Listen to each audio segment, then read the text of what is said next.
Yeah. Let's just get right into it. Trial 3. So, okay. What I'm going to start doing in these trials now is I'm going to try and, verbalize what I think the, goal of this particular part of the trial is going to be. Because, I think that'll help me kind of grasp where I'm going. Previously, I've kind of flown by the seat of my pants, but, I want to see if I can actually try and grasp what this is going to do now. I was watching someone play the first Ace Attorney last night. They started using guides for everything, so it just got blur. Yeah, I really try to avoid doing that. The only times I'll ever do that is if, I have been stuck on something for, hours. Right? I feel like that's not going to happen with Ace Attorney. I did do that a few times with Bubba Is You, because I was stuck on the same puzzle for several... I think at one point it was several streams, and I just hadn't solved the puzzle, and I was like, okay, I admit defeat. Maybe it's just me, but when you're streaming, it's more interesting to first ask for help, then use guides. Yeah, exactly. One of my old Ray buddies, Valk, who usually is in on the chat, he was ahead of me in this game for a fair while. So, I could ask, very specific questions that don't give much away, but is enough for me to go, okay, I can at least, stop thinking about that so I can, focus on other things. I find that more,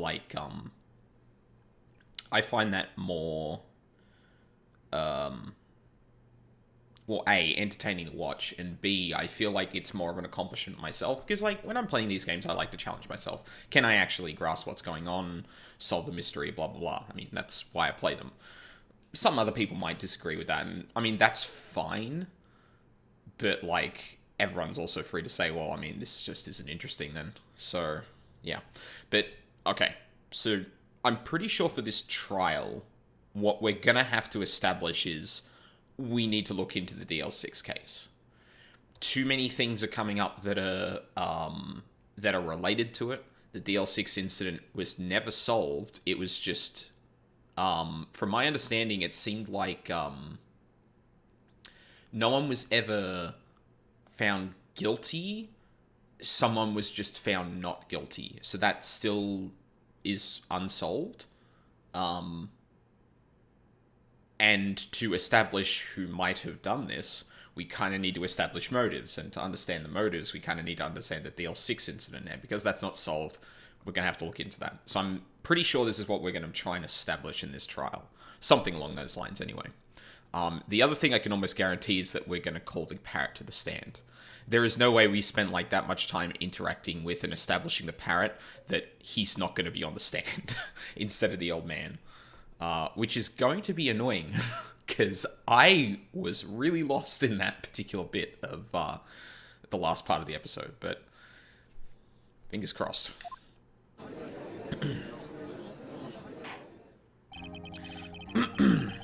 Court is now in session for the trial of Mr. Miles Edgeworth. The defense is ready, Your Honor. God. Very well. Apparently the prosecution is also ready. Who is the judge here, anyway? Mr. Von Karma, your opening statement. Very well. No opening statement, so I'll be grinding at alt jobs in 14 while watching. I don't remember where you stopped, or if I was even here to know. So this is the second trial of episode 4.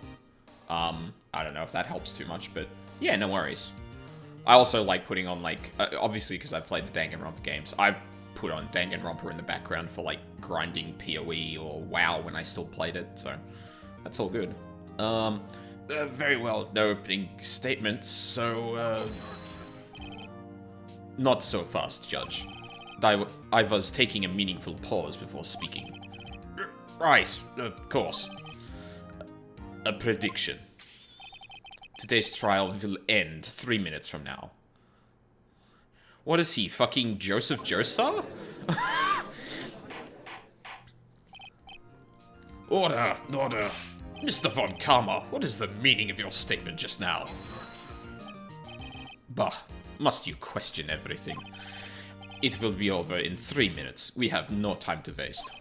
I'll call my witness now. Right. I call my witness, my decisive witness to the stand. It's that mysterious boat shop owner. Here we go. Witness, state your profession.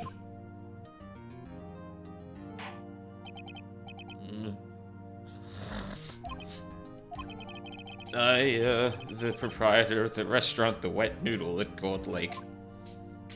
I love how over the top Von Karma is. Yeah, it's like... I mean, I joke about the whole, like, you know, Dracula angle, but fuck, this guy is so extra and, like, proper and shit that, and, like, the outfit just screams, like, this dude's probably a vampire? If we were in a supernatural world. And I, also rent boats. The night of the incident, you were in the boat rental shop, correct? Yep. Yep, I was. Please testify. Wait a second. We still haven't heard who this old guy is. Wait a minute. The witness hasn't stated his name yet. Because I did not ask him, Mr. Wright. Bah. I predicted this trial will end in 3 minutes. Stop asking trivial questions and cooperate. Yeah, right. The witness will state his name. God, at least the judge is taking our side on some of this. Like, come on. Well, I'm not really sure. Yep. What do you mean? What do you mean? My, memory... Your Honor, the witness does not remember anything beyond the last several years. Ago, he cannot recall his own name. He can't recall, you say? Yes, but the incident in question took place 3 days ago. He can testify. Very well. Let's hear his testimony then, shall we, witness? We're probably going to have to establish who this guy is too. Although that will be a good lead-in into the whole DL6 incident, so... It was night of the 24th, just after midnight, yep. I was in the restaurant, where I, rent boats, as usual. Then I heard a bang, yep. When I looked out the window, I saw a boat just floating on the lake. Then I heard another bang. Just about then, the boat comes back to shore and a man walks by my window. Very well, I'd like to begin the cross-examination. There is nothing to question my witness's testimony. Ergo, no need for cross-examination. Besides, there are only 10 seconds left before our 3 minutes are up. Fuck off! Judge, your verdict now. Yes? Mr. Wright? Fucking cross-examine? Shut the fuck up. Oh my god. Like, it's really fitting that this guy is like Edgeworth's lawyer because, or Edgeworth's mentor, sorry, because Edgeworth was very pushy in a very similar way, but this guy is just like, fuck, like, I don't understand how he's, well, I mean, because he's obviously got command, like, he very clearly has, like, a very good command over people, so, like, but, like, there's a limit. I guess that's kind of the thing here, it's just, like, we need to be extra on the ball for, like, what we should actually be doing, because this guy is going to, nickel and dime us to, for every single objection, every single thing we try and do. It's actually a good, like, raising the stakes, too, because it's like, well, hang on a minute. Now you really need to be paying attention. Well, I mean, not really, I would think. Like, the option, like, you can't really, like, move on. Actually, I don't know that. I don't know if that's the case. If I just said, don't cross-examine here, I don't know what would happen. I feel like that's a dumb answer, but, I don't know where I was going with that anymore. Von Karma is very annoying. Of course I'll cross-examine the witness. Very well, you may begin. Excuse me? Mr. Von Karma? 3 minutes just passed. I see. Well then, let's just take our time. You may cross-examine the witness. Yeah, get fucked, Karma. So night of the 24th, just after midnight. Yeah. Just after midnight, you say? Yep, just around then. Are you sure? Pretty sure, yep. When I talked to you yesterday, you were rather vague about the time. I'm surprised you seem so sure about it today.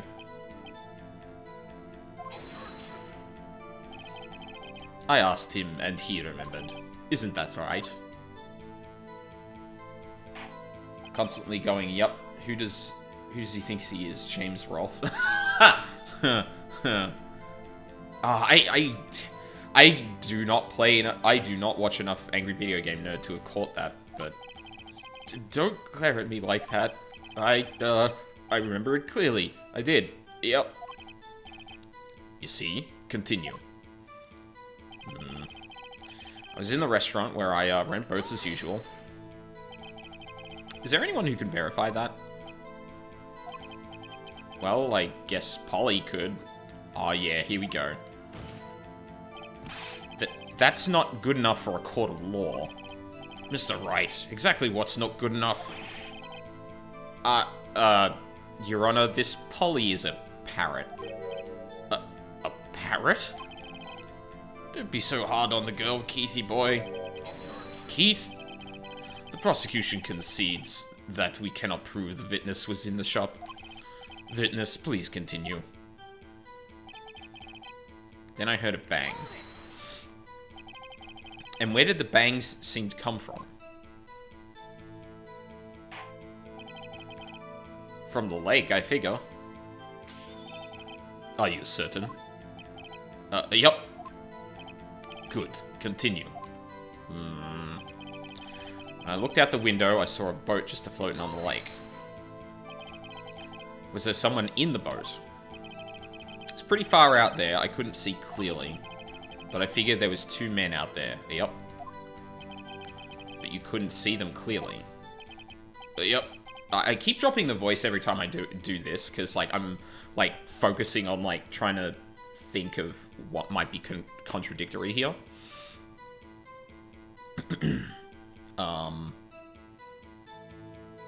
Maybe I should just... No, I'll try and do the voices, because I really don't have one sounding fine, though. Yeah, I know. Like, it's more that, the caretaker in particular I didn't give a voice, but, like, now I kind of want to give him, like, kind of wispy old man voice, but, like, I don't know how to do that. Nah. Yep, at the time, that is. At the time? Then I heard another bang. So you heard 2 gunshots total? Yep. That's what Lotta said in her testimony yesterday. Okay, so that's not contradictory. We know that's... We can corroborate that, at least. Just about then, the boat comes back to... Oh, just about then, the boat comes back to shore, and the man walks by my window. By your window? Yep, by my window. Right outside the window of my little shack. And could you see the man's face? Well, the fog was pretty darn thick, but he was right there in front of me. I saw him. This is a rather important detail. Please add it to your testimony.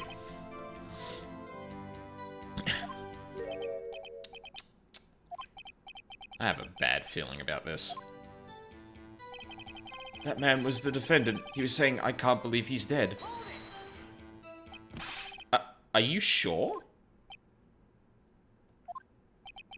Uh-oh. Dad. Oh, here we go. Von Karma's up to no good place. Dead certain, Keith. He said, I can't believe he's dead, as he was walking by, too. I can't believe he's dead. Witness, are you sure that person you saw was Miles Edgeworth? It was him. That Edgeworth boy. Ah!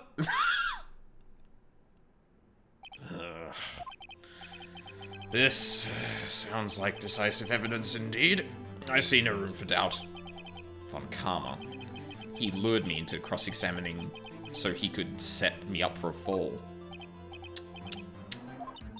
Nick, I don't like the way things are going here. Everyone in the courtroom is glaring at us. I better act quick or this trial is going to be over.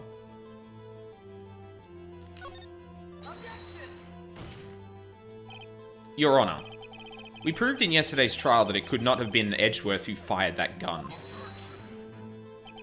Mr. Wright, are you referring to the fingerprints from Edgeworth's right hand found on the gun, and the photograph showing a man firing with his left hand? Exactly.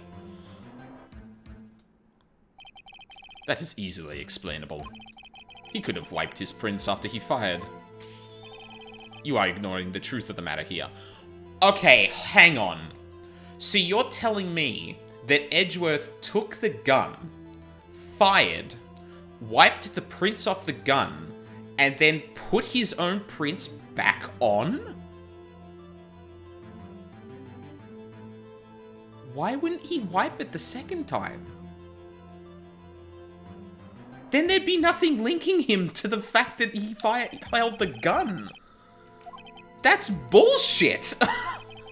The judge is lost in thought. What should I do? Raise an objection? Fuck that. Your Honor, this witness claims that Edgeworth said, "I can't believe he's dead," but his word is all we have.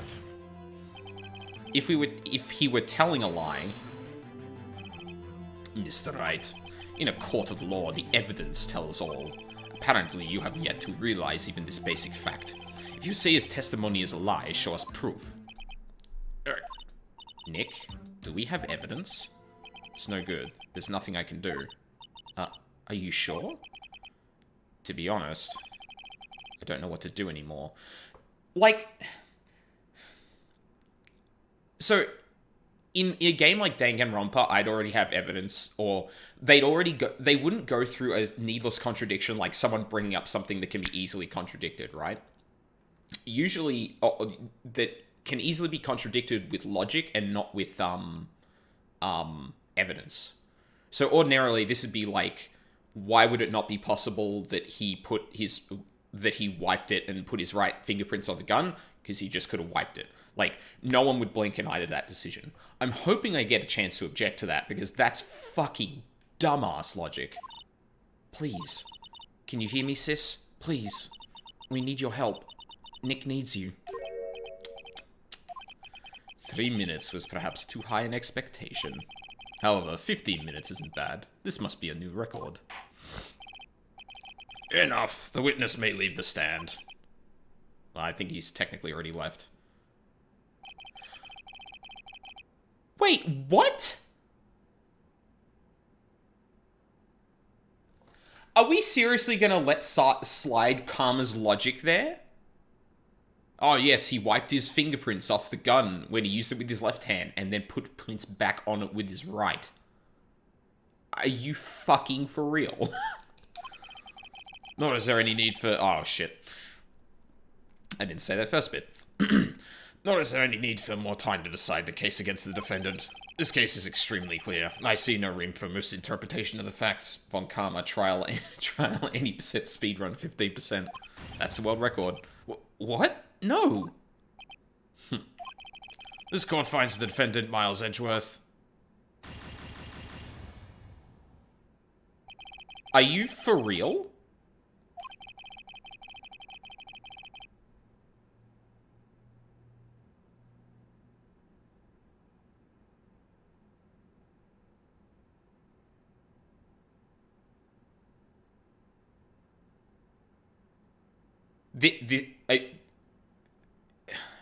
To be held pending trial at a higher court within a month from today's date. Sorry, the reason I'm not reading this out loud or miss that first bit is just like, no. Is this actually a game over?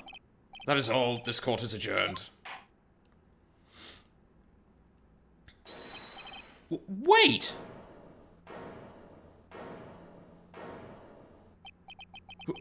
Who was that just now? Me? Huh? Whoa! Larry? What are you doing here? Listen, you gotta listen to me.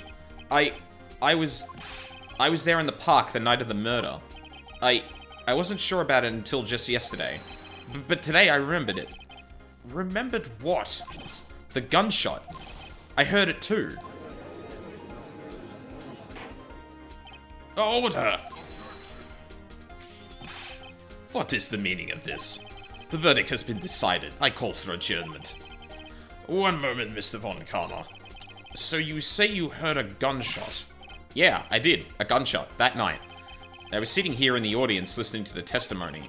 Then I realized something he said was different from what I remembered. Anyhow, I can't just sit here and let you call Edgy a murderer. It's just not right. Oh, my boy Larry, let's fucking go! You might be a complete and utter dumbass and an absolute, I'm not gonna continue that thought, but... Oh, man. Well, actually, just from what he said there, he reckons there was only one gunshot. I'll testify. Let me testify. Order! Order! Well, this is the first time that something has happened like this in my court. I'm not quite sure how to proceed. Judge, you've already given your decision. The trial is over. Nick, this is it. Larry's given us one final chance at this. She's right. If only it wasn't Larry. He could make things even worse. Mr. Edgeworth was just declared guilty, Nick. It doesn't get any worse. You're right. Okay. Your Honor, if there is another witness, it is our duty to hear him speak. Right here, right now. A waste of time. The verdict cannot be overturned.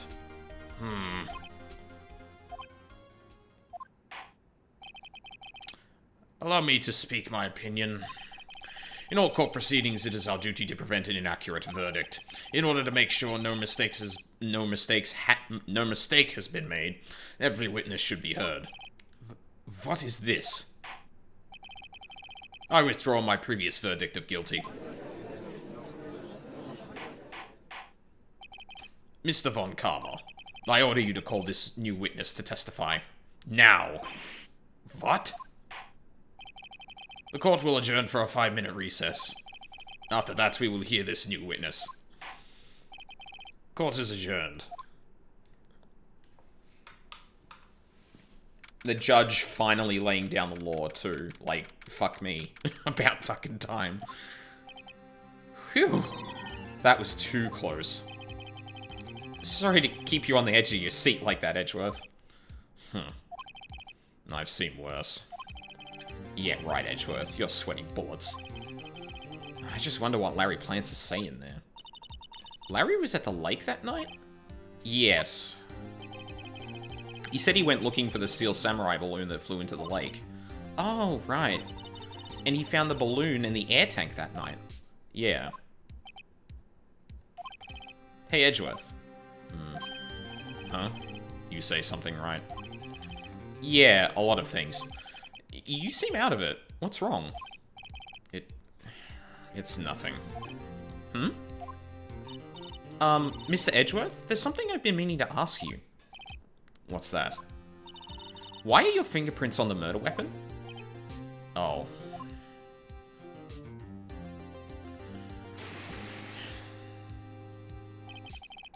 When you fell into the lake, I went into a daze. I couldn't understand what had happened. I couldn't think straight. Then I saw the pistol lying on the floor of the boat in front of me. Oh. Why would you... Edgeworth, oh my fucking god, why would you pick that up? Oh god. I picked it up without thinking. I didn't have a reason, really. I see. Right. Yeah? This might be our chance. Our chance? Von Karma has only ever run perfect trials. Perfect trials? Perfectly prepared witnesses, perfectly complete evidence. That's the secret to his success. This is the first time he's ever had to deal with something unexpected. He has to let someone he hasn't even talked to testify before the court. And that someone is Larry. What are you getting at? It's likely his testimony will be full of holes, right? That's right, Nick. No 10-minute trial this time. We'll milk this one for all it's worth. Hey, it was 15 minutes. 15! Everything's on Larry now.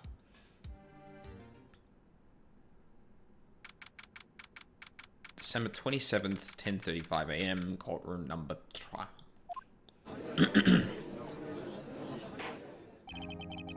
Court is now back in session. Witness, please testify to the court about everything that you saw on the night of December 24th. Right, leave it to me. Please, Larry, don't mess this one up. I hate to admit it, but you're our last chance. Karma didn't even have time to prep his witness. I just hope Edgeworth is right about this being our big break.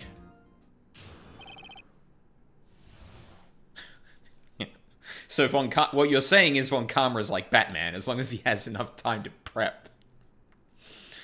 Too many bat and vampire motifs going on with this guy. That night, I was out in a boat on the lake. I was looking for something, and I found it. So I quietly slipped the boat back in at the rental shop dock. Then, just as I was thinking about going home, I heard this bang. I looked out over the lake, but I didn't see a boat. So after I heard that single gunshot, I went home. Right. So he only heard one gunshot. Which is weird. That was an unusually vague testimony, even for this court. In any case, Mr. Wright, you may begin your cross-examination. Yes, Your Honor. What's wrong, Nick? It's Larry. I have no idea what he's going to say if I press him. I'm a little scared. Well, we've come this far. There's no way to go but forward, Nick. Alright. So, I'm gonna go straight to the contradiction. I feel like pressing him might actually be a mistake here.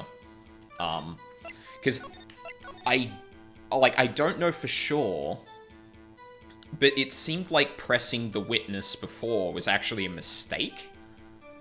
Like, not necessarily in the sense that, I literally failed because of it, but it seemed to be hinting that, hey, pressing every single thing may not actually be a good idea. You may not hear something you want to hear, so we're going to save just in case. That night, I was out on the boat in a lake. I was looking for something, and I found it. So I quietly slipped the boat back in at the rental shop dock. Then, just as I was thinking about going home, I heard this bang. I looked out over the lake, but I didn't see a boat. So after I heard that single gunshot, I went home. Okay, so there are two things about this. Fuck. So you only heard one bang, correct? Yeah. Huh. Well, Nick. It's a pretty wishy-washy testimony, wasn't it? I guess I should just start working on the contradictions. Sorry. I wish I could be more helpful. I wish I could call my sister. Okay. So there's two things. First off, he reckons he couldn't see the boat from the dock. Like, if I'm reading this correctly... Hang on, let's go back a bit. So I quietly slipped the boat back in at the rental shop dock.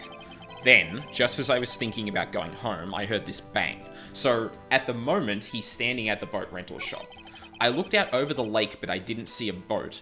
Now, the testimony from the old man is that he could see two figures and the boat, right? Larry seems to suggest that he couldn't actually see the boat. Now, I mean, there could be distances between it. Larry could have walked off, but just from this testimony, we don't know that. So we know he was around the boat shop, but it seems like he couldn't have seen the boat. So I'm going to press this. Wasn't there a boat on the lake? Order, order. Well, Mr. Butts. Whoa, whoa. Everybody just calm down, okay? I mean, it was real foggy that night. I'm not sure whether there was a boat or they're out there or not. Oh, okay, no problem. That's just the most important part of this case. But, like, this is the real obvious thing to go for, right? Is the only thing that survived the testimony yesterday was... yeah. Wait a sec, Larry. What? You only heard one bang. You're sure? That's what I said. But Miss Lotta Hart testified yesterday that she heard 2 bangs. And the old man just now said the same thing. They both heard 2 gunshots that night. Huh? Were you even listening? Were you paying attention at all to what they said? Yo, Nick, please. Huh? You know something's been bothering me. I'm a witness, see? It's like I'm like a customer here. So you gotta treat me nice and stuff, okay? Mr. Butts. What? You only heard 1 gunshot. Are you sure? Well, to tell you the truth, I'm not sure. Huh? Not sure? How could you not be sure? Yeah, well, I might have missed the other gunshot. I was, listening to something else. Something else? My radio, dude. With my headphones. Oh my fucking god, Larry. Order! Order! And stop that booing! Mr. Butts, you were listening to the radio with your headphones? Yeah, so what? That a crime? I listen to my radio? Everybody listens to the radio. What's the big deal? The big deal is you just told us you only heard 1 gunshot, but you didn't say that you didn't hear the gunshot because of the fucking radio, damn it! Mr. Von Karma, your opinion? Waste of time. I do not accept this witness nor his shoddy testimony. Well, Mr. Wright, should he continue his testimony? No, continue it. Your Honor? Please allow the witness to continue his testimony.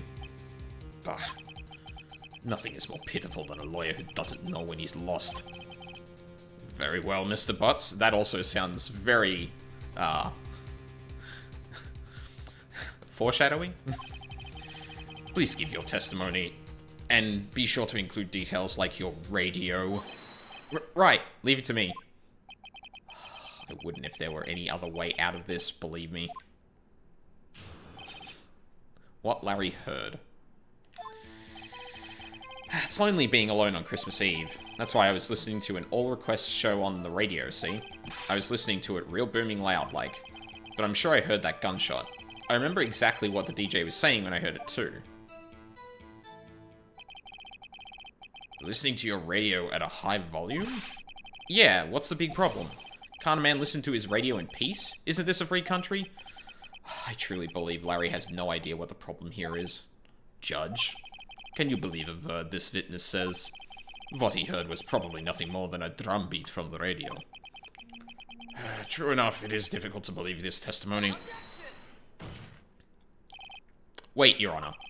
The witness said he remembers exactly what the DJ said when he heard the gunshot. Excuse me? DJ? An announcer, the guy who says things on the radio. Anyway, what this means is when he heard the sound, no music was playing. The DJ only talks between songs, so he could have heard the gunshot from the lake. I'd like to cross-examine the witness, Your Honor. Very well, Mr. Wright. Can't believe I'm continuing this charade. I mean, there's got to be something in this, because he was there that night. It's lonely being alone on Christmas Eve. That's why I was listening to an all requests show on the radio. See, I was listening to it real... Actually, I'm going to press this, because I don't understand what that is. Do you by any chance remember the name of the program you were listening to? This has nothing to do with the case, Your Honor. Objection sustained. The witness was listening to the radio. That is all we need to know. Tell us, Mr. Butts, how loud was your radio set to that night?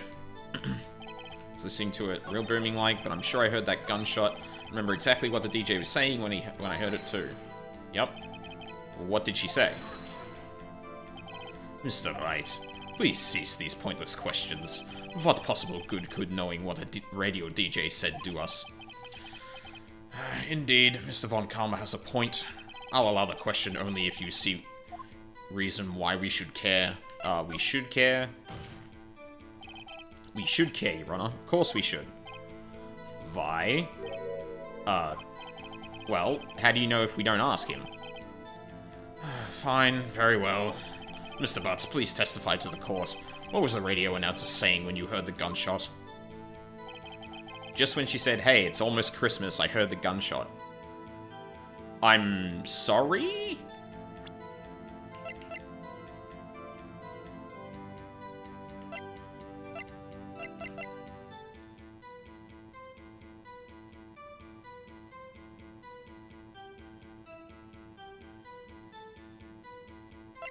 Oh, we're probably going to establish what that first gunshot was, then.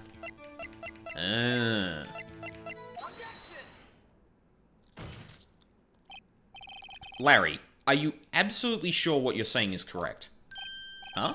What's with the face? You look scary, dude. Hey, if you're trying to scare me, you better know I don't scare that easy. Is something the matter, Mr. Wright? Your Honor, did you hear what the witness just said? The DJ said, hey, it's almost Christmas, when he heard the gunshot. Indeed.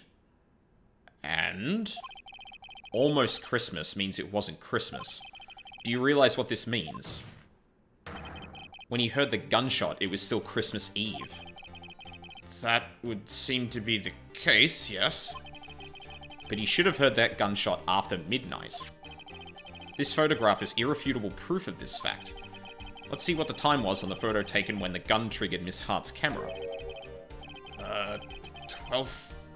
December 25th, 12:15. 15 minutes after midnight on Christmas Day. This is a clear contradiction, Your Honor. Order, order. What does this mean? The two prior witnesses heard gunshots after midnight. However, this witness says he heard a gunshot before midnight. Judge, the answer is simple. The current witness is plainly mistaken. Just look at him. Suspicious. What? Well, Mr. Wright, what do you think Mr. Butts' claim? What do you think about Mr. Butts' claim he heard the gunshot before midnight?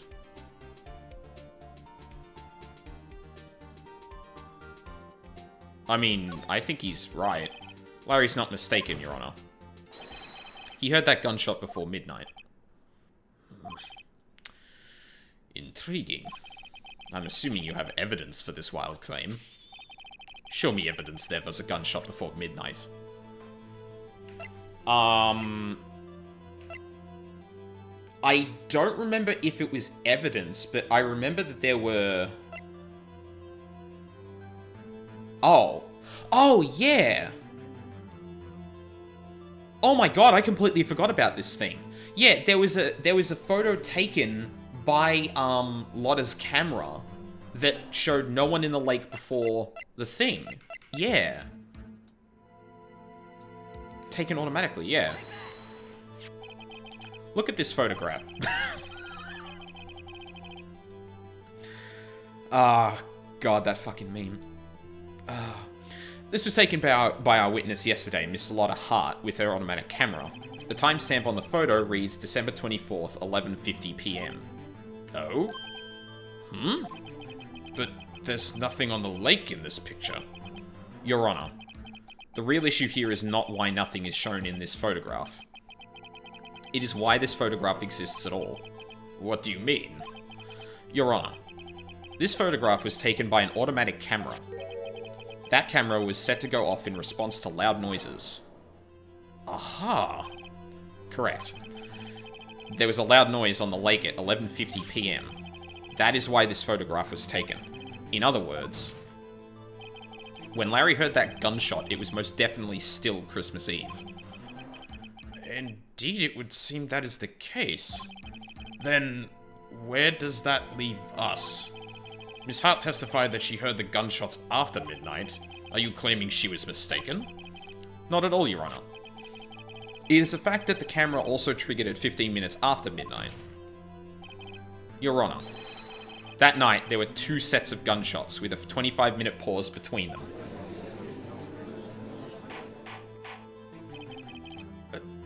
Why would this be? Don't be fooled, Judge.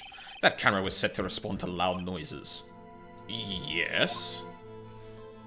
Not necessarily a gunshot. There's no proof that the loud noise at 11:50 was a gunshot. Why, the witness could have sneezed, triggering the camera. Hey, my nose was clear that night, man. Clear. Well, Mr. Wright, there's no turning back now.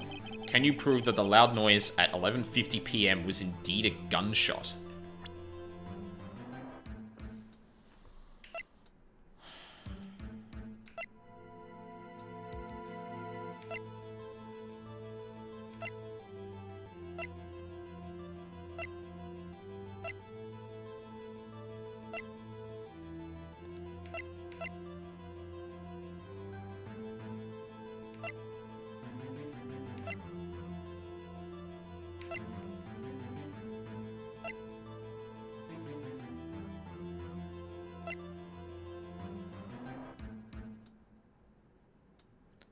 I don't think I can.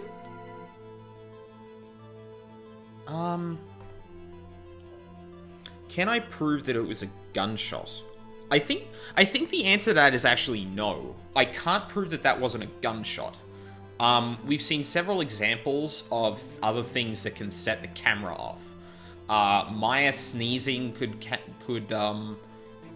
make it go off. A party popper could make it go off.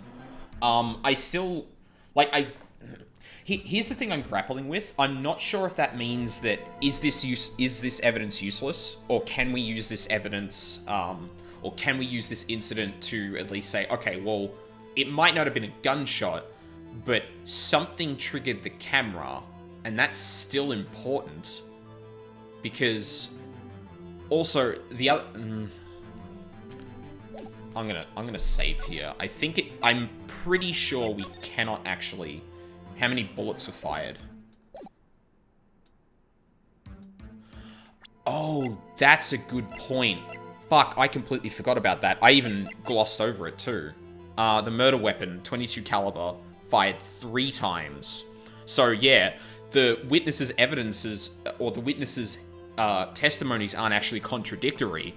There were 3 bullets fired. Okay, yeah, no, then I can prove it. Please show the court the evidence if you have any. Oh, it's gonna force me to do it anyway, so, yeah. This is my evidence. The murder weapon? Something about this pistol has been bothering me, Your Honor.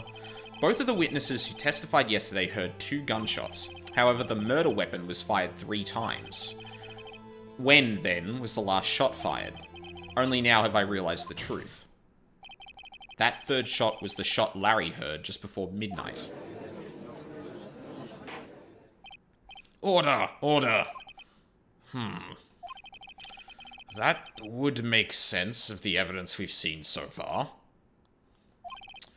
However, this leaves me wondering exactly what did happen that night on the lake. Exactly. If this is true, there were 2 sets of gunshots separated by 25 minutes. One at 11:50, another at 15 minutes after midnight. Why, I ask you? Why? Uh-oh. I better think of something quick. Wait a second. Gunshots separated by 25 minutes. What's wrong, Nick? Hang on. Do I actually have evidence for that? Because, like, I feel like this is going to be the link to this case. Air in the elevator. 1 bullet found in the heart. The murder weapon was fired twice. Trapped in the elevator. Trapped in the elevator with... Oh, okay. Yeah. Victim data, suspect data, memory loss after suicide. I have it. I have it. Huh? Remember the case with the steel samurai? Huh? Yeah, of course, I remember. The murderer in this case had the same idea as the murderer in that case. Wait, what? What do you mean? Maya, yes? If we don't figure this out now, we'll never overturn Edgeworth's guilty verdict. I've got a hunch, and I'm going to run with it. Right. I mean, is this safe? Safe? We've already gotten a guilty verdict. We have nothing to lose. You just watch and let me know if I say anything that sounds fishy, okay? Right, Nick.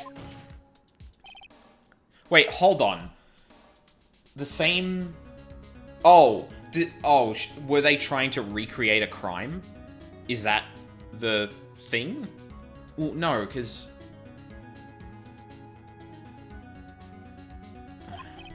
Your Honor. Yes, Mr. Wright? The testimony just now has cleared up this entire case.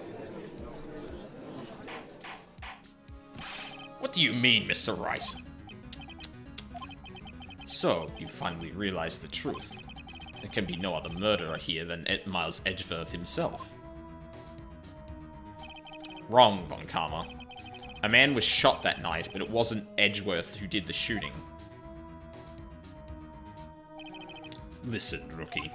Take a deep breath and consider the facts. At the time of the murder, one boat was at the lake. This was shown by the witness's photograph.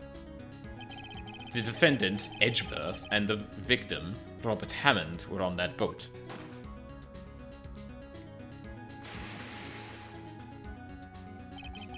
There was a gunshot fired on the boat, and Robert Hammond fell into the lake.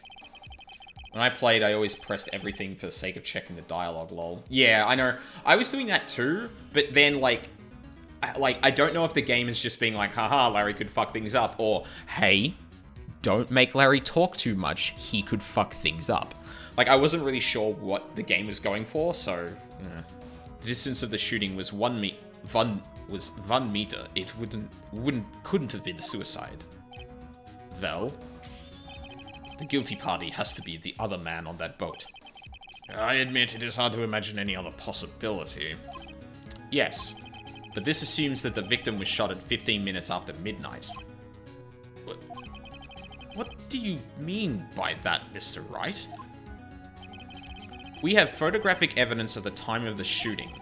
The timestamp on the photo says 00:15, but Larry heard a gunshot 25 minutes before that. Robert Hammond was killed then, 25 minutes before the shot on the lake. That's the only way that Edgeworth could be innocent.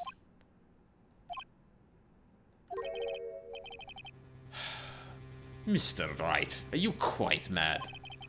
Explain how the two men are on the boat. Explain who the two men on the boat are. The murderer and Hammond, Edgeworth and the murderer, Edgeworth and Hammond.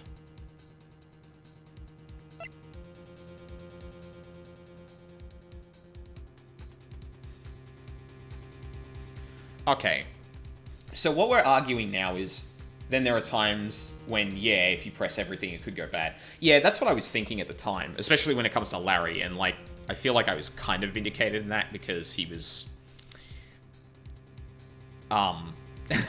very not helpful in some respects. Okay, so we're arguing right now that Hammond was shot. Now, if he was shot 25 minutes before this happened, he could not be on the boat. He'd be dead. So the only way this makes sense is if it's Edgeworth and the murderer. I am gonna save it real quick, though. Like, I'll lose health, which is fine, but, yeah. So if Hammond's dead by this point, the only possibility is this, right?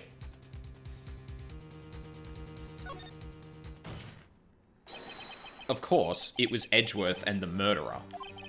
After the murderer killed Robert Hammond at 11:50, he assumed the guise of Mr. Hammond and met Edgeworth.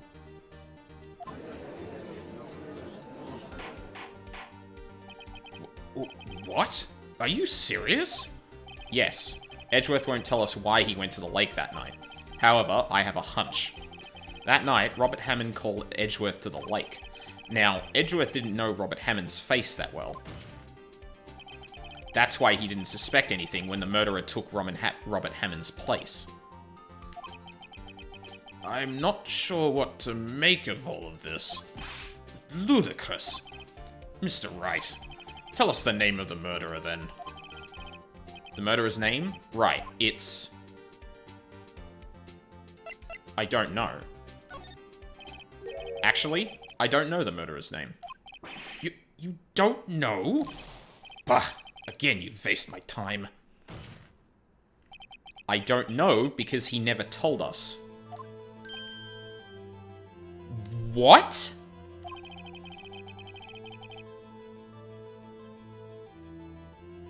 Oh, shit! The murderer is the caretaker of the boat shop, that old man. At 11:50, he was the one who killed Robert Hammond. The caretaker of the boat shop? Where did he do this? There weren't any boats on the lake then. Why would he have to go all the way out on the lake just to shoot someone? May I suggest that the real scene of this crime was not on a boat? What? Well then, where did the murder take place? Show the judge where the murder really took place.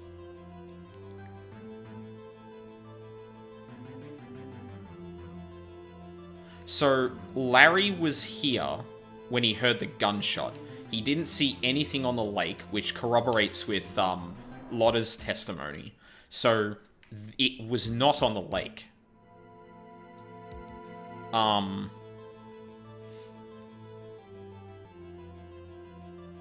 Ooh, I actually don't know. This case got away from me. Shit. I also didn't think we'd resolve this case today. I feel like we're not going to, but we're probably going to have to present evidence that it's actually him, but I guess that's the only thing I can think of. Here, of course, the boat shop where he lives. That way he could meet with the victim without anyone seeing. Do you have any proof that the boat shop was the scene of the crime? Recall Larry's testimony, if you will.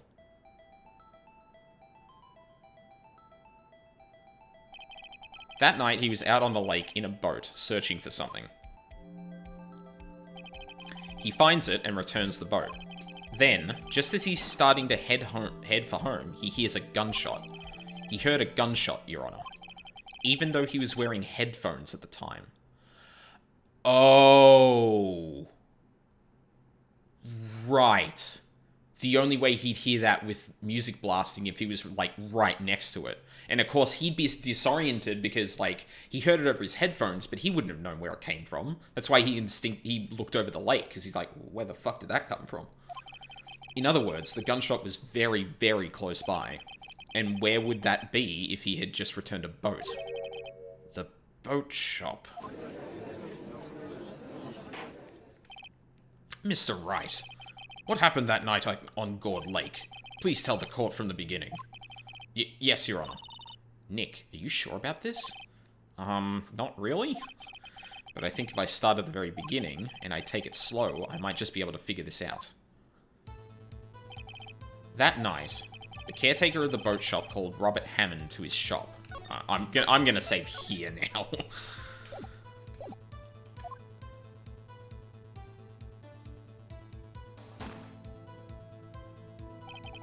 This was around 11:50. That was when the gunshot that Larry heard was fired.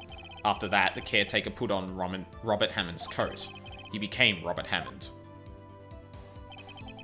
Then, he got in the boat with Edgeworth and went out into the middle of the lake.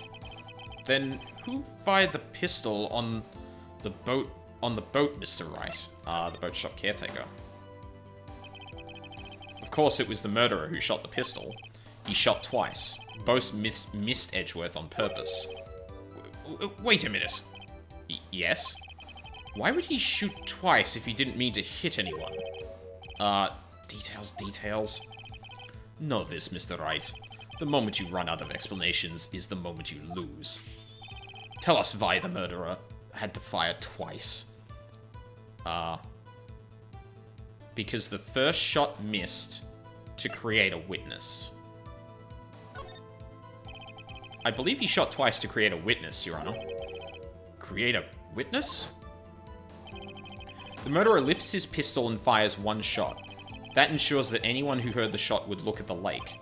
Indeed, Mr. Hart did exactly that after hearing the first gunshot. Oh, Mrs. Hart, sorry. Next, the murderer waits a bit and he fires again. Then,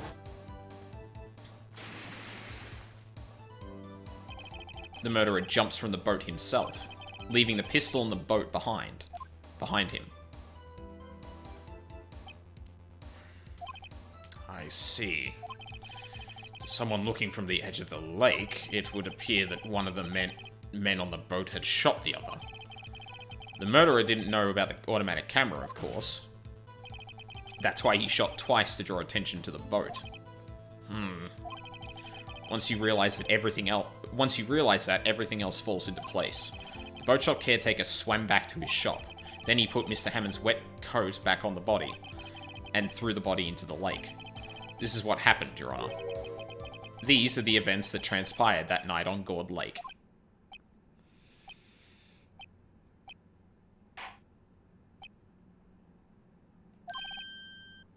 Bailiff, bring out the witness from before.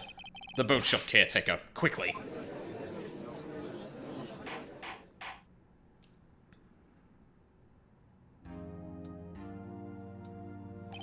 Oh, shit. Very well. While we are waiting for the caretaker, I would like to ask the defendant, Miles Edgeworth, a few questions. Mr. Edgeworth, please take the stand. Mr. Edgeworth, you heard what the defense has said, yes? Well, why did you go to the lake that night?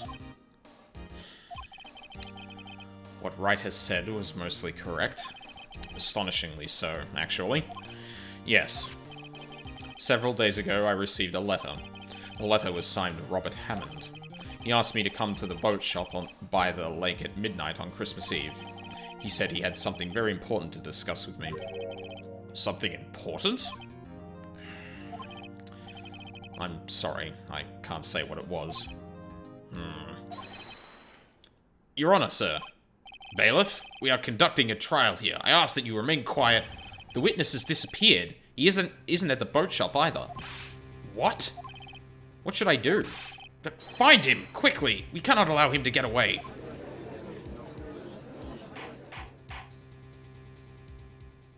Oh, shit. Mr. Von Karma, your witness has disappeared. A search warrant has already been issued. It goes without saying that I cannot declare a verdict under these circumstances. I will extend the trial until tomorrow, the final day allowed.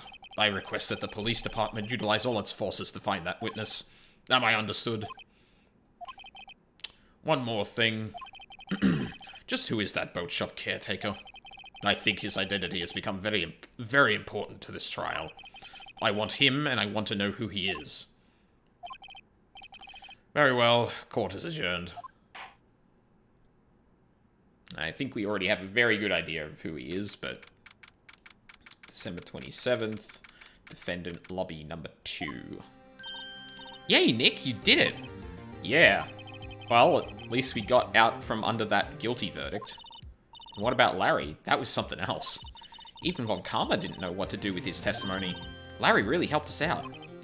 Sure, once I sifted through his unique testimony. Still, he did save us. I just wish our cases weren't so down to the wire all the time. I know what you mean. Sometimes I feel like it's us on trial instead of our clients. Hey, Edgeworth. Mr. Edgeworth? Did you say something? Don't look so pained. I mean, it looks like you're probably going to get off the hook. You could try to smile just a little. Relax. I'm sorry, but I fear it's not over for me yet. What do you mean? Right.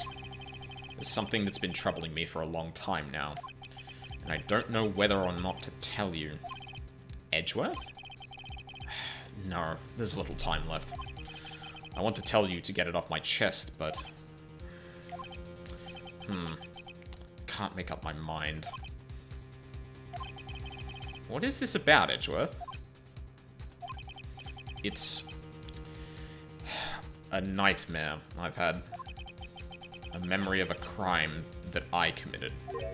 A crime you committed? A memory of a murder.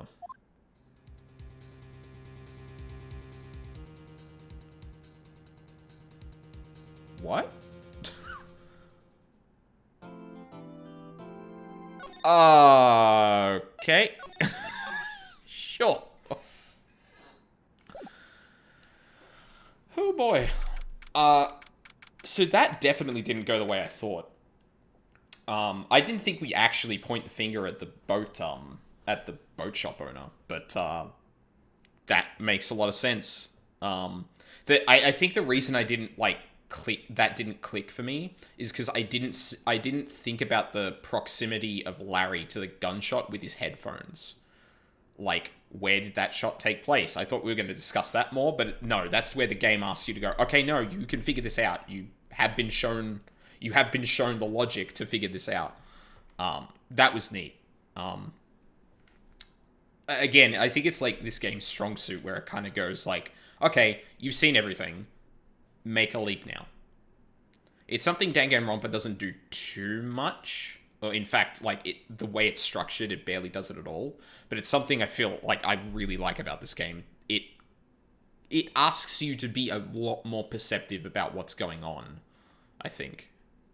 At least in like broader circumstances than Danganronpa, because obviously in Danganronpa you have all the evidence in front of you. You can put the whole thing together, minus a couple of things that, like, you know, come up in testimony or come up in discussions and stuff like that. Whereas this, you don't have the full picture all the time, and making some of those leaps is obviously a lot more difficult as a result.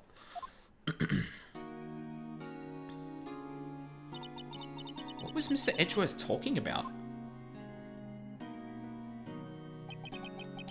A memory of a crime that I committed. A memory of murder. Do you really think Mr. Edgeworth killed? I don't believe it. Not Edgeworth. Some painful memory has been troubling him recently, but he'd never take someone's life. Never. Nick. Yo, how's everyone doing? What do you think of my performance today? I had him swooning in the aisles, huh, Maya? Swooning? Me? Oh. Oh, yes, I do remember feeling faint. Probably not because you were swooning, I bet. Right on, tell me the truth. It was like love at first sight, right? Larry, for fuck's sake, you're 23. Come the fuck on. Right, Nick? Huh? Me? Well, maybe my heart skipped a beat or two. Not because of that, though. I think you can do better than that. Come on, I saved Edgeworth in there, dude. Edgy. You guys should be bowing before me. Yeah, bow before your hero. Larry, you really helped out in the trial today. You did. If you weren't there, Larry, I'm sure Edgeworth would have been found guilty. But seriously, Nick, that boat shop caretaker guy is pretty suspicious. But Edgy ain't off the hook yet. Way to spoil the mood, Larry. Hey, I'm just a guy sitting in the audience, you know. But from where I was sitting, Edgy seemed pretty edgy. I mean, can you really know he's telling the truth about that night? Nick? I don't know. But what I do know is I'm going to believe in you two until the end. Us two? Edgeworth and who else? You mean me, right? Nah, he means me, right, Nick? Yeah, you, Larry. Not me? But why you, Larry? Huh? Actually, yeah, why me, Nick? Huh, enough with the silent treatment. Nick, why do you trust Mr. Edgeworth so much? I mean, he's changed recently, true? True, but when we first met him, he was kind of a jerk, don't you think? You didn't know him back then. Back when he wanted to become a defense attorney. Wait, was that when you two were classmates?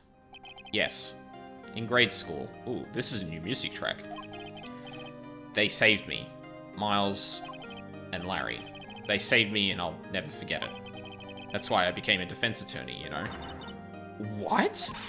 Hey, Larry, what's he talking about? Huh? Sorry, I kind of forgot. Okay, Nick, out with it. I'm going to hear this story today, and that's final. Okay. It's kind of a long story, so hang in there. It was the very end of 3rd grade. I was on trial. A class trial.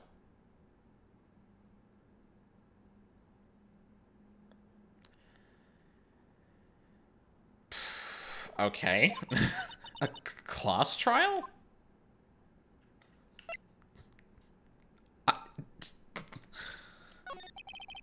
You remember, Larry. Spring, end of 3rd grade? A kid in our class got his lunch money stolen. Lunch money? Our school was really small. Every month, kids would bring in an envelope with money for lunch from home. Huh, I see. Anyway, this kid's envelope disappeared, with $38 inside. Still inside. Oh, yeah, now that you mention it, I do remember that. Okay, I really can't get, like...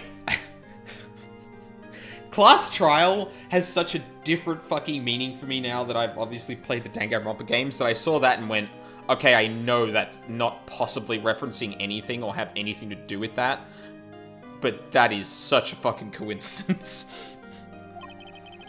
I can see why you'd forget, though. You were out of school that day. Anyway, the envelope had been stolen during PE class. I was coming down with a cold, so I'd skipped PE that day. I was the only one not in class. So, they thought you did it? Yeah, the kids in class said I should be put on trial. Trial? So the next day, we held a classroom trial, with me as the defendant. I didn't do it. Guilty. He did it. Guilty. It was... Give the money back. You're such a meanie. No one will play with him. Just admit you did it. You can't hide the truth. Tell us the truth. We're not going to play with you anymore. Yeah, no borrowing my eraser. He shouldn't be allowed in the relay race or on the library committee. Give me my 50 cents I loaned you. Blah, blah, blah.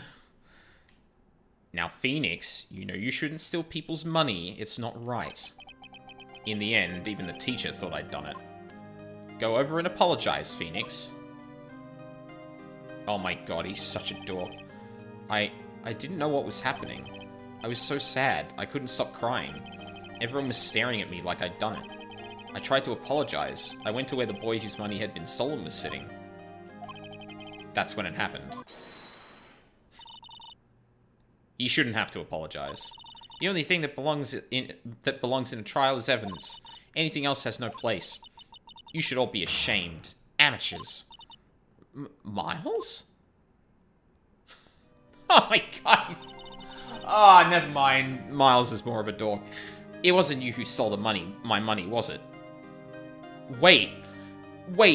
Edgeworth was defending Phoenix when it was his money that had been stolen? It wasn't you who stole my money, was it? No. Then you shouldn't apologize. Everyone's been shouting you did it, but no one has any proof. That is why, Your Honor, this boy is innocent. But Miles, it was your money that was stolen. Yeah, he did it. He's the one. We don't need proof. Make him say he's sorry. Why don't you all just shut up? This is always how it is. Everyone ganging up and picking on one person. Just think how he feels. He said he didn't do it, so he didn't do it.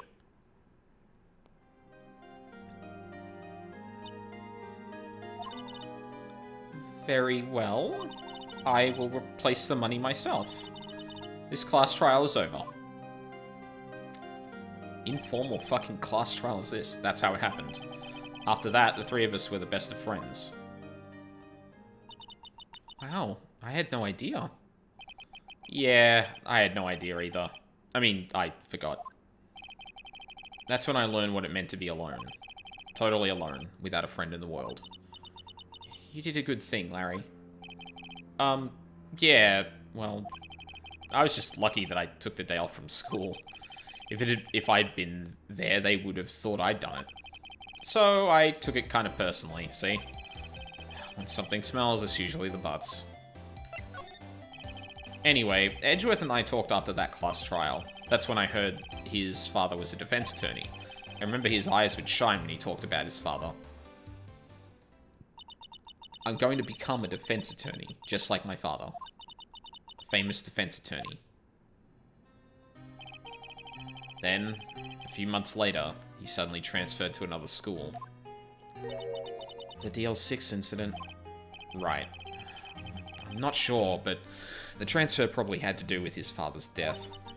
That's so sad. It was several years later when I heard Edgeworth's name again. There was an article about him in the newspaper. The headline was something like, Dark Suspicions of a Demon Attorney. Fabricating evidence, manipulating testimonies, covering up facts. The article said he'd do anything to get a guilty verdict. Anything. But why? What happened? I mean, that's not the Edgy I used to know at all. That's what I thought too. Tried to get in touch with him, I don't know how many times. He never replied. I guess he didn't want to see his old friends. I couldn't just drop it though. I wanted to meet him, to learn why he had become who he became. That's when I decided. Wait, you don't mean... That's why? That's why you became a defense attorney? To meet Edgeworth? If I was a defense attorney, I knew he'd have to meet me whether he wanted to or not. In court. Edgeworth believed in me, and I believe in him. He's in pain, and no one's on his side. I'm the only one who knows the real Edgeworth. I'm the only one who can help him. Whoa, Nick. So is that why you helped me out for free? Yes. I helped you because I believed in you. Except I don't remember saying I'd do it for free. Aw, Nick. Nick. Nick. We have to save Mr. Edgeworth if it's the last thing we do, okay? Right. That very well may be. First, there's that rental boat shop caretaker. We need to find out who or what he is. I'd settle for who. I guess I can clean out some of this evidence I no longer need.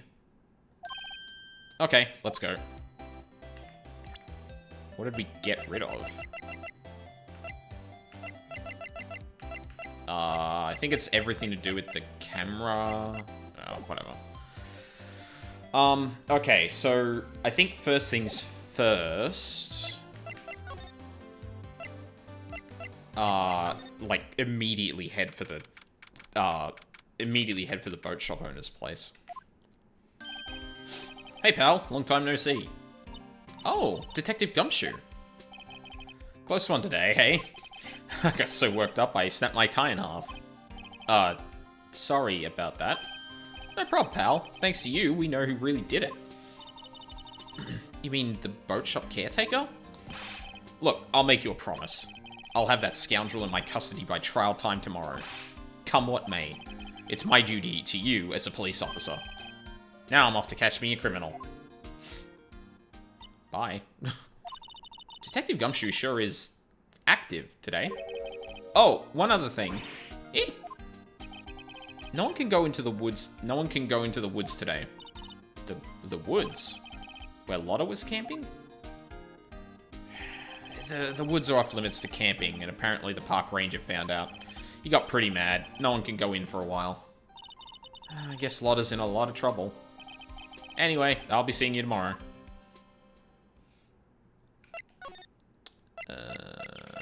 Beach.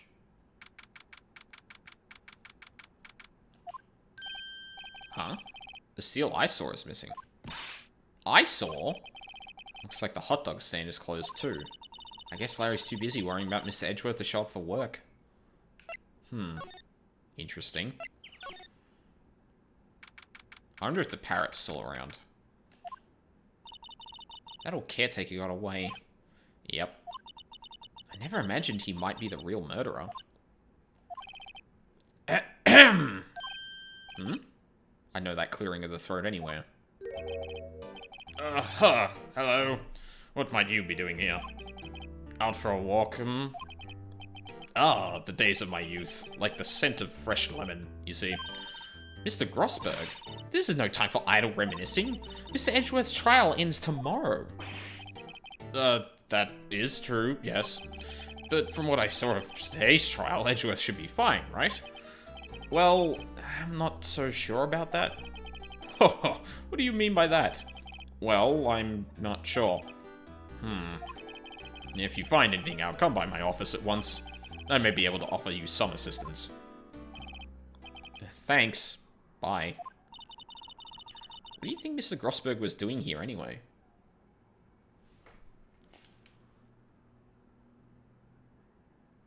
Oh, weird. Thought I heard something. Who knows? Into the shack. Remember... Yeah, now I can probably open his fucking safe. And the parrot's still here. Nobody's home. Hello! Hello! Rat! Hey, it's Polly. I wonder where your owner's gone, Polly. Hello! Hello! Yep. Can't believe he'd run off and leave his poor parrot to fend for herself. Hello! Hello! Can we not just do this? That reminds me, Nick. Polly here knows the number to the safe, right? Thank God. Yeah, that's right. Polly, what's the number to the safe? 1228, right? Let's open it, Nick. Come on. I'm sure there isn't any money in there. Aw. But hey, he keeps it locked, right? So there must be something of value in there. I'm not so sure. Okay, Nick, let's see what's in there. I guess there might be a clue or two.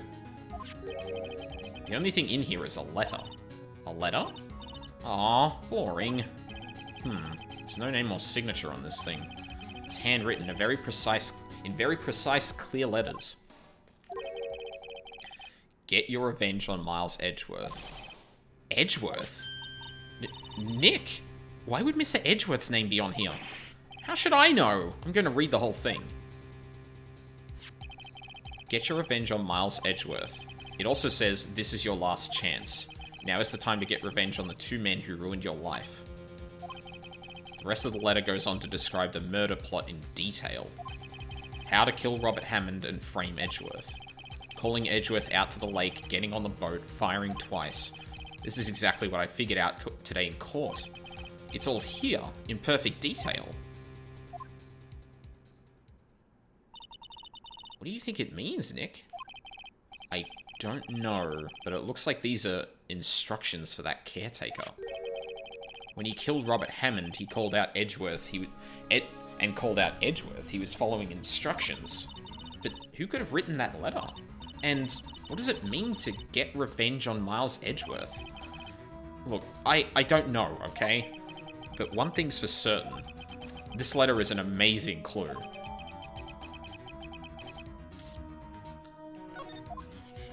Fucking right it is. We could talk to Polly. Maybe I should take care of Polly, Nick. You probably shouldn't just kidnap her. The police know about her anyway. I'm sure they'll do something. Well, okay. Sorry, Polly. He says I can't take you. Great, now the bird's going to hate me.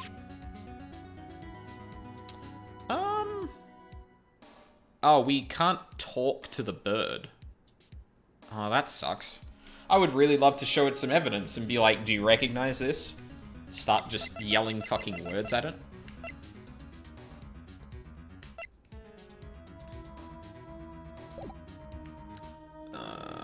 I'm just gonna once over everything here. Everything's cold. Looks like he didn't turn this heater on.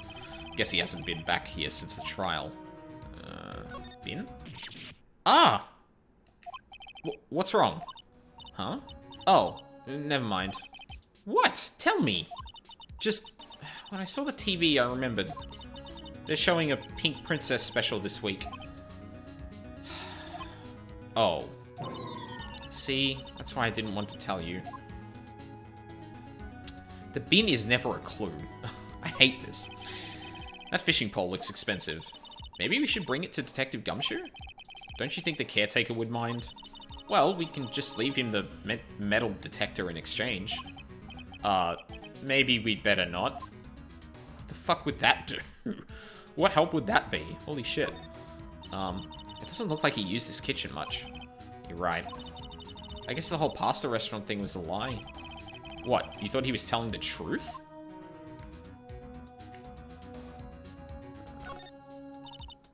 Say, Nick, don't people usually put pictures of fish up on the wall to boast about them?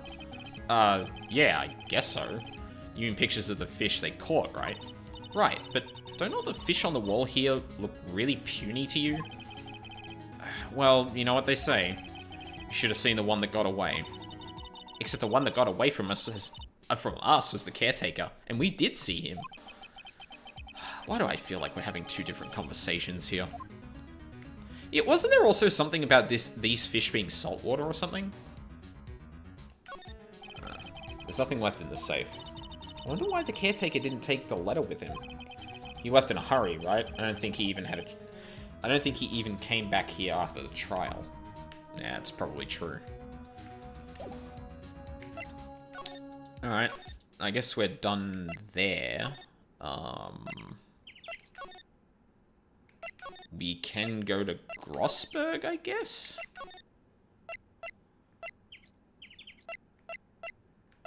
Wait, what the hell? Oh, right. 1 day left, Nick. Yeah, I know. Well, no time to waste. Let's get going.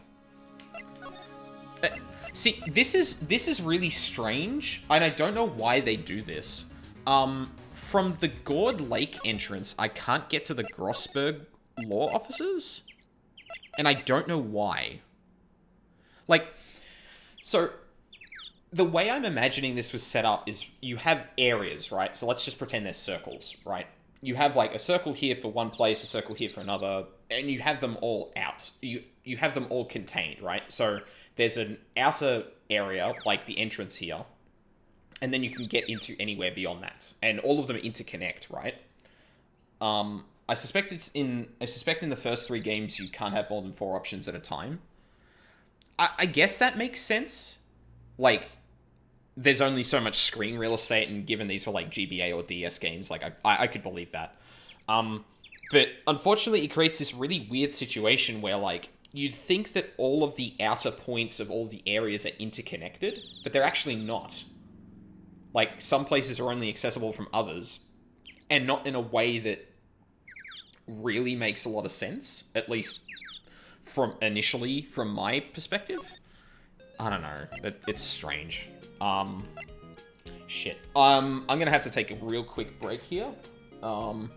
Just a bio break. I'm gonna do the entire investigation, then I'm gonna have lunch, then we're gonna do the final trial. So, I'll be away just for like 2 minutes here, hopefully.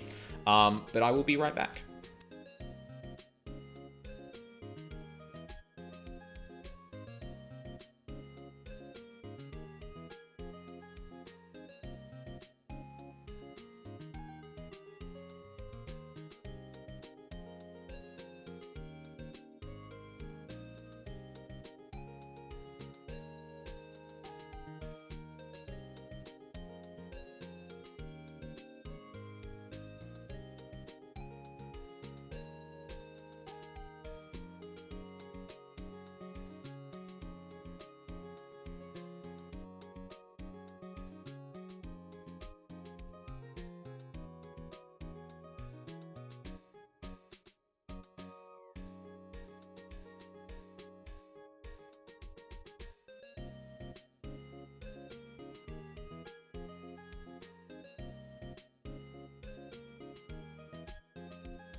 Alright, that took a bit longer than I thought. Is that a guitar? Is that something in the background, you mean? Oh, that. I think you can see that? Yeah, no, that's a Guitar Hero guitar. My parents were cleaning out their house a couple of months... Oh, no, about a month ago. And they found that and said, hey, do you want it? Because we're just going to throw it out. And I was like, I might be able to give it to someone or sell it or something like that. So it is sitting back there. But yeah, I have no plans to use it again because I'm... Guitar Hero is well and truly done for me.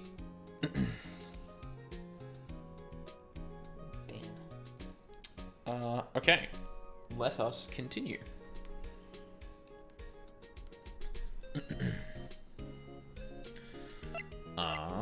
Grossberg.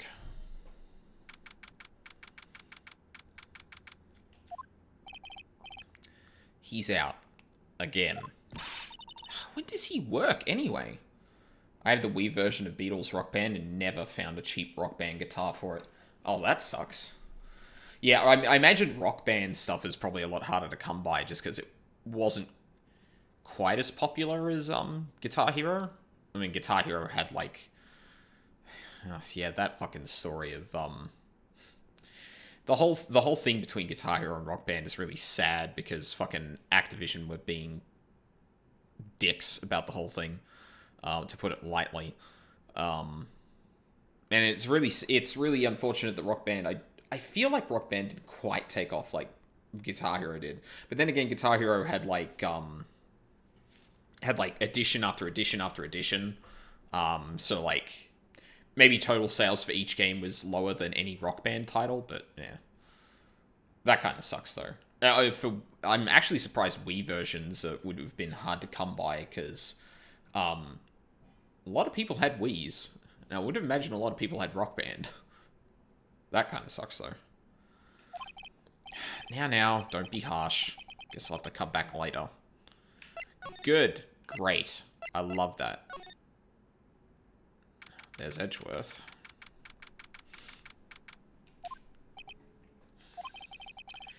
You look as grim as always. Huh. Mr. Edgeworth, I heard the story about the class trial. Class trial? What do you mean? This isn't Danganronpa. I'm sorry, I need to cut that out. I need to stop talking about Danganronpa. You don't remember? No, I don't. Your lunch money was stolen, wasn't it? In 3rd grade? Lunch money? Oh. Oh, right. Yes, I seem to remember something like that. Nick, I think you're the only one who really remembers. Well, it probably only mattered to me anyway. Miss Edgeworth, didn't you know? That trial was the reason Nick became a defense attorney. Ridiculous. Gee, thanks. That said, it does sound like the kind of thing you do. You haven't changed a bit, have you, Wright? So simple. To a fault, even. Well, maybe, yeah, but... I think you changed too much, Edgeworth. Perhaps. Hey, Edgeworth, why did you become a prosecutor anyway? You used to look up to your dad. You said you wanted to become a defense attorney, right? I couldn't let myself deny... I couldn't let myself deny reality like you. What do you mean? My father was taken from me, and you want me to defend criminals? I'm sorry, Wright, but I'm not that good of a person. One suspect was apprehended in your father's murder, right? Yes. The man trapped in the elevator with my father. His name was Yanni Yogi. He had to be the shooter, any way you look at it. Yet, he was found innocent. That defense attorney got him off the hook. That would be Robert Hammond. On that day, 15 years ago, the 3 of us were trapped in that elevator for 5 hours. When we were rescued, we all suffered oxygen deprivation. I had lost all memory of the murder. Lost your memory? Even now, I can't recall what happened in that elevator. That was the crux of Yogi's attorney's argument in court. He claimed Yanni Yogi had been not of sound mind due to the oxygen deprivation. Yogi was released due to a lack of evidence. Innocent. That's when I changed my mind. I started to hate defense attorneys. What's your relationship with Von Karma? He's my teacher and a man who deserves respect. I learned everything I know of courtroom techniques from him. So he's like my sister was to you, Nick. He is a perfectionist in all things. In court, in his personal life, he is obsessed with doing everything perfectly.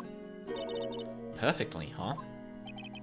In all the cases he has taken on, none were left unsolved, and not one suspect was declared innocent. Ever. But that's... I know. It's possible some of the suspects were indeed innocent. However, it is impossible for us to accurately determine that in every case. All Von Karma does is his job, to find the suspect guilty. Perfectly. In any case, it's nigh well impossible to find a weakness in him. Should a weakness appear, he would do everything in his power to make it go away. Edgeworth? If what you're saying is true, you're headed for a guilty sentence tomorrow. He's right. Now's no time to praise the enemy, Mr. Edgeworth. It's a strange situation in which I find myself, I'll admit. No kidding. I want to show him that letter. Edgeworth, see this letter? This came out of the safe in the shack where that boat rental caretaker lives. Oh, I'm gonna make a call about who wrote this letter. It's the person who killed Edgeworth's father. I reckon that's gonna be who orchestrated this, because he contacted someone specifically to get revenge on Edgeworth by getting rid of the defense attorney that was involved in the DL6 incident, getting Edgeworth found guilty of murder and put in jail, also involved in the DL6 incident, and then Yanni Yogi, who I'm assuming is the caretaker of the boat shop,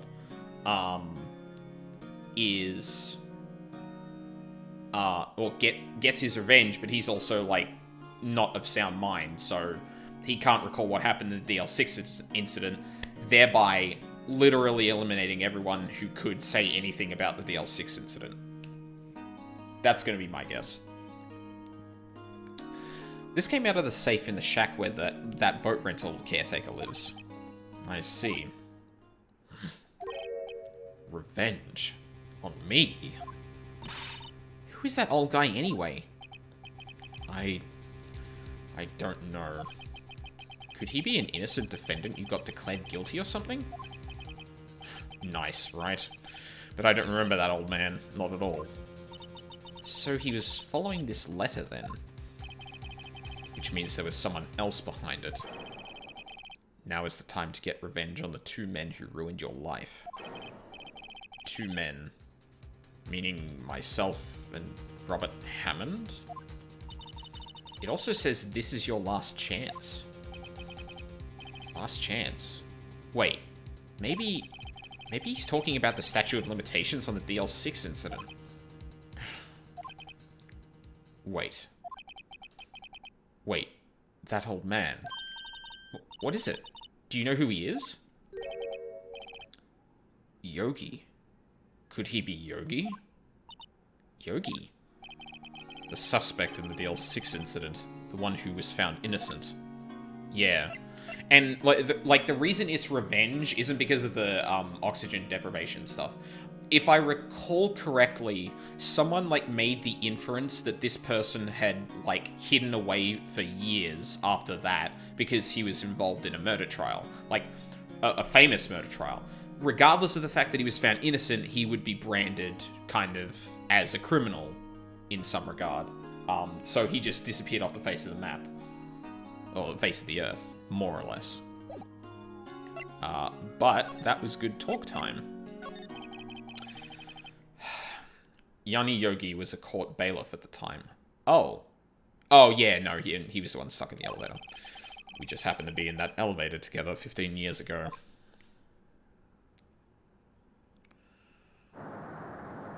Right, earthquake, and then... The quake was incredibly strong.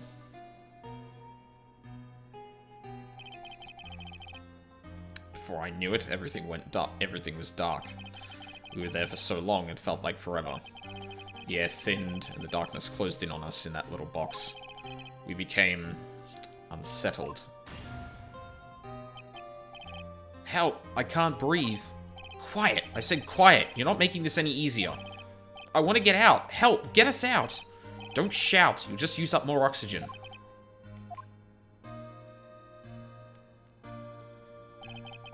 That's all I remember. When I came to, I was in a hospital bed, staring up at the ceiling. In court, Yanni Yogi's mental condition was called into question. They claimed the oxygen deprivation and stress had caused temporary insanity. In the end, the claim passed the court and Yogi was found innocent. Huh. But isn't that strange? This letter tells him to get revenge on Edgeworth. Why would he want to take revenge on you? Right. Yeah? There's something that's been troubling me these last few days. I didn't know whether or not I should tell you. You mean the nightmare? It's a nightmare I've had. A memory of a crime that I committed. Crime you committed? A memory of a murder. Also, it was a murder. In a previous flashback, it just said of murder, which was weird. I think the time has come to tell all. For the last 15 years, I've had the same dream almost every night. I wake up in a fearful sweat every time. What kind of dream? It's a dream about my father's killing in the dark. Help, I can't breathe. Quiet, I said quiet. You're not making this any easier. I want to get out. Help, get us out. Don't shout, you'll just use up more oxygen. I can't breathe. You're using up my air. What? Stop breathing my air. I'll stop you. Ah, what? What are you... Stop breathing my air! No, father. He's attacking father. Then I saw the pistol lying by my feet. I don't know if it was evidence from that day in the court or the bailiffs. In a daze, I pick up the pistol. Get away! Get away from my father!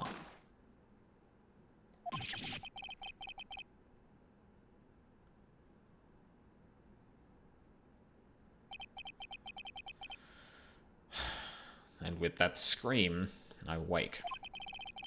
It's a bone-chilling scream. The scream that has rung in my ears for the past 15 years. But that's just a dream, right? Right? That thought is the only thing that has kept me sane for the last 15 years. But what if I'm wrong? What if it's real? They say that sometimes people shut out memories in self-defense. Maybe it was I who killed my father. What? If you think about it that way, this letter makes sense. Get your revenge on Miles Edgeworth. Think about it. Yogi was really innocent. That's why he wanted revenge against me. Wait, Edgeworth? You mean... It was me. I was the true criminal of DL6, and I shot my father. This is bad. What are we going to do, Nick? What can we do? I don't know. I don't think there is anything we can do, like it or not. Hold on a sec. Air in the elevator was oxygen depleted at time of incident. No clues found on the scene. Gregory Edgeworth, defense attorney trapped in the elevator, returning from a lost trial with son, Miles Edgeworth, age 9. One bullet found in heart. The murder weapon was fired twice. Yanni Yogi. court bailiff trapped in the elevator with the Edgeworths. Memory loss due to oxygen deprivation after his arrest. Fiancée Polly Jenkins committed suicide. Oh my god, he called the Parrot after his... Jesus fuck. Oh, I forgot about that bit. Shit.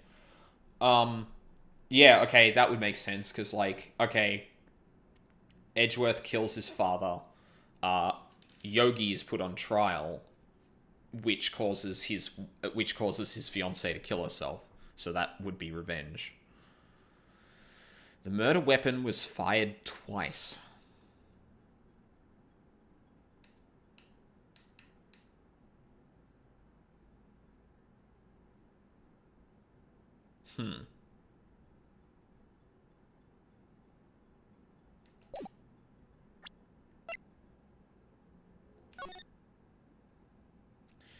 See, that the bullet hole, you can see my mouse, right? Yeah.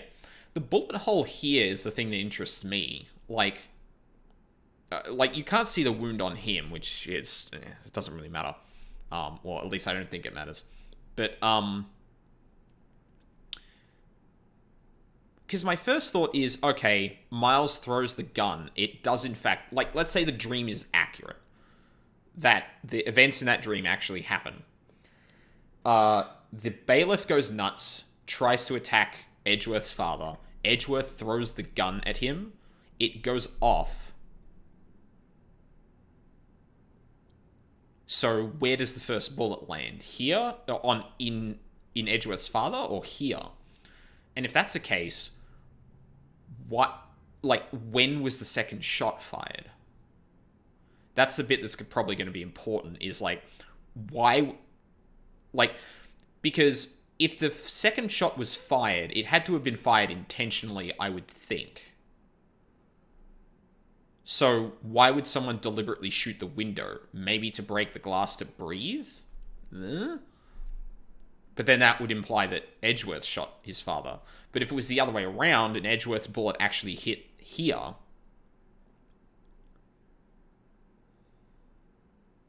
But I don't know how that would make sense. Sorry, I'm getting distracted, but... Thinking through these things, now, the DL6 incident is unclear, and I'm trying to, like, form a kind of coherent, like, set of events in my head. But I don't think we have everything just yet, or it certainly doesn't feel like it. If there's someone else who knows a lot about the DL6 incident, maybe... There is, Nick. There is someone else who knows about DL6. What? Well, yeah, it's fucking Grossberg. Is he here now, or...? Oh, finally. Mr. Grossberg! Ah, hello. What's wrong? You look troubled. No kidding. I can't believe you're not. My. Just calm down and tell me what's happened, hmm? It's Mr. Edgeworth. He...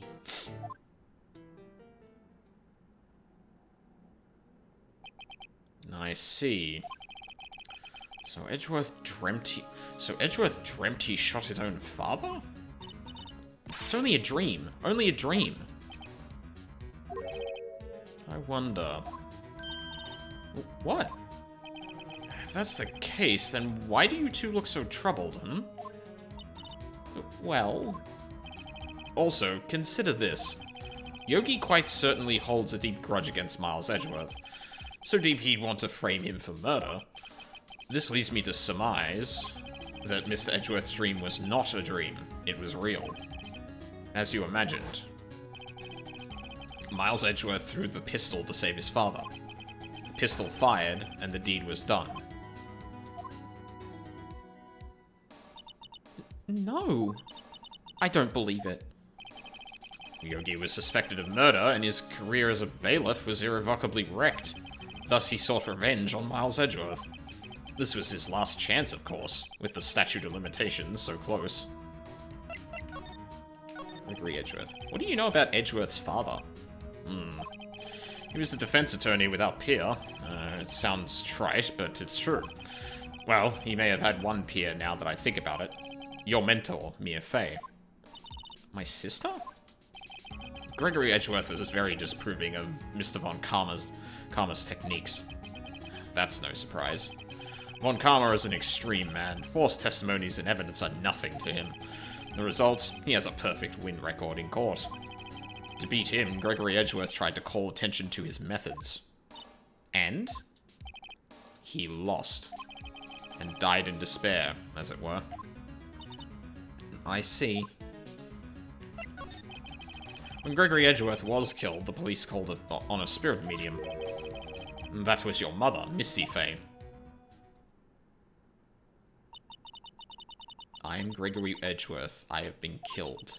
The one who shot me was the bailiff, Yanni Yogi. Unless it was actually Yogi. Yet Yogi was found innocent. That's when my mother left us. Everyone called her a fraud. Well, that's right. Everyone thought she was, you see.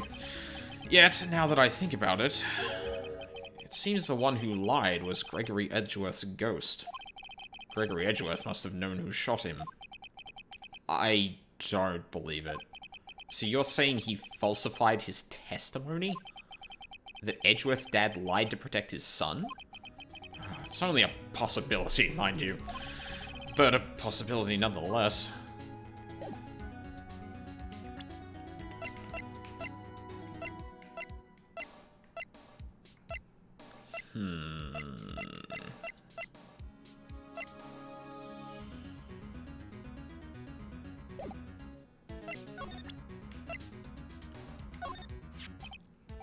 Oh, so this is the letter. It does seem that Yogi was following this letter when he killed Hammond. But why kill Robert Hammond? Hammond was a skilled defense attorney, but he defended clients not for their sake, but for his own. Huh? His own sake? He never trusted his clients, that one. The only thing he trusted was his own ability. But he got his client found innocent, so why should it matter? Actually, my dear, it's quite different. He won that innocent verdict for no one but himself.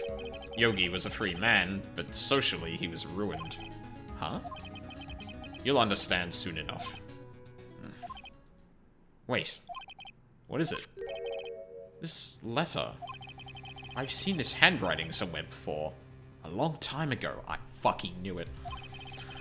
Whose handwriting was this? Do you have any idea who wrote this?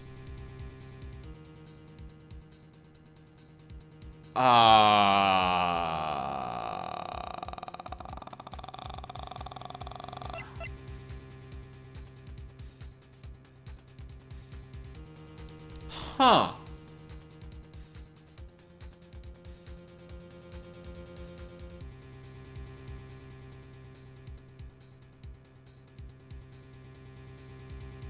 I hadn't considered that.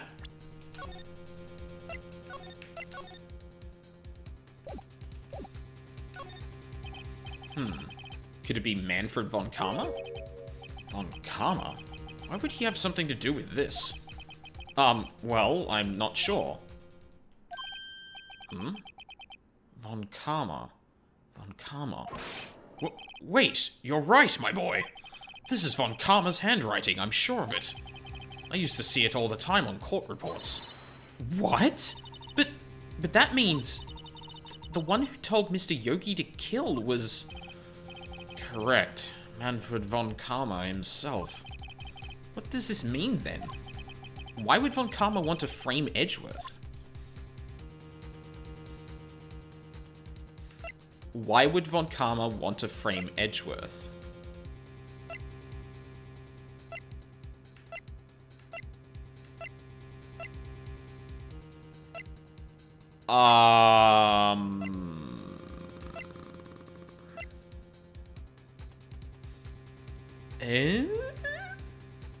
That doesn't really, no.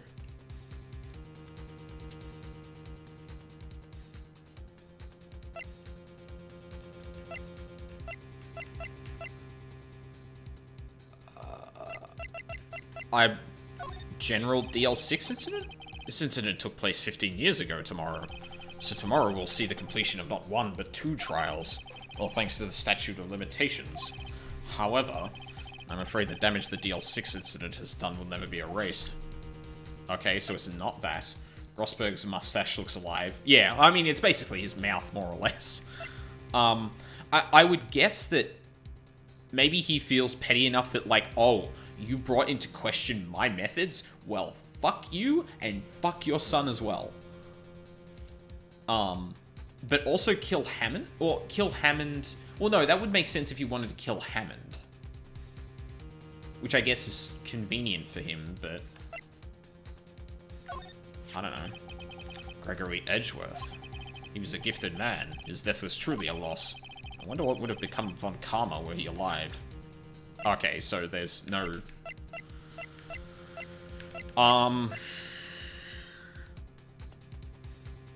Is it because he was... No, that can't be it. Ah, she was a beautiful woman. I'm truly sorry about what I did. Huh? Sorry about what? I think I'll stay out of this one. I'm kind of running out of options here. Why would von Karma frame Edgeworth?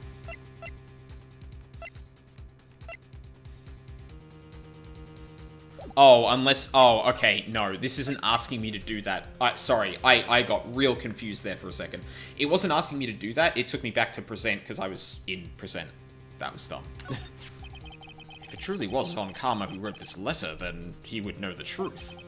He would know that Miles Edgeworth had accidentally killed his own father. Huh? He'll say as much tomorrow in court, I should think. He'll press the point until the court finds Miles Edgeworth guilty. Oh no. But how could von Karma know about Mr. Edgeworth past like that? Even if Mr. Edgeworth thought it was just a nightmare. That I do not know. Yet I do know that von Karma is both persistent and a perfectionist. He may be seeking to satisfy a grudge against Gregory Edgeworth by hurting his son. What do you mean? It was 15 years ago. Von Karma met Gregory Edgeworth in court, and von Karma did win, but he didn't make it through the trial unscarred. What happened in the trial between Edgeworth's dad and von Karma?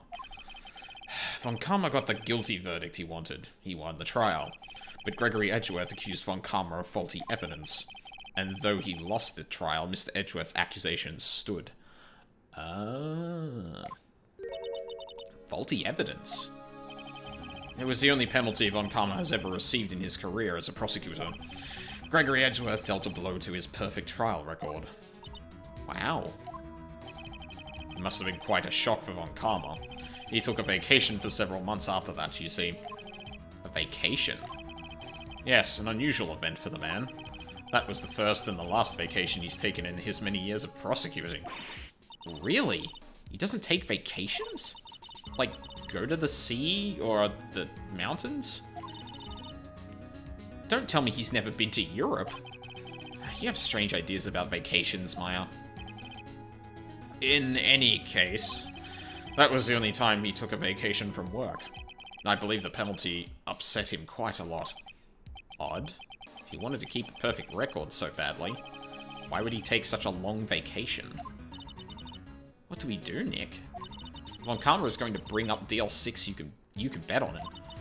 What if Mr. Edgeworth pleads guilty to DL6? I won't let him. Yes, Mr. Wright. I hate to say this, but even accidental murder is murder, you know. I know that. I just believe in Edgeworth's innocence. I can't believe he'd kill someone. But Nick, Mr. Edgeworth admits it himself. His father must have lied to protect him from beyond the grave. I don't care. I know he's not guilty.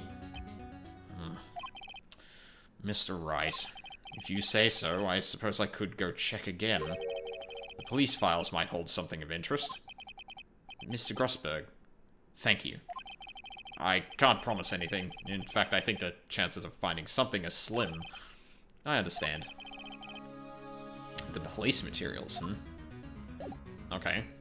I mean, in this localization, he's from Europe. Well, Wait, is he?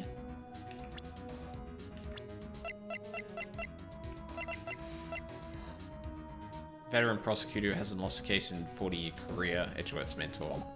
Maybe that happened in dialogue and I can't remember it. But yeah, this is kind of weird. Like, if that's the case, like, I've heard the argument sometimes that, like, localizations probably shouldn't, I mean, there's different levels of localizations, right? There's literalizing the text, right?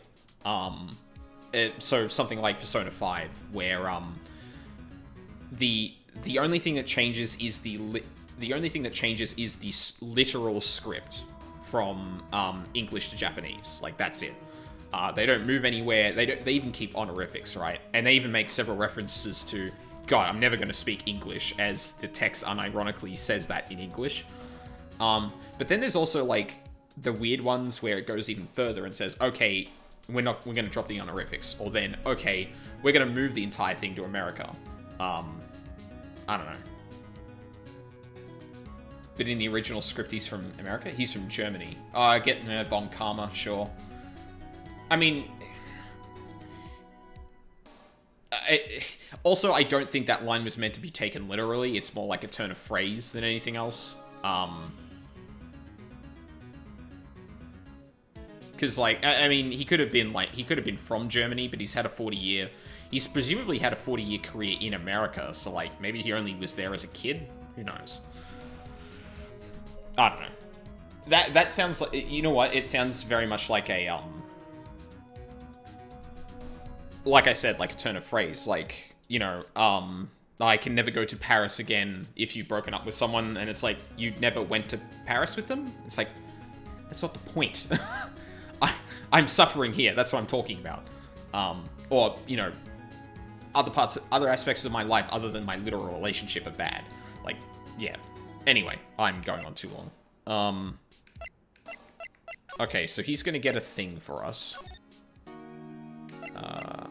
Okay, first I'm gonna do the quick run around to places I haven't been yet. There's hardly anyone here. Everyone must be out looking for the old guy, Yogi. Ah, it's you. I don't think Gumshoe will be coming back today. He's staying out late looking for someone. Sounds like Detective Gumshoe is pounding the pavement for real. We were wondering if we could check out the records room again. Well, now, I can't have just anyone wandering around in there. But, I guess Mr. Von Karma is in there now anyway. You can go in as long as he's there. Really? Von Karma? Yes, he just arrived, actually. Von Karma's in the records room? Nick, let's hurry. Well, this'll be interesting.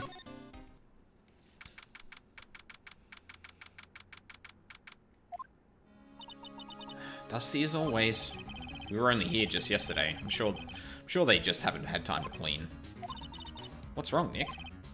Nothing. I was just noticing that he isn't here. Von Karma. Weird. Huh? One of the drawers here is open.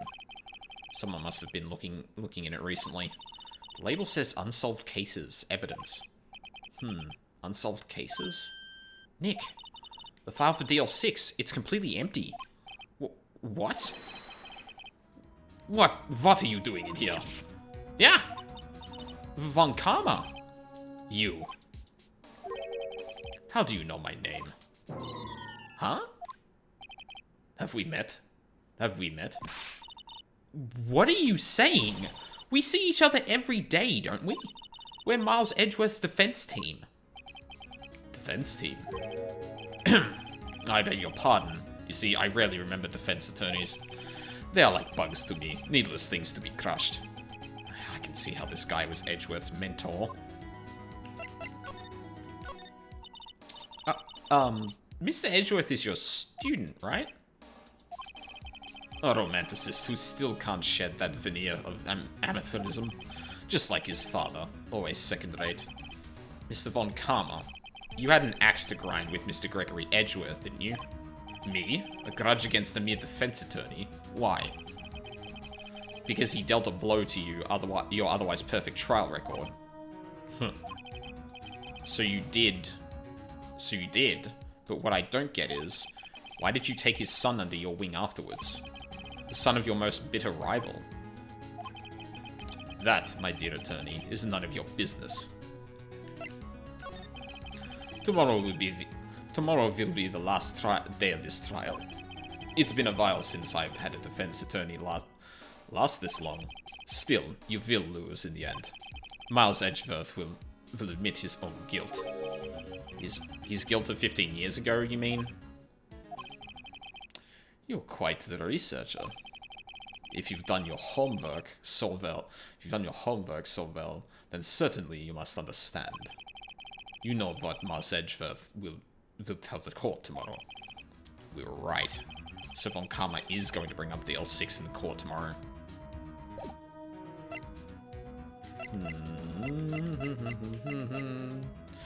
Okay. It would be a really dumb idea to show him the letter he handwrote, wouldn't it?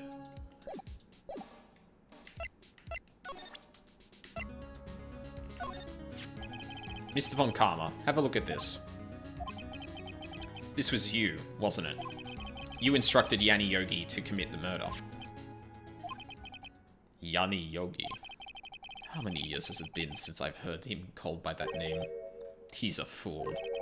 I told him to burn it after he read it. So you admit it? You wrote Mr. Yogi this letter? Yes, my dear defense attorney. Thank you for taking the trouble to bring it to me. You've saved me from a lot of needless hassle. What? Nick, what is that thing? A stun gun for self-defense? A stun gun for self-defense, usually. Indeed. 600,000 volts would course through your body like a dog touching an electric fence. 600,000? Oh, don't worry. People don't die from it, usually. Now, give me the letter. No. No. Whoa. Whoa. What are you... Nick, run. Did he just tase Maya? Maya! Out of my way.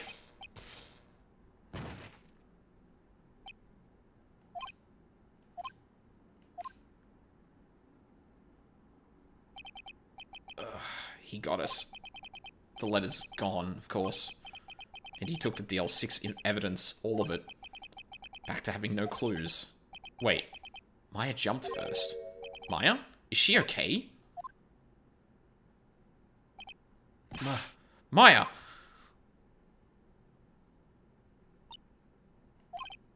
Maya, open your eyes. Maya? The letter. Did he take it? Huh? Oh. Yeah. Are you okay? I couldn't stop him.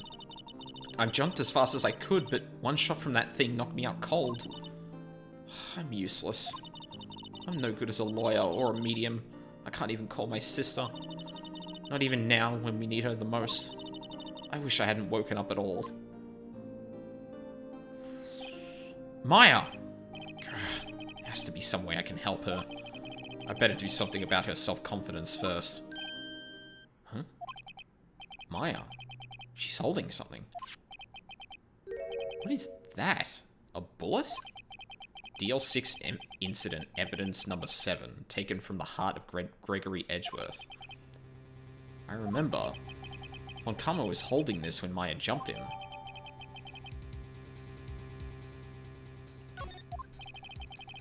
I'll prove it to you, Maya. You're most definitely not useless. I'll prove it to you in court tomorrow. Oh, fuck, that was short. Well, shit. I thought that was gonna be, I'm super curious if, the thing I never understood was, why change Maya and Mia's family name? I mean, they're treated as, following Asian family tradition anyway. Why change the name? Well, I mean, I mean, to be fair, there are people who, um, like Ayasato to Fae. I mean, they could be spirit mediums in the like yeah, like I guess from like a writing perspective, yeah, that's kind of weird. Um, realistically, like I guess you could argue that like married into different families and stuff like that. That last name just changes. Honestly, it was probably just this was during the era where um a lot of games that were Japanese were having. Well, this was during an era where I could completely believe that someone was like, Ayasato is going to be too complicated for English speakers. So yeah, I don't know. Um, but I guess that's the one that stuck because that's just their last name now. Um, yeah, I don't know. Like, follow the history of like Japanese for anime and games going over to like English speaking countries, and you'll find a lot of really weird decisions that like don't make a lot of sense other than it will be easier for people who speak English to understand. Um, you know, like Digimon had Digimon characters had all of their names butchered. I'm pretty sure Pokemon suffered the same thing. Like it's only really recently where it's kind of led up to okay, well, we're not going to translate the names at all, and in fact, we're going to even keep things like honorifics in there because people understand that more now, or at least there's a perception that people are okay with it. People were probably okay with it before, and if it happened earlier, it might have happened earlier too. But yeah. Not going to pretend like I understand why people would do that, or if it even has that much of an effect on things, but, yeah. Unfortunately, that's how it be. Alright, we got music. So, I am quickly going to cook myself some lunch before this trial gets going. I'm going to eat that, and then we're going to continue on. So, I will be right back.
Okay, I'm back. Being from Brazil, I sometimes miss when we got our own localizations of stuff. After publishers like Funimation were formed, US started getting some kind of monopoly on redistribution.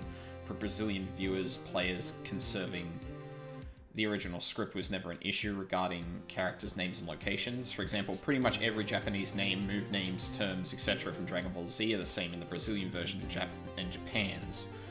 Down to having Jin in every race name, even if it doesn't make sense, and DBZ exploded here regardless. Yeah, I don't know. Like, it's definitely got to do with a culture. It's definitely a cultural thing. Like I am not an expert on this kind of thing. Like I especially only got into like a lot of really Japanese games. Other than like some really popular ones.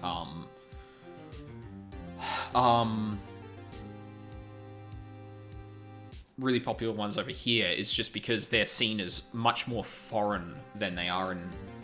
Oh, yeah, in Brazil. Like, I think there are mainly two reasons why Brazil doesn't twist their nose at Japanese culture as much. It has the biggest Japanese population outside Japan. Brazil has such a mixture of cultures that we don't care much about preserving our culture, and we tend to get really curious about foreigners. Which is like... That's the thing, like...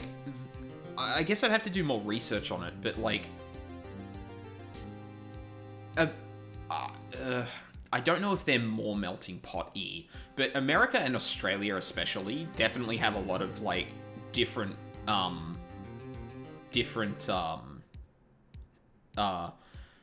lot of different cultures coming to their country. But it feels like a lot of Western, or it feels like a lot of English-speaking countries are very much more defensive about that kind of thing. Where they kind of other those people a lot more than, say, it sounds like Brazil does. So as a result, like, you get things where a lot more translations that are meant for us are perceived to be needed to be, like, edited a lot more. Like, there's really famous, like, translation ones in Pokemon where, like, Brock in English is talking about a donut, but he has a, not onigiri, some kind of rice ball. I can't remember.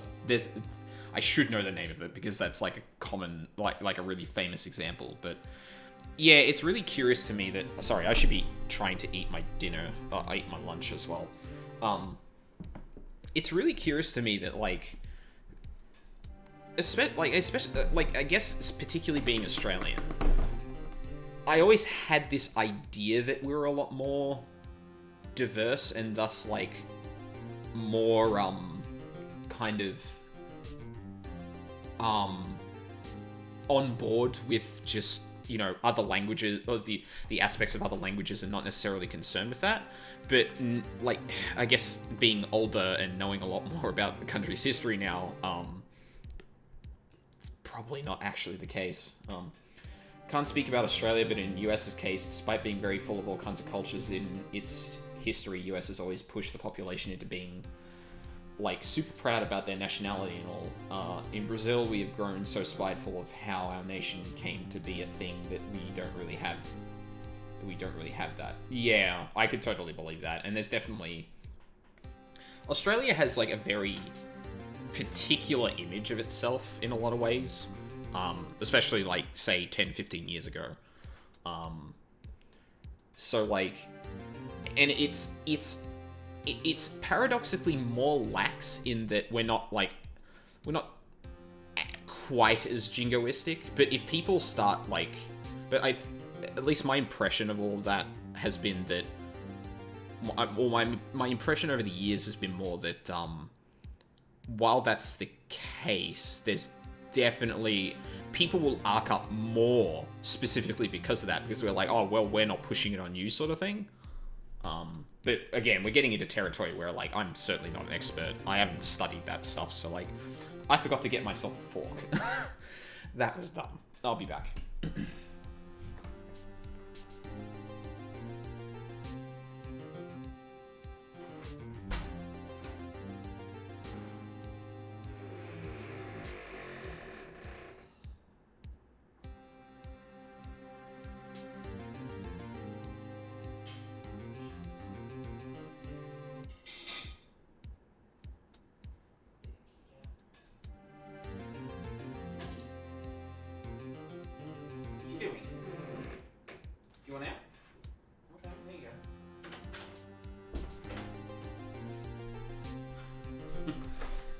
I don't know. Yeah, I didn't mute my mic for that.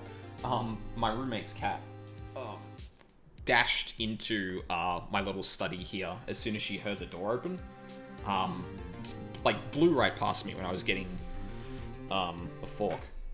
But yeah, that's I don't know. Like, I wish people were more kind of curious about it, I guess is the phrase that you used, gamer, or game over. Like, if we had been, I feel like there'd be a lot less divide in terms of people kind of, like, knee-jerk othering other cultures and that. Because I feel like it just hasn't helped.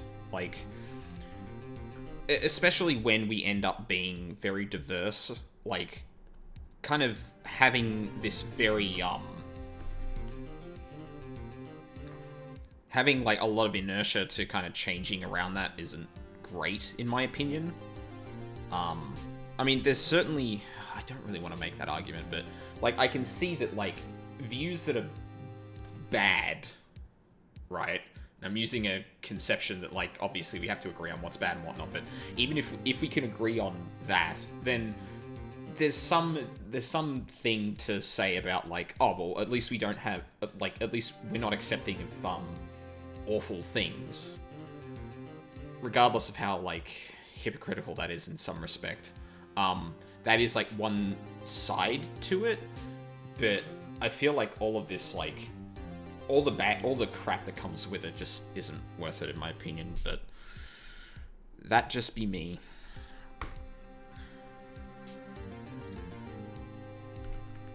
And especially lately, where, like,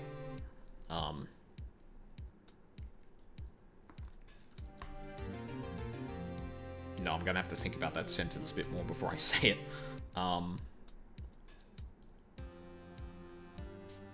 Like, because then that inertia ends up extending, like, to things we really should grasp. So, like, when it comes to Australian history regarding people of colour, for example, like, I feel like a lot of people really kind of, in Australia at least, really lean on the whole, oh, we're accepting of everyone, everyone's a mate, blah, blah, blah. But then conveniently ignore that, like, you know, we literally enslaved and committed genocide on Aboriginal people. But it's, no, look, they're okay now, we're giving them all the same... Yeah, I don't know. It's super complicated, and I probably shouldn't get into this on stream, because, again, I'm not... I'm still educating myself on a lot of that stuff. Because, unfortunately, as you probably have gathered from what I've been saying, I have had one perception of the country I live in for a very long time, and then slowly over time that has slowly eroded to, oh, I think this country has major fucking problems. But yeah. Anyway, back to video games. Damn, I really did not expect I didn't expect that. Like, I'm really curious if there are, like, different sort of, like, sub-routes in this game. Because I'd be curious to see if there was a way to end that act without confronting Von Karma about the letter. Like, that seems like a really obvious lead, kind of like when I presented the evidence to the producer in the last episode.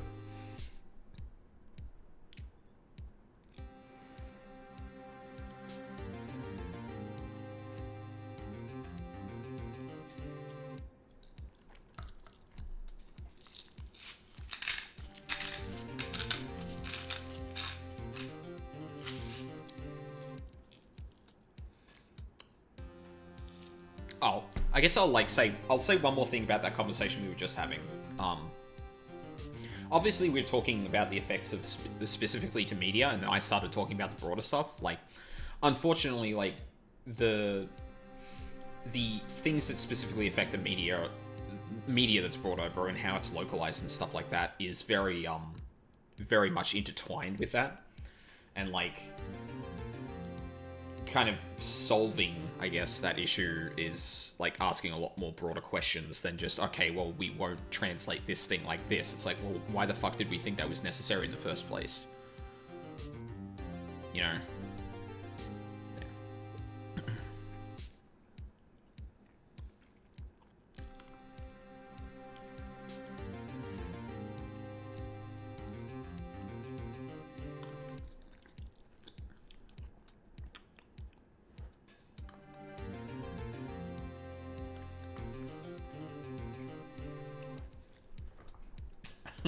Anyway, how's FF14 going, game? Actually, I'm curious. Have you played WoW before?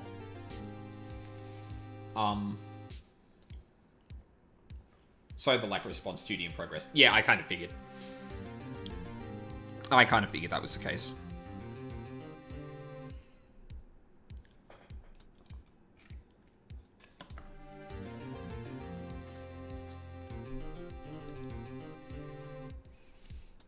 Oh, that reminds me.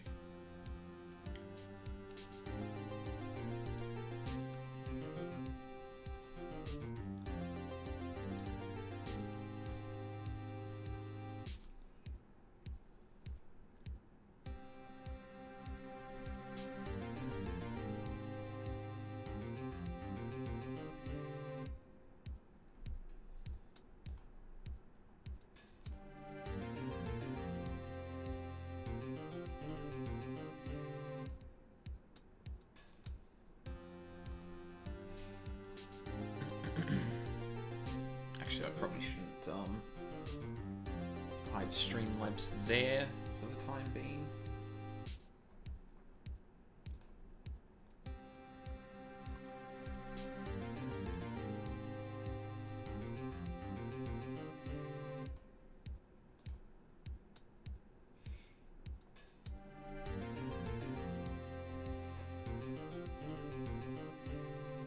Oh, that's a quiz thing.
Oh, that was the wrong person. Shit.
What?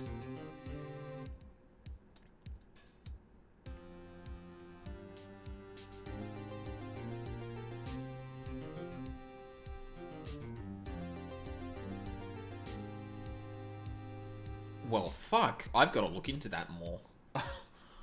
So apparently, I don't know, you know, if you're unfamiliar with what I'm about to talk about, it is a bit of a creepypasta ARG, so warning, it is a bit creepy. But apparently the whole Majora's Mask Ben drowned thing from YouTube ages ago started up again?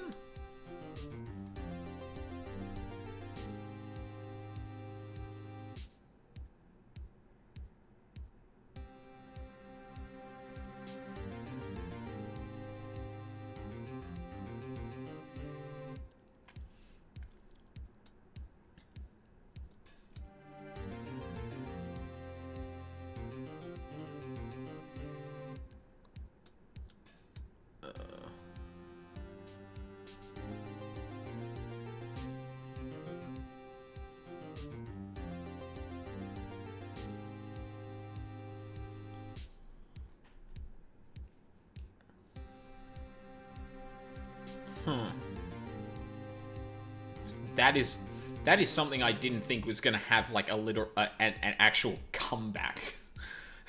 That's nuts. Although I guess it's not technically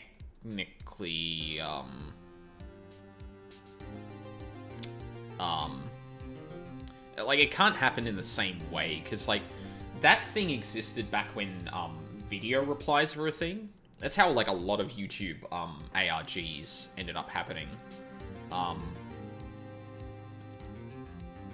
don't even know how that... I don't even know if you can, like, go back and look at that now that I think about it. Because, like, YouTube replies aren't a thing anymore, so, like... Like, you'd have to see something that would explain it, I guess. But fuck, that brings back memories. Granted, I didn't follow it, like, at the time. It was more like when YouTube replies still existed. I followed it after a lot of it had happened. But, like, it was something I couldn't keep up with because I just didn't comprehend what that fucking was at the time.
I don't know if you're still in that duty, game over, but, if you aren't, I did want to ask you something about FF14.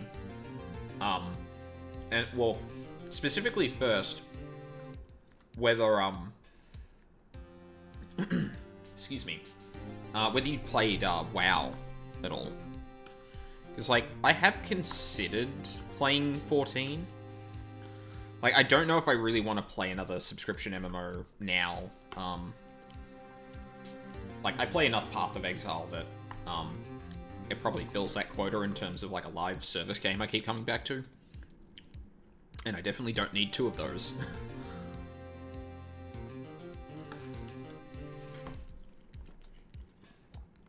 But I definitely have had that itch to play an MMO recently, and,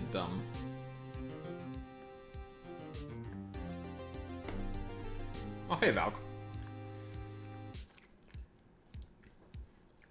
FF14 is amazing, but the early game is a drag. That's what I've heard. But the upshot to that is that I've also heard that, like, its story isn't actually trash like WoW. Or, like, the majority of WoW, anyway. Like, that it's actually a good story, not, like, an MMO story, if that makes sense. The story is fantastic, yeah. Like, I feel like I could get by with that, but again, take some time to really get going. Yeah, that's fair. I'd have to chip away at it for a while, and, yeah. That would require either binging it, or, playing it for a long time. Yeah, I don't know.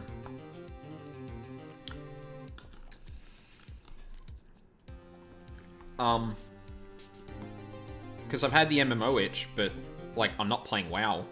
Fuck that.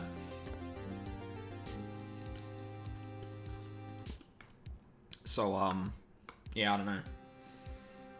Class feels great, and each class actually feels distinct from one another. That is also another thing I've heard about it. I mean, I guess, like, I'm less concerned about the... Oh, no, I guess I do care a little bit about it, but...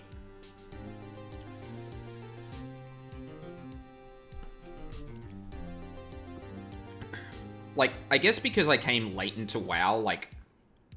I was already there where... Just one more boss. Oh, no, it's all good, game over. I guess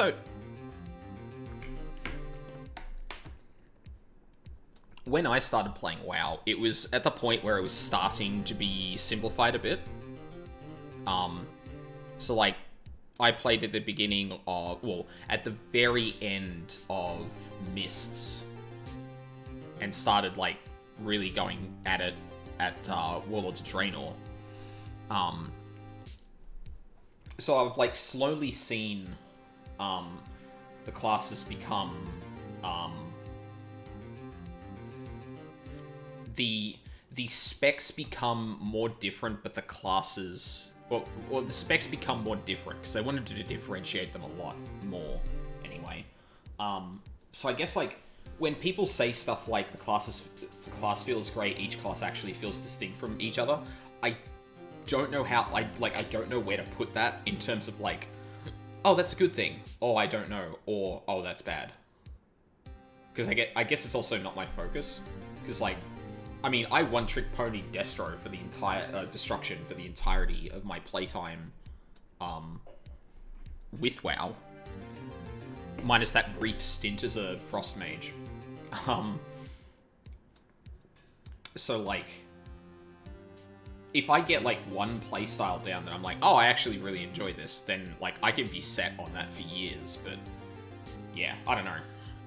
It's just, like, I haven't, the only MMO I've played is WoW, so, like, I, like, have literally nothing else to compare it with. And, like, I did briefly scratch the MMO itch with, what do you call it? Mini Healer? Which is a really neat game, by the way. It's in early access, but, like, it's real neat. You basically play a healer and gear out your entire group. Fair enough. Since there's no specs like in WoW, but classes serve as a specific role, ID, like, Paladin is only tank and Samurai is only DPS. Yeah, I gathered that from the, like, I guess the class structure. So there's not really a problem with balancing 3 playstyles in each class. Yeah, which, yeah, so, like, each of those is going to be a lot more differentiated between each other because they have to be their own thing. And there's no, like, variation within that beyond, I imagine, some, like, customization in some regard. Yeah, I don't know. I'm probably going to take a peek at that at some point. I don't know when. It's certainly not going to be anytime soon, because Path of Exile League is coming out soon, and that is going to consume my next month of time that's not streaming or working. So yeah. Alright. I'm going to quickly rinse all of this stuff, and then we will come back for... By the way, we're on Tonberry JP if you ever decide to play. Okay, unfortunately, at this point, I know of 3 different groups that are playing FF14, so, like, I don't know where I'm gonna end up. Or who I want to play with, specifically. Or even if I want to play with anyone at all, maybe I'll just solo it, because, like, a lot of the time with WoW, I very much spent a lot of time just kind of solo queuing and leveling characters, because that's what I enjoyed, but... Okay. We're not currently playing, though. Oh, yeah, no, I know. You guys are back on... Like, are all of you guys back on WoW now? Actually, answer that, and I'm gonna rinse this, so I'll be back.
Sit in the doorway. Come on. In or out. Thank you.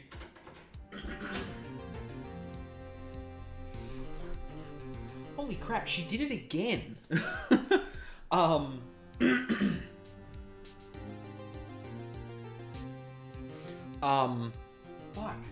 What a nutbag. The second the door, like, creaked, she was, like, bolting right in here. Oh, I love that cat, but she's fucking crazy sometimes. Alright, where was I? Couldn't get a raid group, so we kind of stopped. I'm not. CBF if corruptions and essences. Waiting till Shadowlands. Yeah, that's fair. That's perfectly fair. Holy crap, I couldn't do good DPS as a monk if my life depended on it. Oh yeah, it takes quite a bit of practice to get that down. I'm trying to remember everything I wanted to respond to. I played WoW for like a week because a friend invited me back when Wrath of the Lich King was the newest expansion. Okay, sure. I guess I was going to ask because I wanted more perspectives. Like, obviously, like, Valk is an old raiding buddy of mine from WoW, so, like, I could always just ask them, because, like, I played with them for a while and they know, but I feel like getting other outside perspectives is good. And I've also conferred with, well, I haven't yet. Need to ask them about that. But there's another group of people that I spend a lot of streams with at the moment that they have also been playing FF14. I don't think raiding, but yeah. But I didn't like it then. Thing is, the way I get into games is like, I guess there's going to be more to that. Alright. Well, break's over, so it is time to resume. Oh, I didn't. No, whatever. That can stay there. I guess, like, yeah, like...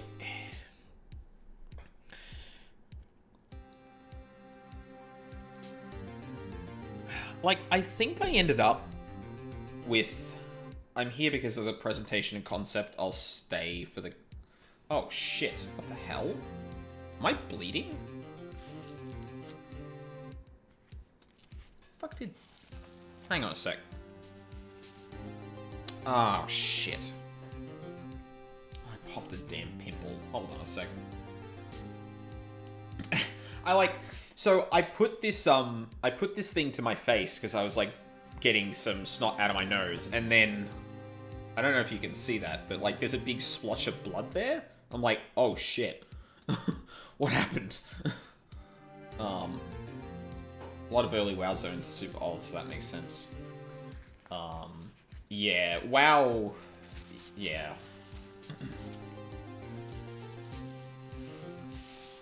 Like, I feel like if you're like serious about WoW, you're either there for the mechanical stuff, or the like grand narrative. So like not the things that are happening in every single quest, but like the raid stories and stuff like that.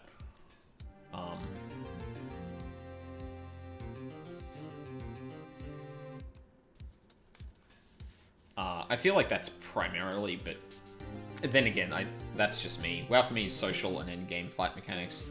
Yeah, I don't know. Like, I never really... And I guess, like, you can probably understand... Well, you would probably already know this, Falk, but, like... The social aspect was great for, like, anything to do specifically with raiding or dungeoning. But, like, outside of that, I actually really like just kind of doing shit on my own. I guess that's just the way I play. Because, like, even with Path of Exile, even with Diablo, when you guys were playing, like, I usually... Well, actually, I don't think I played Diablo with you guys. But, like, I would usually, like, I would usually solo a lot of it. Even if people were ahead of me, it's more like, no, I like the journey. Like, understanding how the... understanding how to gear better, understanding the mechanics of whatever I'm trying to do better. Also... reacting on the fly to, oh, I got this unique that gives me this thing for a monk, for example. Oh, cool. So I can start doing this and rebuilding a build around that. Like, that's the stuff I always like. And it sounds like, it sounds like it's the opposite. Like, it's kind of the opposite for you, where, like, yeah, you're focused on more of the social group stuff. There are better games for solo play, for sure. WoW is definitely not one of them. But parroting what some ex-WoW streamer who migrated to 14 and was doing every raid synced. FF14 has better main scenario but worse side quests, and WoW don't like how the GCD in FF14 is slower until endgame. In 14 you're a chosen one rather than some rando. Better games for solo. Yeah, the weird, like, I kind of get where people are coming from in WoW, where it's like, hey, we used to be kind of just whoever. Now we're the chosen one. We don't like this shift because they like being the some random adventurer, not the chosen one. When it's from the start, like, I can completely understand that, like, people just like that because, oh, that's how the game is. That's how the story is told. The GCD in F14 is odd, but once you consider the fact that you typically have a ton of stuff to press between them, GCD is affected by your stats too, isn't it? Well, I'd imagine there's some kind of haste thing that would make that quicker, but if there's also instant stuff you need to press, like, and yeah, you have a lot of OCD. Fair enough. Alright. This could devolve into MMO talk for the next, like, hour or two, because, like, I am super curious about it, but we're gonna get back to Ace Attorney, because I really want to see how this trial unfolds. Because now I am... Now I'm really,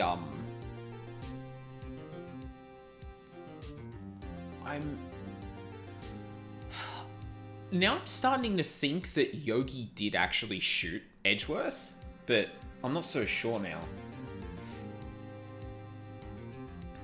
Because every expansion trims skills, so right now until 60 you don't have a whole lot of skills to cycle through. Is that in reference to 14? I didn't think... One of the things I really heard about it was, like, they don't usually trim all that stuff, but maybe I misunderstood. It's what I don't like about low-level FF14. Oh, there's just not enough going on. Well, I mean, WoW ran into that problem recently, and they started doing a lot more about it, giving skills earlier on and leveling, and, like, altering the mechanics as you level up. Better off waiting until after patch 5.3 hits. That one will trim a lot of the fat from A Realm Reborn in SQ. They've trimmed some to change the flow of rotations in endgame. Yeah, which makes sense. Like, it seems like what WoW was doing around the period of Warlords, Legion, and battle, or BFA rather.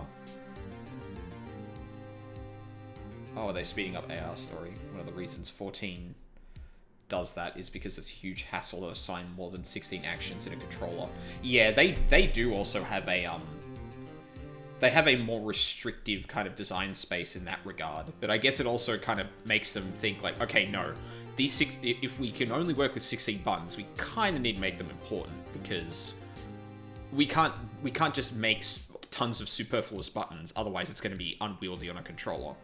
That's actually a really interesting kind of challenge, though, is like keeping 16 buttons kind of meaningful, not adding too many superfluous ones, but keeping all of those. Yeah, it's probably what sold me on it.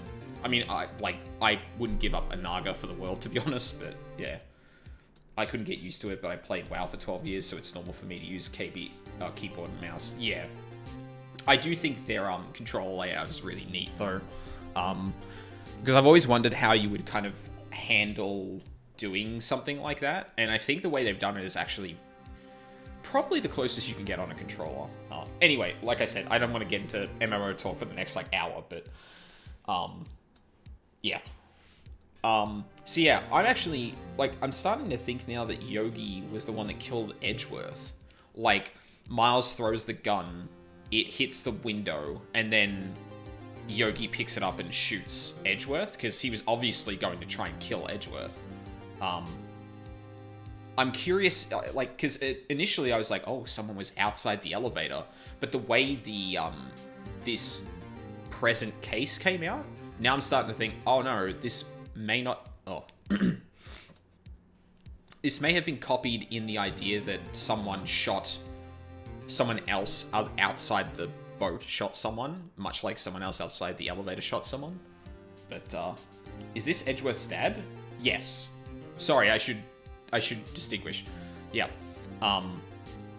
Like, Edgeworth throws the gun and Yogi shoots Edgeworth's dad. Like, that's what I'm going with at the moment. First shot hits the window, Yogi picks up the gun and shoots Edgeworth's dad. Yeah. I guess, like, it doesn't need to be said, but, like, obviously spoilers, Valk. Tend to get carried away in stream chats. Makes me wish I could use my voice sometimes. Oh, yeah, for sure, I understand that. Like, ordinarily I wouldn't, because I felt like because I was specifically involved that I was like, okay, like, I'm gonna have to stop talking about MMOs or I'm gonna be here for ages. Because obviously this is very word heavy, so I, like, can't jump between the two. I don't get me wrong, I don't want to kill off the conversation, but at the same time, like, because I'm a part of it, I feel I have to go, okay, look, I have to jump out of this because video games are happening. This is it. Judgment Day. Today, things are going to get settled at last. A lot of things. Whoa. What's the big idea? Sorry, Nick. I only touched your shoulder. I guess the shock hasn't worn off from my run-in with the stun gun yesterday. Anyway, today's the last day of the trial. Good luck, Nick. Yeah. Thanks, Maya. Edgeworth is looking glum as always. I hope Von Karma doesn't push him too hard. Whoa! Oh, whoa. What are you doing? Sorry, I'm sorry. I just thought I'd cheer you up with a pat on the back. Maya, maybe you should go outside and discharge. Right, good idea. Try not to electrocute anyone on your way out. Yeah, pal. Oh, that's Gumshoe. What's gotten into that girl? Detective Gumshoe. Morning, Miss Edgeworth. Good morning. How did it go, Detective? Have no fear. As promised, I've captured our runaway caretaker. I just brought him in. Took all night, pal. Thanks, Detective Gumshoe. You must be tired. Actually, after that shock I got on the way in, I feel pretty good. Yogi says he's forgotten his own name. But that has to be a lie. Why would he want revenge on Edgeworth if he couldn't remember that his past? He does remember, and I'm going to prove it. Hoo boy. I meant just me messaging a lot in chat in general. The anime butchered this case so much. Oh shit. Oh god. Now you're making me worried. Court is now in session for the trial of Miles Edgeworth. The defense is ready, Your Honor. The prosecution is ready. Right. Very well. We have reached the final day of our proceedings in this trial. I ask that the prosecution submit decisive evidence. Understood. Come on, don't be awed into silence by every little thing he says. Very well, Mr. Von Karma. Your opening statement? Right. Thanks to Detective Gumshoe's efforts, the boat rental shop caretaker has been arrested. In yesterday's trial, the defense asserted that the caretaker was the murderer. However, the caretaker has yet to confirm this. I would like to ask the defense to cross-examine him as much as necessary. Very well. Please bring the witness into the courtroom. I think the anime is by the same people who made the terrible Danganronpa anime. Ugh. Oh, the anime, not the game. Okay, right. I understand now. The anime made me not want to play DR. It was only after a friend streamed it that I changed my mind. Yeah, I saw part of the DR anime and never finished it because... Oof. Ooh. It's not good. Danganronpa 3, I hear, is decent. But yeah, the anime of the original game is not good. Ladies and gentlemen of the court, I believe you will remember our witness.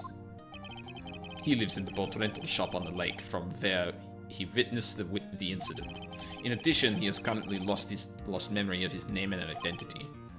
Witness, why did you run away yesterday? The witness was not running away, as well as he will now testify. I see. Very well. Please begin your testimony. Huh? Why I left court.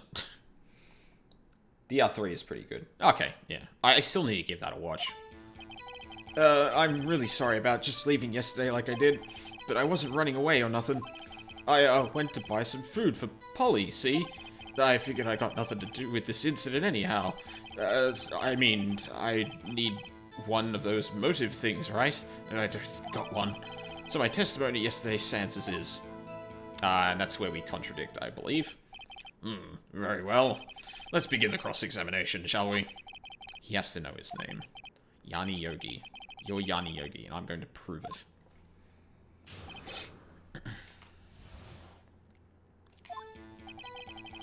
Sorry about leaving yesterday like I did. Ah, fuck it. I'd call what you did running away and not just leaving. You heard Larry's testimony and realized you were in danger. Now, Mr. Wright, there's no need to rush to conclusions. As I said, the witness was not running away. Listen to the testimony. Sure seems relaxed. In fact, they both do. Von Karma and Yanni Yogi.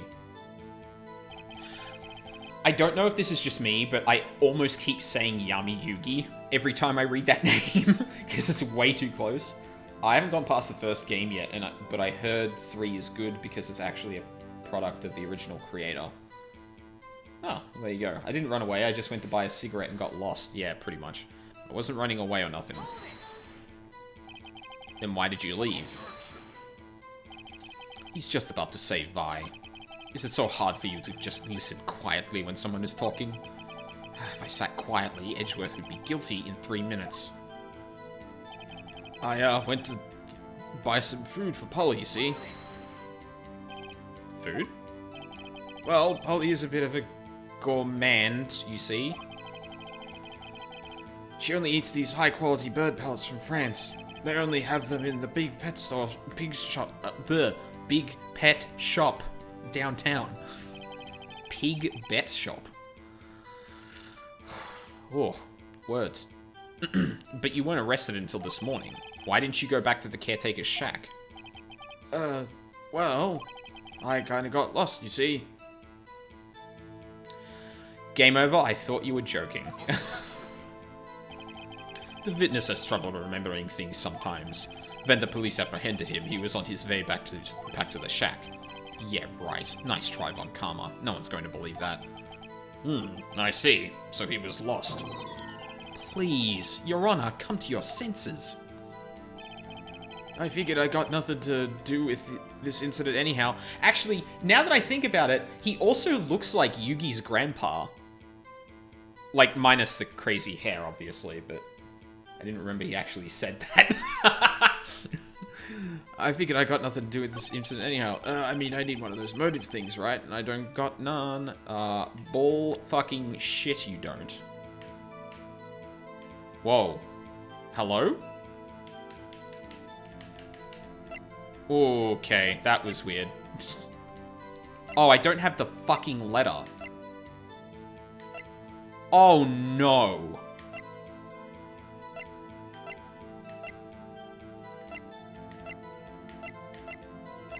Oh, I don't have the fucking... This seems like a mistake. I feel like... Fired 3 times, bears prints from Edgeworth's right hand.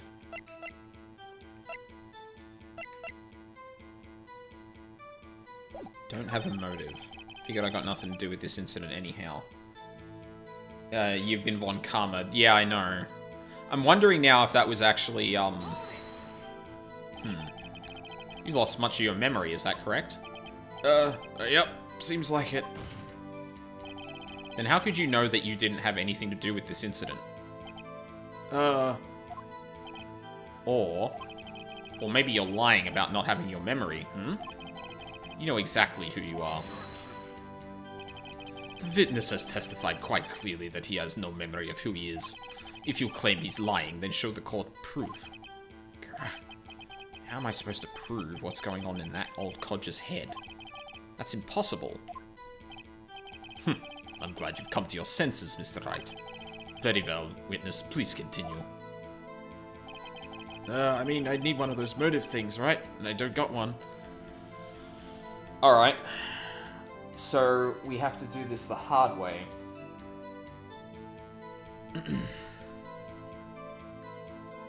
Is there a way we can prove... Oh, actually, you know what? I haven't pressed this yet. How can you say you had no motive? I say you do. You had a grudge against Edgeworth and the victim, Robert Hammond. That's why you took revenge on them, right? Please don't make me repeat myself, Mr. Wright. This witness has no memory of anything beyond several years ago. He can't hold a grudge. It's impossible. I have to prove he's lying about his memory. Otherwise, it's going to be this same thing over and over until the trial ends. Might I say something, Mr. Wright? Yes? Yes, Your Honor? You've been saying the same thing now over and over. You've been calling the witness's memory of the past, or lack thereof, into question. But does this really have anything to do with the current case? Of course, Your Honor. The witness has said he has nothing to do with this case and no motive.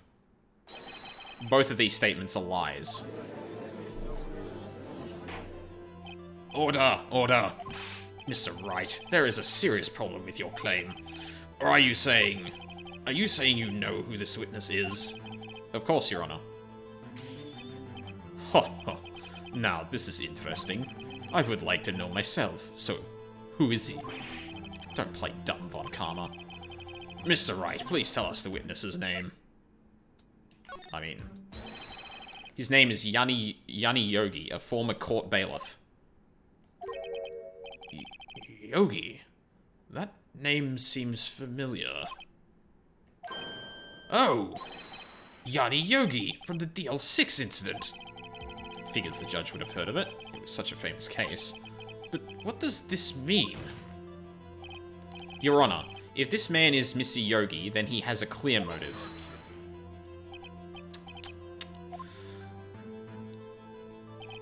Jumping to conclusions again, Mr. Wright.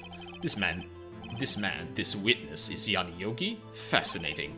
However, how do you propose to prove this to the court? This is a court of law, as you may recall. You need proof. And allow me to repeat once more that the witness has lost his memory. This is it. I have to do this now. If I can't prove he's Yogi right here, right now, then I've got nowhere else to go. Nick, how are you going to prove it? How can you prove that he's Yanni Yogi? It's okay. It's actually quite simple. Your Honor, please take this man's fingerprints. Then we'll compare them to the fingerprints on file for Yanni Yogi 15 years ago. I see. That makes sense. Huh? I'm so very, very sorry, Mr. Wright. Why? The witness has no fingerprints. What? What? No fingerprints? You see, before I worked as a caretaker, I worked at a chemical plant. I burned my fingers working with that stuff. Yep. What? Yogi, you sneak.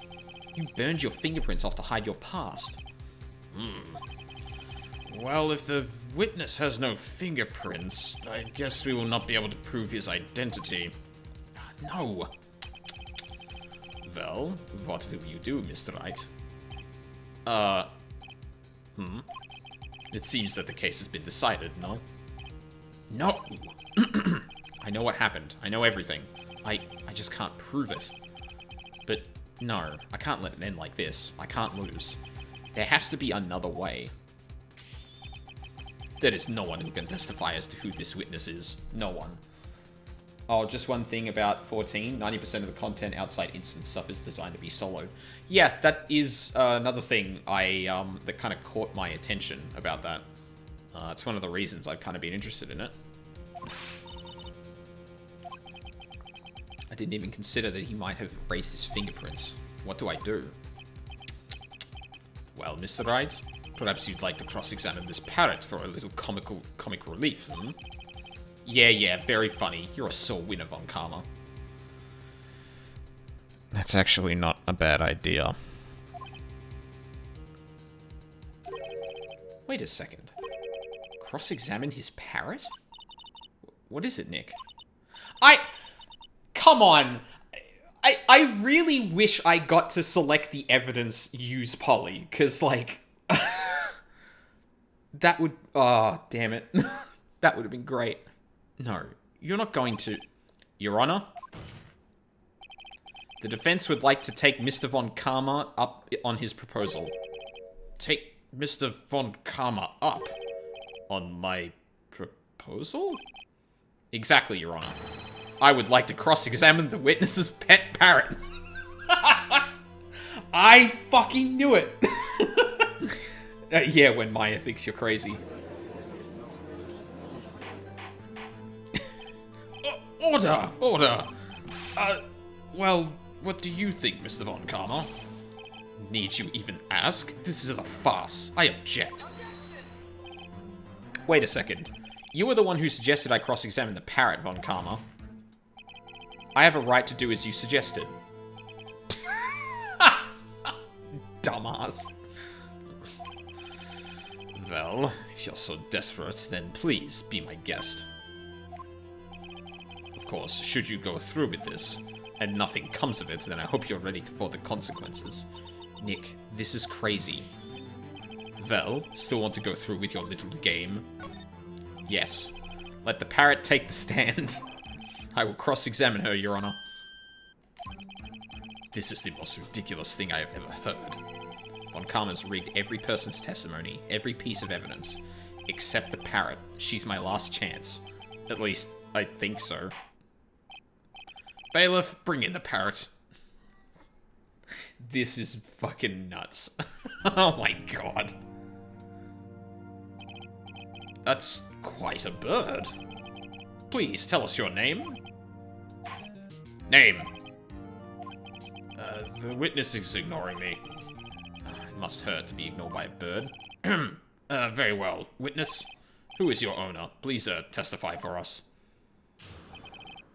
Who is your owner? Hello! Hello!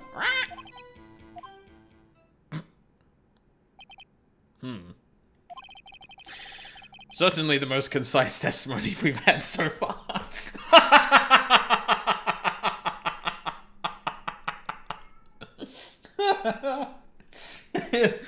Yeah, it's like we spent an entire day basically paring down the entirety of Lotta's testimony, then Yogi's testimony, then fucking Larry's.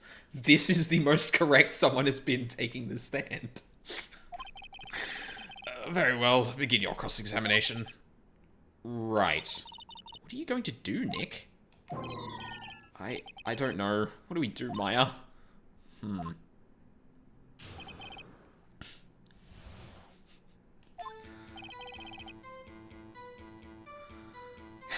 Press the parrot. I'm gonna save here, because... Oh, I shouldn't have... fuck. I shouldn't have done it over that, but... Oh well.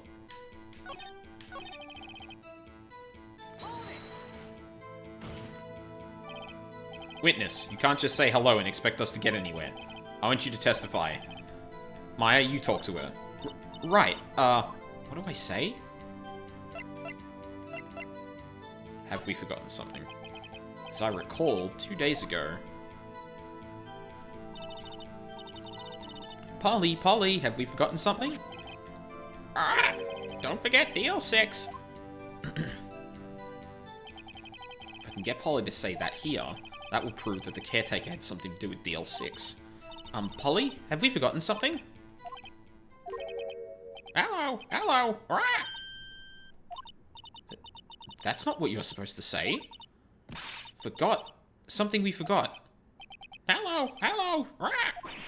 Uh-oh, it's not working, Nick. She won't say it. This is ridiculous. Why won't she say it? Something the matter, Mr. Wright? Wait. Don't tell me Von Karma expected this. He couldn't have retrained the parrot, could he? Did he train her not to respond when we asked if we'd forgotten anything? Oh, shit. What the fuck do we do then?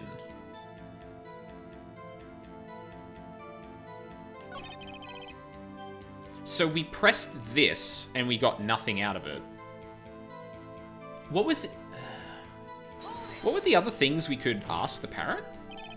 Witness, you can't expect Maya talk to her. Right, what do I say? What's your name? Yeah. Maybe I should get her to say her name. Polly, what's your name? Polly. Mr. Wright, I think we've established that this parrot is named Polly. Does this have anything to do with her owner's identity?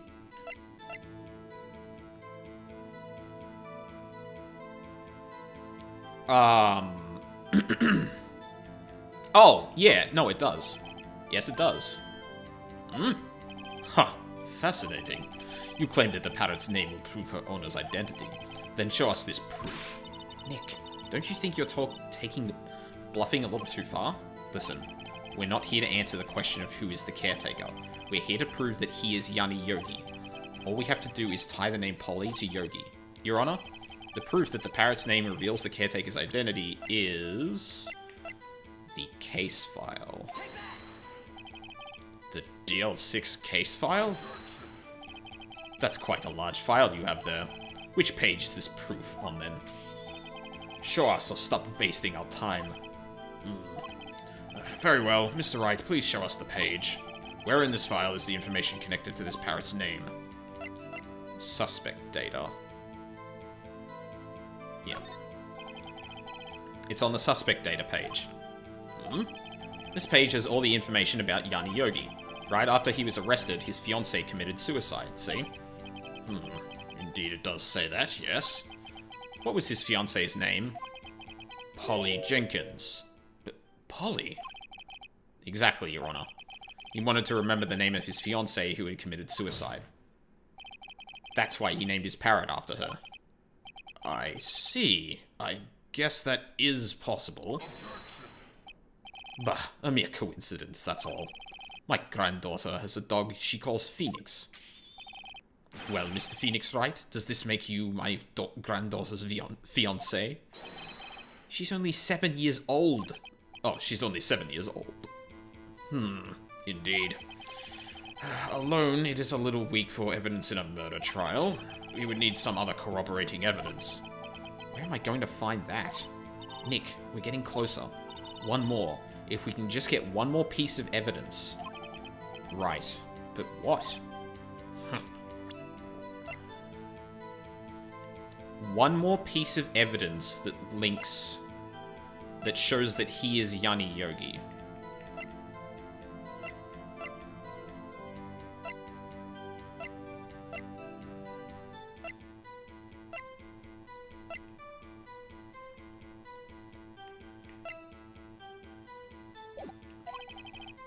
Very well, witness, you may continue.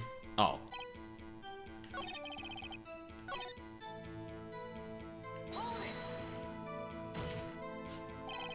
Witness, you're here to speak. You must speak to me. Frankly, I can't believe that you're speaking to the Parrot. Well, I guess we should try to get some information out of her. We need to show the judge that her owner is Mr. Yogi. Hello, hello! Witness, you can't... Yep. We can say one more thing to her, and that's what's the safe number. Maybe I'll get her to say the number of that safe. Huh? Safe? Why? Let's just try to get her to say anything, okay? Polly, what was the number to the safe in the shack? 1228, 1228. My, what a reckless parrot. Well, Mr. Wright, you aren't claiming that this number has something to do with the caretaker. Of course it does. Oh, unless the number is significant.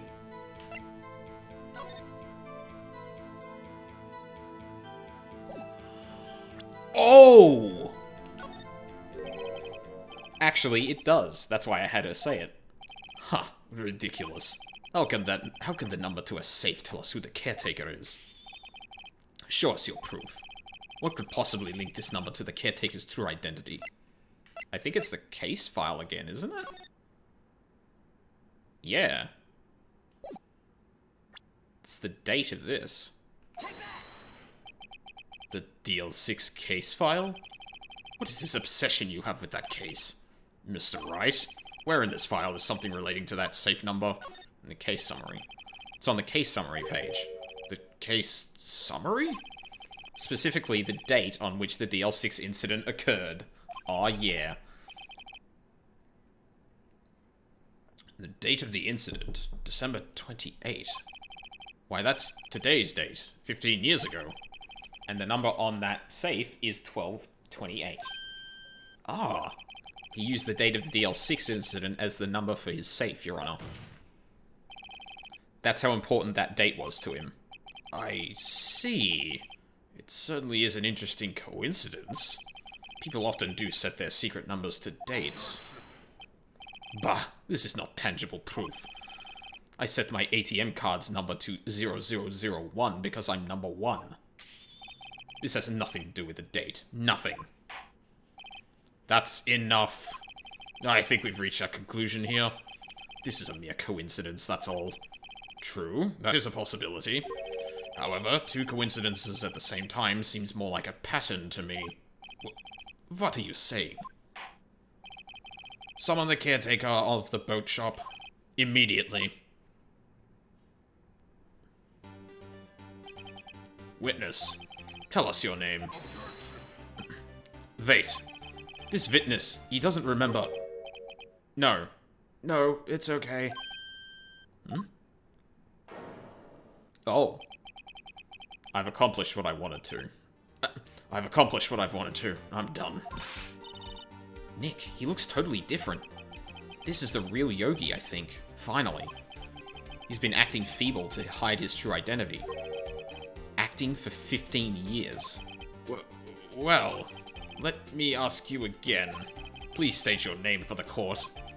My name is Yanni Yogi. 15 years ago, I served as a bailiff in this very court. Order, order. Yanni Yogi. So, was it you who killed Robert Hammond and tried to frame Miles Edgeworth for his death? Yes, it was me. I did it. They put me on the witness stand 15 years ago. Robert Hammond, he said I was mentally unsound. He told me it would make me innocent, get me off the hook. So, I pretended to have brain damage. I was innocent, really, but he didn't believe me. We won the trial, but I lost everything. I lost my job, my fiancée, my social standing. Then, this year, 15 years later, a package arrived. It was a letter and a pistol. The plan was written out in careful detail. It was a plan for me to take my revenge on the people who ruined my life. I didn't care who had sent it. I thought this was my chance after 15 years. This was it. Finally, a chance to have my revenge on Robert Hammond and Miles Edgeworth. I have no regrets. Wait a moment. Revenge? Against Miles Edgeworth? What do you mean?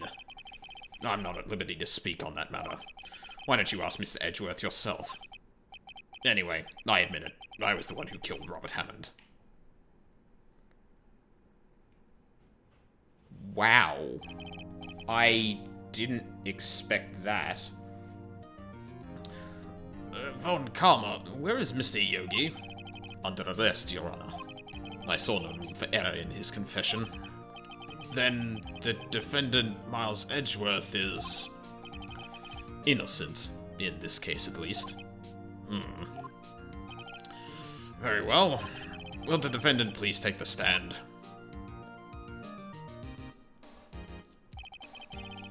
There are a few mysteries left unsolved.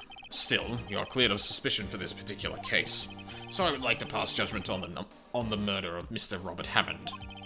Any objections?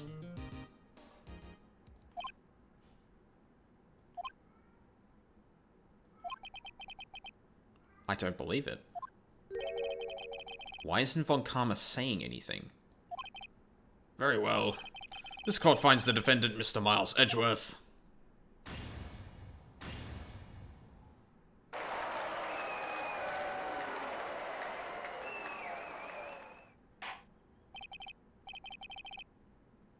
That is all. This court is adjourned.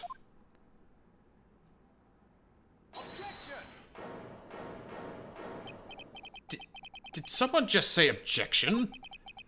It wasn't Von Karma. Wait, but that means... No. Edgeworth?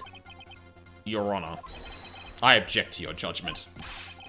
What do you mean? I'm not innocent at all. As we have heard, Yanni Yogi killed Robert Hammond in revenge. But revenge for what?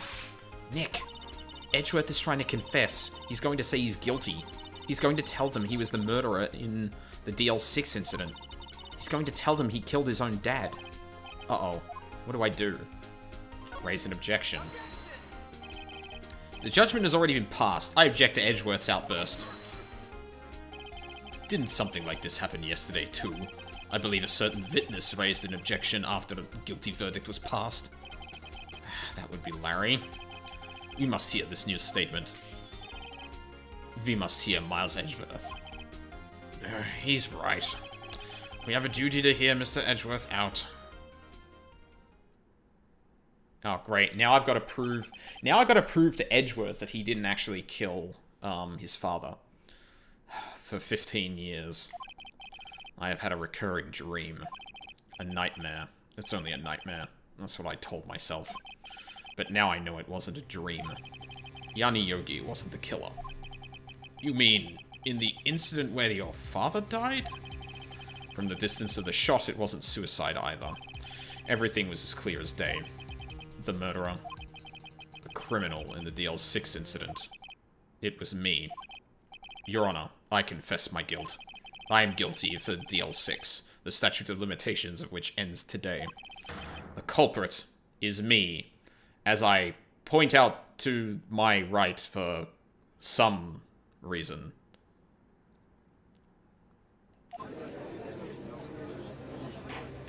He's pointing at fucking Phoenix? What the hell? Order, order. This is certainly unexpected. The defendant declared innocent is confessing to a different crime. A crime for which the statute of limitations runs out today. I'm not really sure how I should deal with this. Bah, it's obvious. We hold a trial, right here, right now. We tried this man for his crime of 15 years ago. I think I would like to take a 5-minute recess. During this time, I will consider the appropriate course of action to take. Court is adjourned. God damn it, Edgeworth. Making my job this much harder.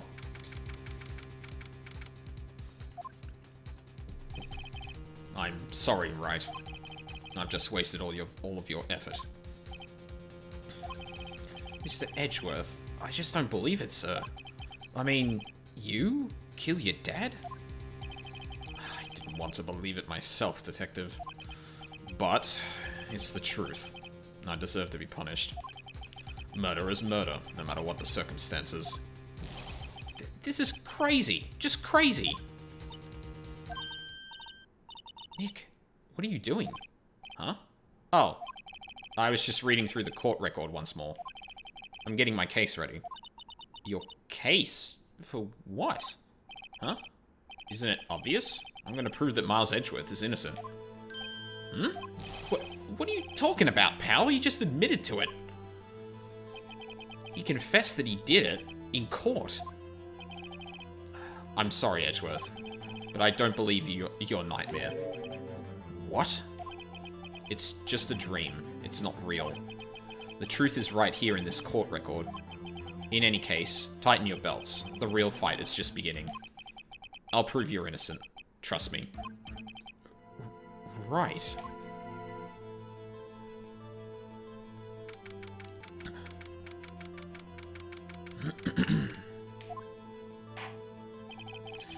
Now then, I would like to resume our trial.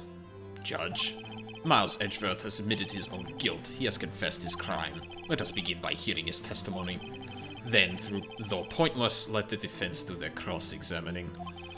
The statute of limitations on the DL6 incident runs out today. Though it's unconventional for me, I'd like to run this one by the book. I see. Does the defense have any objections? No, Your Honor. Von Karma, you knew this was going to happen from the very beginning, didn't you? Very well. Will Miles Edgeworth take the stand? Will the witness state his name and profession? Miles Edgeworth, I'm a prosecuting attorney. Mr. Edgeworth, 15 years ago you mistakenly killed your father, Gregory Edgeworth. Is this correct? It is correct. Then testify about this matter to the court. When Edgeworth was telling me about his dream yesterday, I noticed something. One detail didn't quite fit. That will be the key, but only if I can get it to work. Please, please. I know exactly what it is. Actually, hang on. I'm going to look at the court record real quick so I can remember something. I think it was the last? No. One bullet found in the heart, the murder weapon was fired twice. Yeah, so it's in the victim data of this file. That day, I had gone to the courtroom to observe one of my father's trials. As we went to leave, an earthquake struck, trapping us in the elevator. My father and Mr. Yogi lost their composure and began to argue. Just then, something heavy fell at my feet. I picked it up and threw it at Mr. Yogi. I wanted them to stop fighting. A moment later, there was a single gunshot, then a scream. It was a terrible scream. I remember it to this day. That's all. And until now, you thought this memory was a dream? We were stuck in that elevator for 5 hours. The oxygen in the elevator ran out, and I lost my memory of the events. Bah, the same claim Mr. Yogi was made. Very well. Mr. Wright, your cross-examination, please. Yes, Your Honor. The L6 incident. That day I'd gone to the courtroom to observe one of my father's trials. I'm gonna press that. What was the trial your father was involved in on that day? I don't remember things very clearly. Only two things. I know my father lost, and Mr. Von Karma was the prosecuting attorney. Mr. Von Karma, you are handling that case? It was 15 years ago. I don't remember the details. That was when Edgeworth pointed out the problem in Von Karma's evidence. As we went to leave, an earthquake struck, trapping us in the elevator. So there were 3 people, including yourself, trapped in that elevator. Yes, myself, my father, and Yanni Yogi. We were fine at first, but then as time passed and no one came to help, my father and Mr. Yogi lost their composure and began to argue. What did you do then? I was a 9-year-old boy at the time. What could I do? I was scared, trembling in the corner. But then... Just then, something heavy fell at my feet. What was it? A pistol. I assume it was the bailiff, Yanni Yogi's. The safety must have come off when it fell from his holster. And you picked it up. What happened next? I picked it up and threw it at Mr. Yogi. I wanted them to stop fighting. Did you know it was a pistol when you threw it? I think I knew. I knew it was dangerous. But the air was getting so thick, I panicked.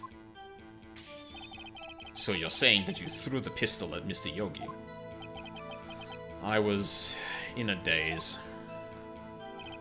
A moment later, there was a single gunshot, then a scream. Okay, that's where I do this. Are you sure you only heard one gunshot? Yes, I'm sure of that. I heard the shot and then the scream. Then everything faded. I was unconscious until the rescuers came. I see. No, Your Honor. Unfortunately, you don't. Look at this file one more time. This plainly contradicts the witness's testimony. You do enjoy dragging out that file, don't you? I don't accept this evidence. Unless... You can tell us what page it's on. Which page contradicts Miles Edgeworth's testimony? The victim data. Look at the victim data in this file. It says it quite plainly. The murder weapon was fired twice. Miles Edgeworth only heard one gunshot. Yet, the murder weapon was fired twice. The first shot was the accidental firing when the pistol was thrown. So, who fired the remaining shot?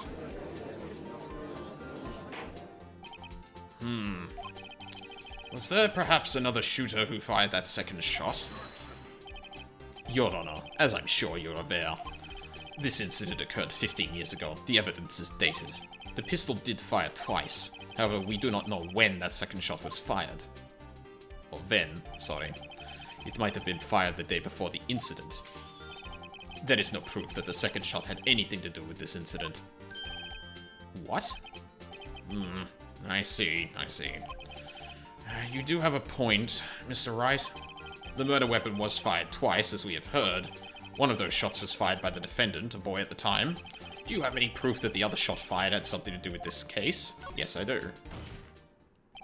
Your Honor, I think I will be able to show you proof. What? Impossible. Now, Mr. Von Karma. Save your surprise for after you've seen the evidence. Very well, Mr. Wright. Show us your proof.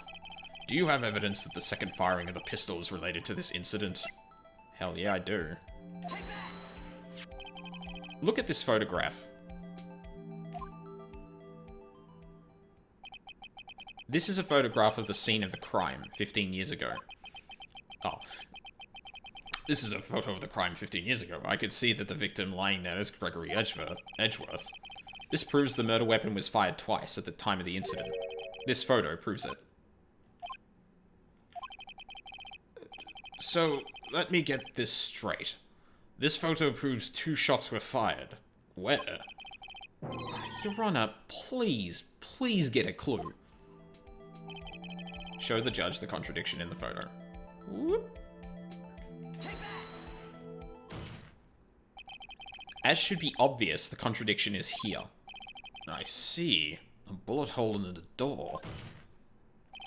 Your Honor, Gregory Edgeworth was killed by a shot from the pistol, yet there is also a bullet hole in the elevator door.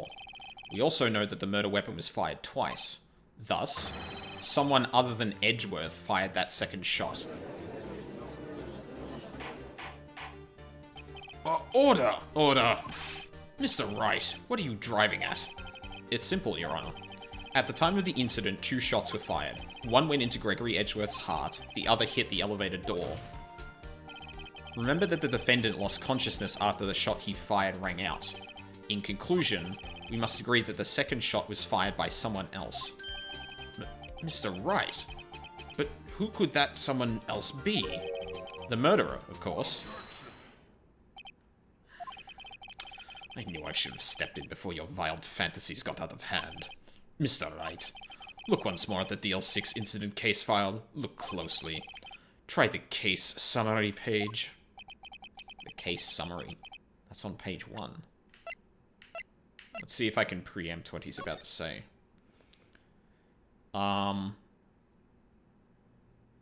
Yep. Location, elevator, district courthouse. Air in the elevator was oxygen depleted at the time of incident. No clues found on the scene. Is he really about to say there were no clues found on the scene, so that's invalid? Is that really the path he's going to go down? Jesus Christ. Look what is written there. Not a single clue was found on the scene.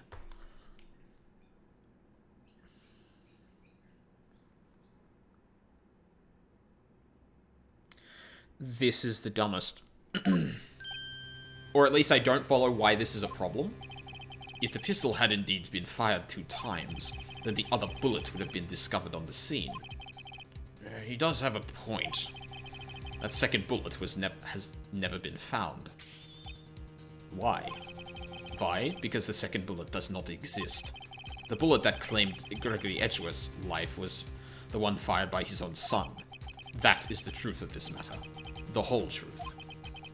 It was undoubtedly something else that made that bullet hole in the door. What? What made the bullet hole in the door? Order! I will have order. Mr. Wright has proven one thing to us quite clearly, that the murder weapon was fired twice at the time of the incident. However, as Mr. Von Karma says, the second bullet fired was not found. It is highly unlikely that the police merely overlooked this second bullet.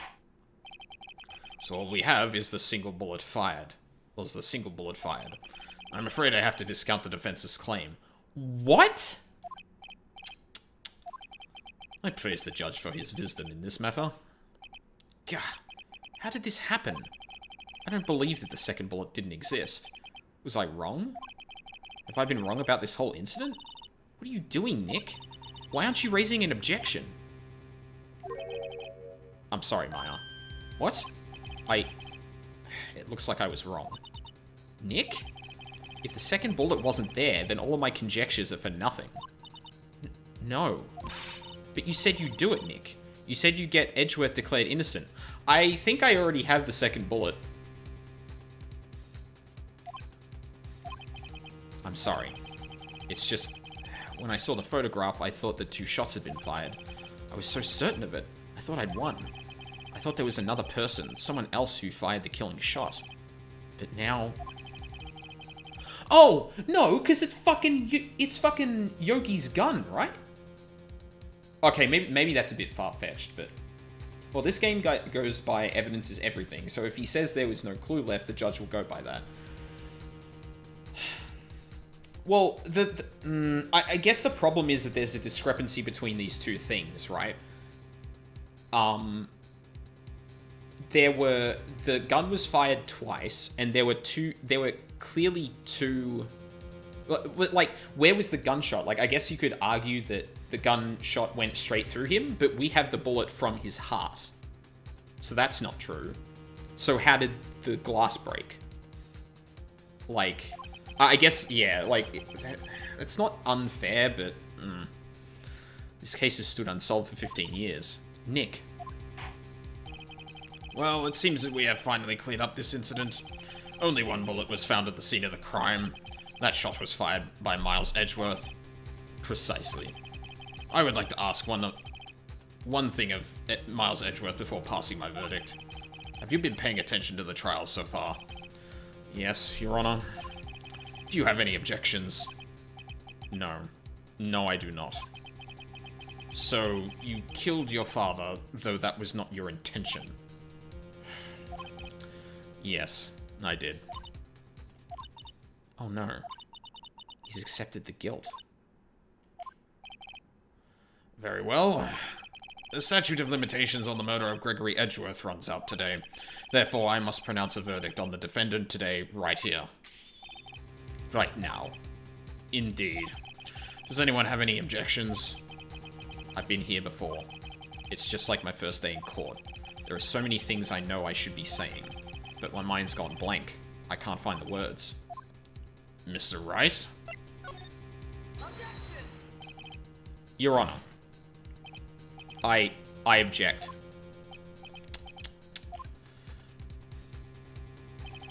Mr. Wright, Mr. Wright, on what grounds do you object, Oof. Nick? I don't know. His case is perfect. Oh no. Grr.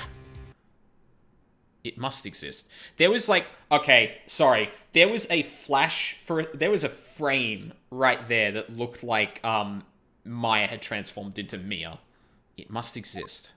Second bullet. Oh, okay, that's not... Second bullet. What? What did you just say? Nothing. The second bullet must exist? But where? Someone took it. It seems waiting is not going to produce us any answers from Mr. Wright. Wait, Your Honor. The second bullet. It existed. What? But we've just heard proof that it did not exist. I realize that, Your Honor. I'm really grasping here. It's just... Someone took it from the scene of the crime. That's what happened. But who? The murderer. The murderer? Then tell us, just who is this murderer? I'm still thinking about that one. So the criminal took the second bullet, but why? Huh? First of all, how would they have found it? It's not easy to find a straight bullet, Mr. Wright. Was there some pressing need for the murderer to search for that bullet? Well, of course he had to find it. The entire argument we've been having for the last bit here hangs over the fact that the bullet wasn't found. If the bullet was found, then fucking that would prove their guilt. Of course there was a need. That's why they took it. But what possible reason could they have had? Well, the reason the murderer took the bullet away from the scene with them is the bullet would be proof. Maybe they thought the bullet would be used as proof? Proof? It was a special bullet, so they took it with them. If that was the case, then they should have taken the bullet from inside Gregory as well. Huh? Why would they only take one of the 2 shots fired? Oh, right. Are you serious? Okay, hold on. Is Von Karma really suggesting that that someone in there could have taken the bullet out of the body? What fucking sense does that make? They would have been bloody as fuck. That would have been a dead giveaway. Like, oh, why were you trying to get the bullet out of the body? Like, that is trash. Holy fuck. Was there some pressing need for the murderer to search for that bullet? I just sat down and I hear, what fucking sense does that make? What did I miss? Okay. You know what? I'll save it. I'll run through it again just so Val can see, because this is some bullshit. Okay, so here's what we established, right? There were 2 shots fired in the elevator. We're trying to make the case that the second bullet exists. We're trying to argue that the murderer took the bullet because it was proof. The judge asks, was there some pressing need for the murderer to search for that bullet? The murderer had to find it. Of course there was a need. That's why they took it. What possible reason could they have had? Well, the reason the murderer took the bullet away from them is... the bullet would be proof, right? Maybe they thought that the bullet would be used as proof? Proof. It was a special bullet. Like, no! We just spent the entirety of the, last 5 minutes establishing that this bullet is key evidence in this case, and now we're suddenly starting to argue that, oh no, it was just a special bullet. But then this! If that was the case... Oh, sorry, let me back up. Phoenix is being dumb. Karma is actually being smart. It's like, if there was something special about that bullet in particular... okay, maybe that's actually not bullshit then. Sorry, let me let this go. If that was the case, then they should have taken the bullet from inside Gregory as well. Need I remind people watching that the bullet was found in his heart? So Karma is suggesting that someone would have gone, like, burying into the body to get the bullet out. When they're trying to get off, like, a murder rap. Fucking what? Huh? Why would they only have taken one of the 2 shots fired? Like, that's such trash. Like, I'll take the initial hit, but fuck me, that is dumb. You know what it is? So here's my problem with it. He had to find it. These aren't mutually exclusive. These could be the exact same point. But the bullet would be proof is like being very specific about, hey, the bullet itself is an has something to do with the murderer. Whereas this is just, they were trying to hide evidence. Like, I obviously remember where this goes, but my problem with this part is what we will assume based on the choices there. Well, the murderer was a very cautious sort, you see. That's why the murderer had to search for that bullet. If that was the case, then they should have taken the bullet from in... Are you fucking kidding me? The same objection. Okay, I take it back. That's fucking stupid. Von Karma is really implying that someone is going to go digging in a body for a bullet that got shot into that body's heart. Are you fucking serious? That person would be covered in blood from the fucking, wound.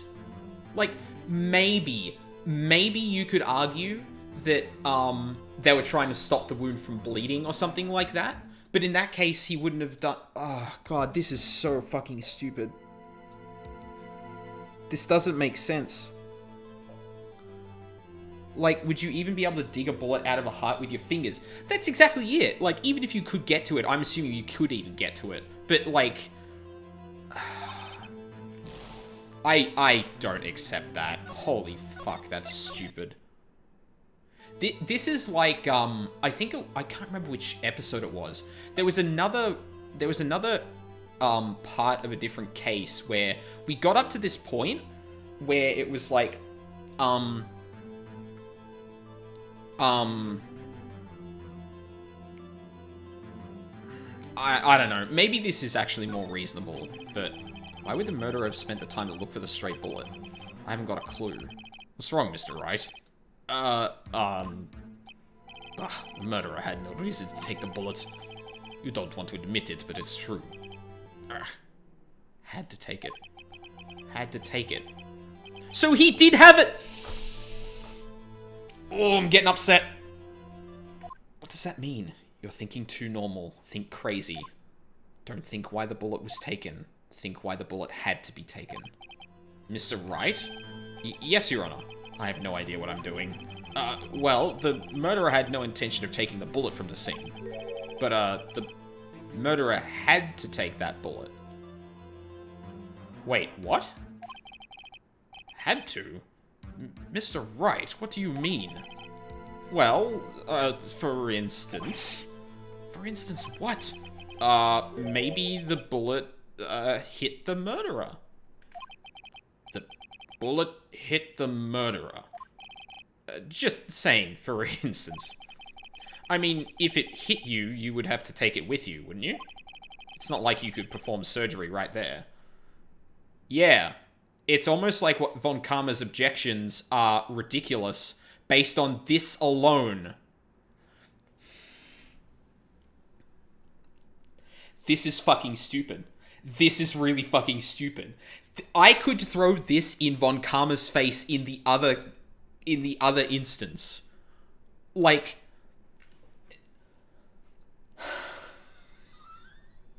that's fucking stupid. Why couldn't the guy get the bullet out of himself? I don't know. Ask Von Karma. Apparently, he thinks you could just pull a bullet out of a body real easily. Why don't we ask him about that? Oh, that's...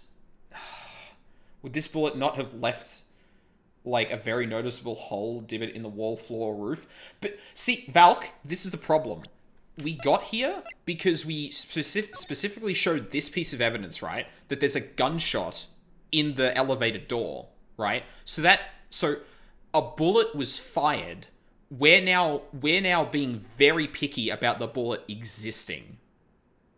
I don't think you need to establish that, but since we're trying to establish it, we literally just contradicted Von Karma.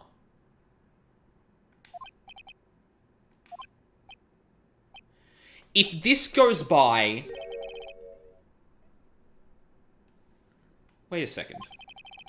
I was just talking off the top of my head, but what if that's really what happened? Let me get this straight. So at the time of the murderer themselves was shot, and they left with the second bullet still inside of them, thus leaving only one bullet at the scene of the crime. Yes. I guess that's how it would work, yes. Is this the JFK explanation? Wait, what? But there's a problem with that. The other two people rescued from that elevator, Miles Edgeworth and Yanni Yogi, were both unharmed. So that would mean the murderer came from outside, yes.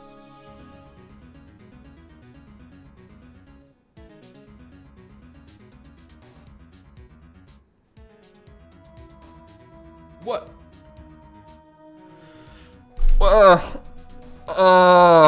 What? What?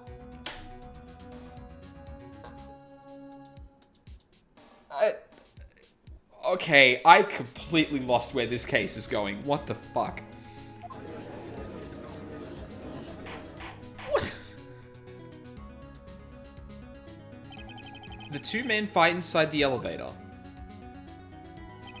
Trying to stop them, the boy picks up the pistol at his feet and throws it. The pistol discharges, and the bullet goes through the elevator door and hits the murderer outside. The boy loses consciousness. Then the murderer opens the elevator door and sees the men inside. How did he open the elevator? I love this case, but the crumbs leading to the conclusion are a bit nonsense. They fucking seem like it right now. Then the murderer opens the elevator door and sees the men inside. I mean, I can believe Von Karma would do that. Which, like... I did actually suspect him earlier, but when we started to have the, when we had the confrontation with Von Karma, the whole incident kind of seemed like it was actually Yogi who shot him. My initial thought, like, at the very beginning when we heard this case was, oh yeah, the bullet got shot outside, hit someone, and then they went back in, and then they came in and fired. But the reason I didn't say that, or, like, think of that even more, well, sorry, the reason I didn't think that was a possibility was because, the elevator doors weren't opened, and when the elevator doors were opened, the, Edgeworth's father was dead. But I guess I assumed that the door had never opened? Well, I mean, what I mean is, when told in the order of events, it makes sense, but the way they try to lead the player into getting there was not well designed. Yeah, it doesn't seem like it. Like, this game does like making you make leaps in logic, and I do actually like that about it. This seems really fucking weird. Mr. Wright, you are truly the most unpredictable defense attorney I've ever known. I can tell you're grasping, yet I cannot deny the possibility of what you say. What are you saying? Deny it! Deny it! No one involved with the incident was wounded. There was no murderer. No one was wounded at the time of the incident. He's right. I can't think of anyone. Hey, Nick. Huh? I just thought of something really crazy. Crazy? Remember what Mr. Grossberg said yesterday? Gregory Edgeworth dealt a blow to his perfect trial record. Wow. It must have been quite a shock for Von Karma. He took a vacation for several months after that, you see. Yes, an unusual event for the man. That was the first and the last vacation he's taken in his many years of prosecuting. What if Von Karma didn't take that vacation because of shock? Because he was injured. But took it because he was injured. Which would mean... it could only mean one thing. He was the murderer in the DL6 incident. He was the man who shot Gregory Edgeworth. It was Von Karma. Oh, man. Something wrong, Mr. Wright? You seem dazed. No, Your Honor. Well, you have indicated the possibility that the murderer came from the outside. Can you give us the name of your suspect? Uh-oh. Should I come out and say it now?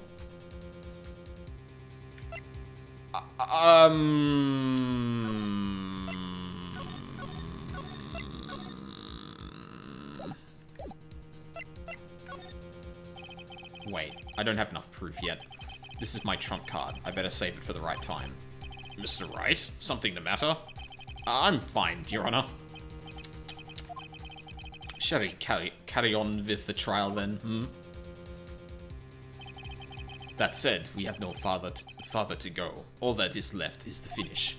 In other words, the verdict. What? Not yet. Think, Mr. Wright. You have said that...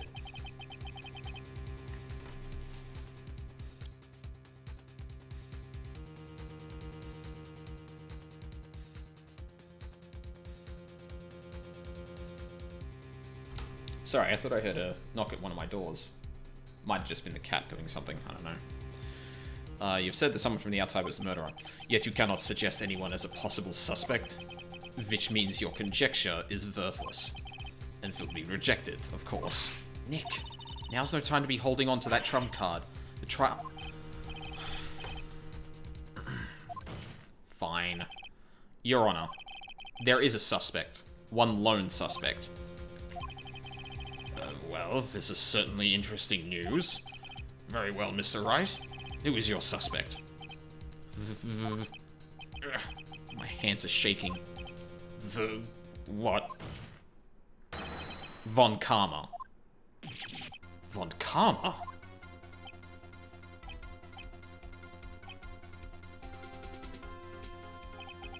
You mean the Von Karma? The prosecutor? The one standing right over there? Bah. You don't object? I see no need. Why honor this ridiculous outburst with my objection? Because you took a vacation for several months starting the day after the incident. Yet you pride yourself on a perfect record. Why would you take such a long vacation without any reason? So you're claiming that I took a vacation to heal my injury from the incident? Fascinating. Prove it. I would have needed surgery, no? Where did I go under the knife at, Mr. Wright? Bring the doctor that operated on me. Have him testify. Nick, let's find out who his doctor is. It's no use. Edgeworth? I know Von Karma, perhaps too well. He's perfect. He wouldn't leave clues. He probably didn't undergo surgery. That would leave a doctor as a witness. Nobody's that perfect. So what, Nick?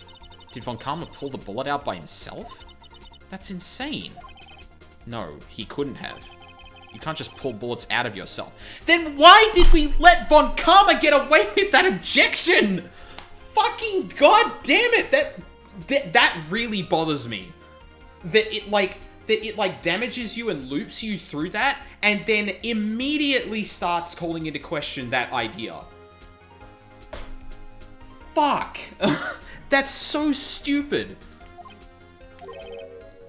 Wait. What does that mean? That bullet has to be somewhere.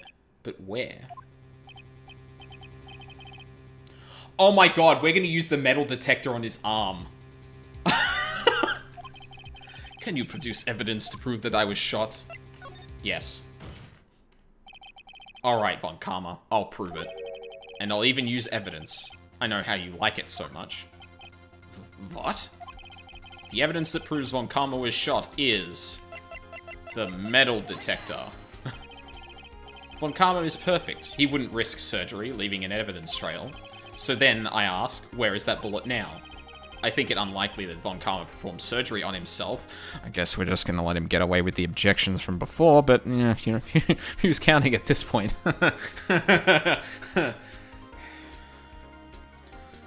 I think it unlikely that Von Karma performed surgery on himself. You don't mean... I do. There is the possibility that the bullet is still inside Von Karma. Is that even possible? For all these years? Well, there's one way to find out. We could use this metal detector. Well, Von Karma, I'm going to run this over you and see what we find.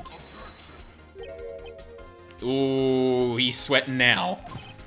I refuse. You refuse? But refusing this means... you acknowledge that the bullet is still inside you. We got him, boys. Order! Order! Your Honor, the defense requests that we be allowed to use the metal detector. Judge, I call for a suspension of this trial. This is an invasion of privacy. The statute of limitations runs out on this case today. It was you who said we had to end it right here, right now. Enough. I permit the use of the metal detector. Mr. Von Karma, you will submit yourself to testing. Nick, what does this mean? I don't know, but we have to give it a shot.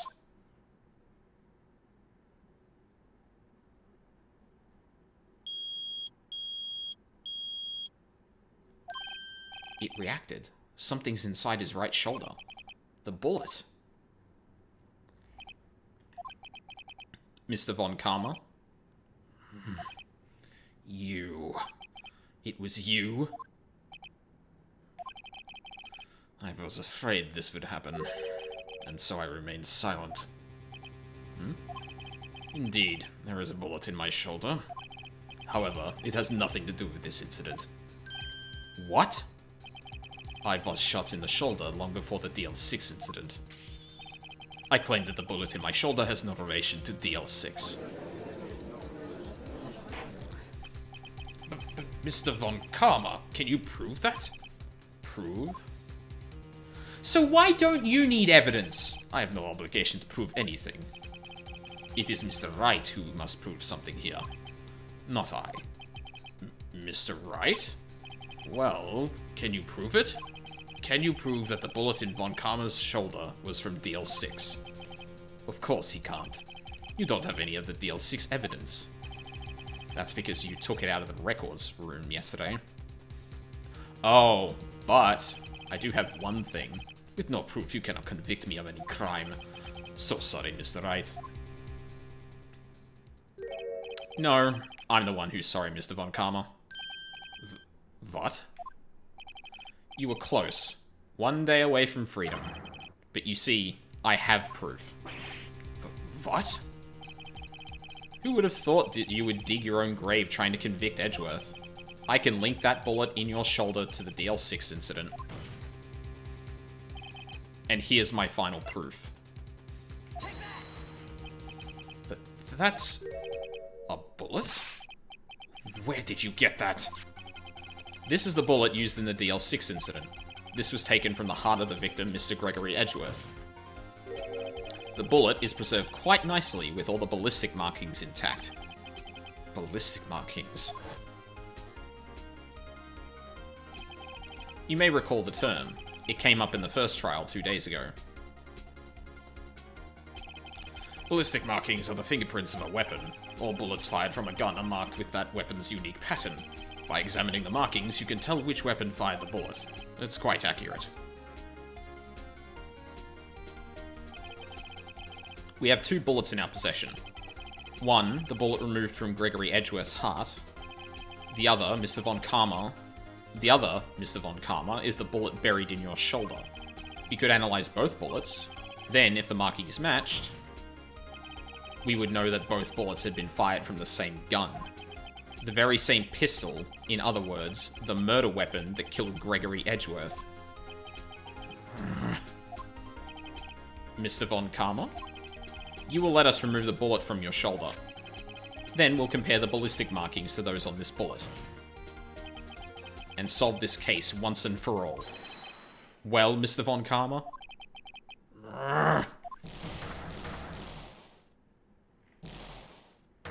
Oh, Edgeworth's gonna recognize that. That scream. I've heard that scream before. Wait, I know. Yep. Help, I can't breathe. Quiet, I said quiet. You're not making this any easier. Stop breathing my air. I'll stop you. Stop breathing my air. Get away. Get away from my father.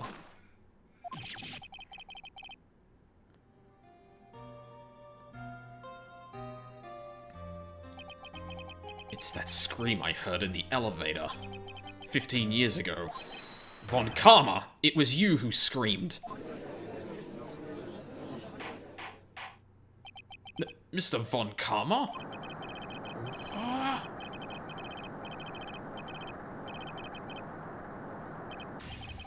So it was you. You and your father are my curse. Your father shamed me with a penalty on my record. And you left a scar on my shoulder that would never fade. I'll bury you. I'll bury you with my bare hands. Death! Death! Fucking God! 15 years earlier. Chief Prosecutor, I am sorry. Von Karma, it's not like you to make this kind of error. I never would have thought that Edgeworth would be the one to catch you. I was careless. I'm sorry, but you will have to be penalized. I've covered for you in the past, but not this time. Edgeworth! It was a shock like none I had ever known. Me, penalized? It took hours for me to regain my composure. Suddenly, I found myself in the darkness. I was in the court records room. I must have wandered in there without thinking where I was going. The room was pitch black. The lights must have gone out. I went out into the hall and felt my way to the elevator. I pressed the button, but nothing happened. Then, there was a noise. I was in pain, a horrible burning pain in my shoulder. Just then, the lights came back on. The elevator door opened before my eyes.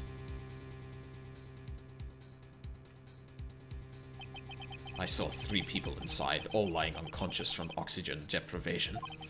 Much to my surprise, a pistol lay at my feet. I knew then it was destiny.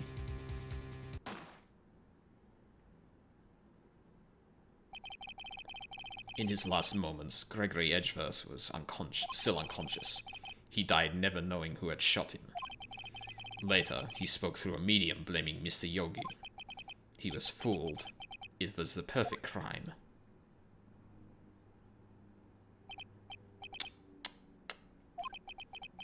Who would have thought another man would have come to open that elevator door? Judge? What? What are you doing? What are you doing? Do your job. Bring an end to this miserable charade. Now! End it! Very well.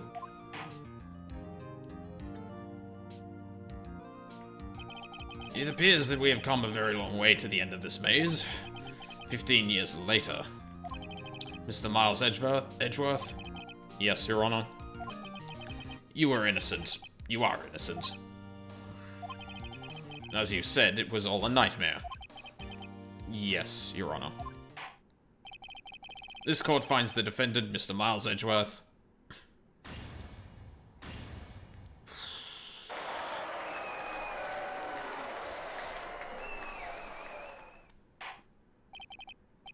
That is all. This court is adjourned.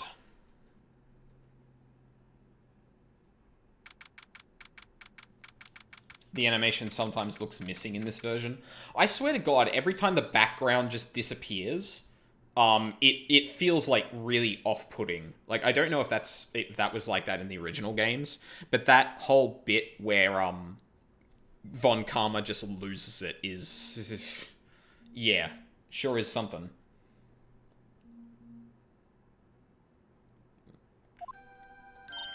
Nick, we did it. Did you see his face? Von Karma looked even paler than usual.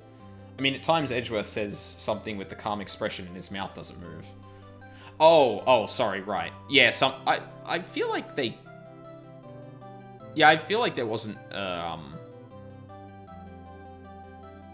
maybe I just haven't been noticing it. Huh. In the DS version, it moves. Oh, that's weird. Strange that it, words. Strange that it, left that out for some reason. He's pretending to be all cool, but inside, you crushed him, Nick. Crushed. I gotta say, I'm impressed. Heh, it was pretty close, though. I was sure we'd had it. I know, I was on the verge of tears the whole time, myself. But, now it's all just a good memory. So it's finally over, Edgeworth. Right. Yeah? I'm not sure how to say this. I know. Try thank you? I see. Thank you. Right. You're welcome. If I remember correctly, there are animations missing since the first mobile ports came out, and Capcom, for whatever reason, kept using those ports for the re-releases since they restored a bunch of missing frames, but not all. Oh, that kind of sucks. Yeah, unfortunately, that just happens with ports. Like, I think it's the Silent Hill games, or like some of the Silent Hill games, that they just don't have the gold masters for the original games anymore. Yeah, unfortunately, that shit just happens. And especially in gaming, it's like really hard to... It's hard to reverse engineer that stuff, when you don't have the source code, so... Yeah. Video game archives are really important.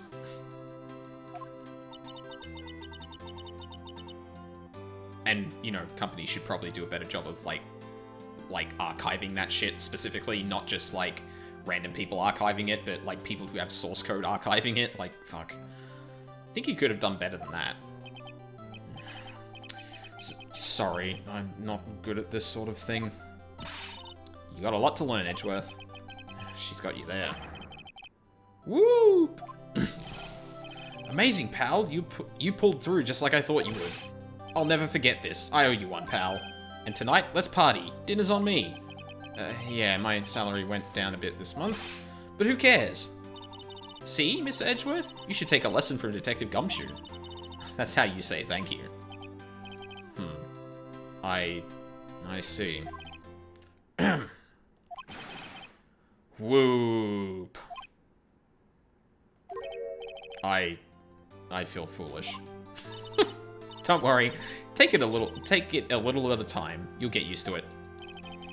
It's been 15 years since I've seen Edgeworth this unguarded. Hey, y'all. Lotta. Y'all were great in there. Thank you.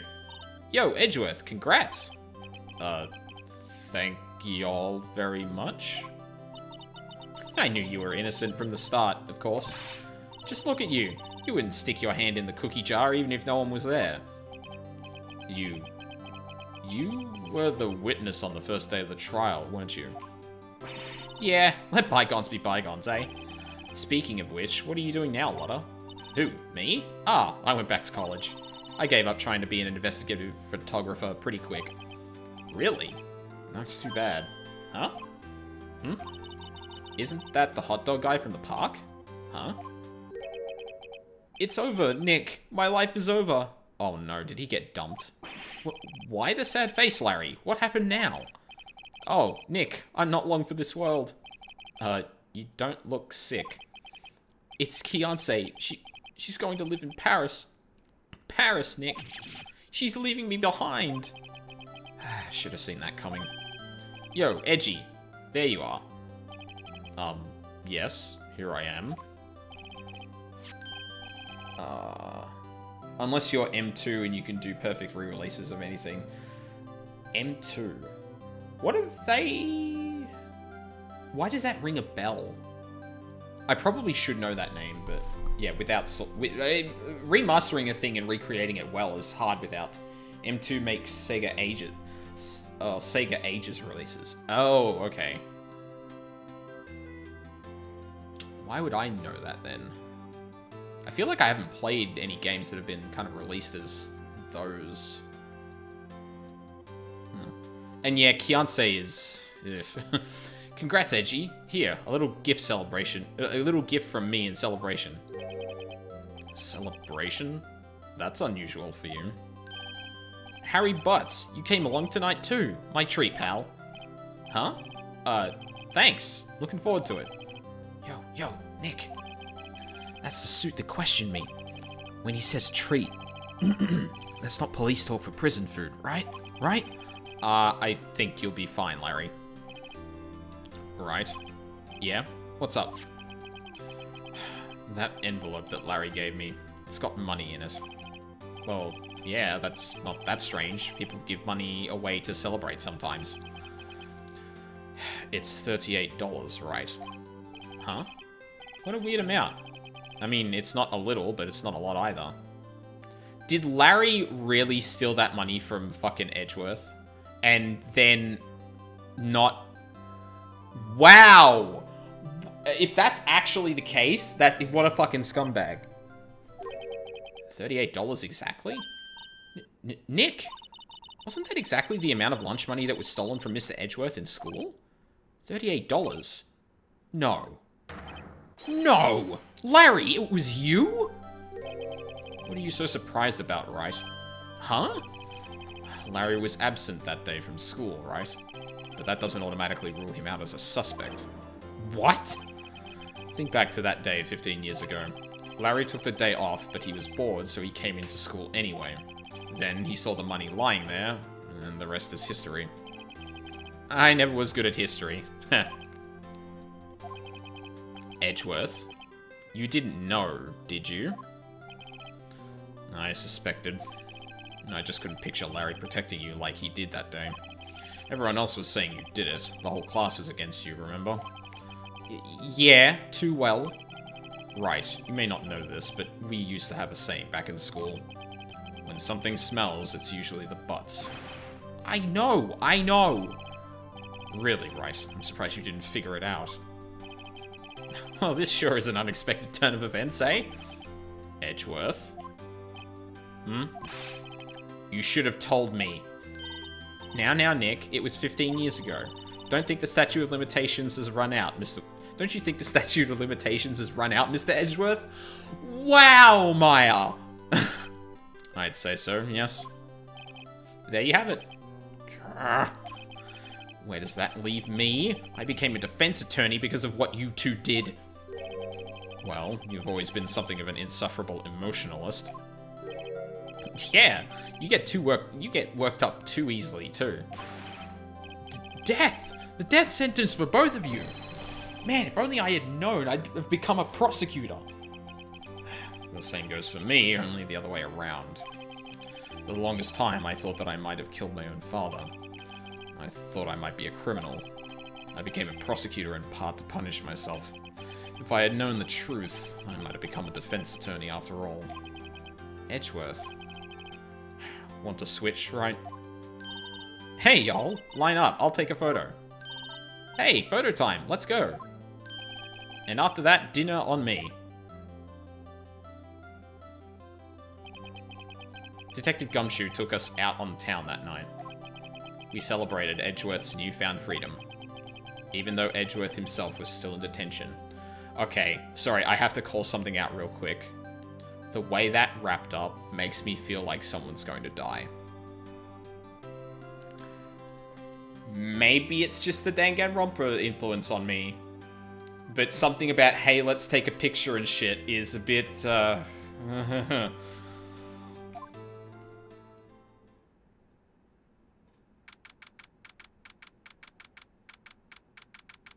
5 a.m. Whoa. I went a little overboard yesterday. My head hurts. Huh? It's still only 5. Ugh, maybe I should go back to sleep. Hmm? What's this? A letter? Good morning, Nick. You were really impressive yesterday. Seeing you, it made me think about what I'm doing here. I'm a spirit medium, in training, of course. I wanted to help Mr. Edgeworth too. I wanted to help you, but I couldn't. I was useless. So I've decided to go back to my training. I'll become a full-fledged spirit medium for starters. I couldn't say it to your face, so I left this letter. Goodbye, Nick. Aww. Goodbye? What time is it? Gah! The first trains for the mountains have already left. To the station. Oh, to the station.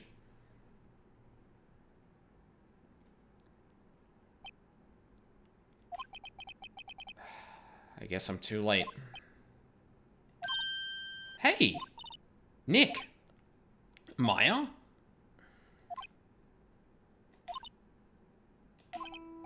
So, you're leaving? Yeah. It's hard being a spirit medium who can't talk to spirits. And I think you'll do fine without me, Nick.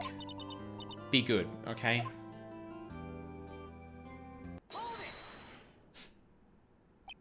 Wait!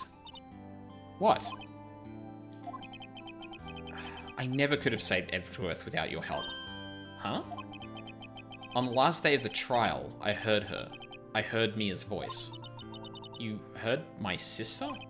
Yes, only her voice, but still. It was at the very end when I thought we'd lost everything. Well, that's my sister for you.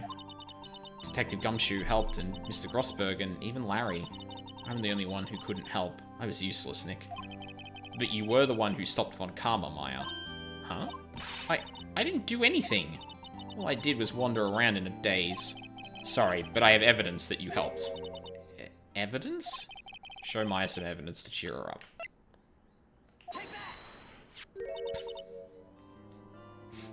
I said it, like, really early on, but I really love the idea that even outside the courthouse, like, whenever Phoenix says those particular words and is handing over evidence, he's just screaming, take that at the person. A bullet? Von Karma was convinced he had taken all of the evidence pertaining to DL6. But you were the one who rescued the last piece of evidence we needed. This was the bullet that put an end to Von Karma, and you were the one who gave it to me. Nick. Thanks, Maya. I couldn't have done it without you. I'll be back soon. Huh? I'm going to complete my training and come back. Okay. I'll be waiting.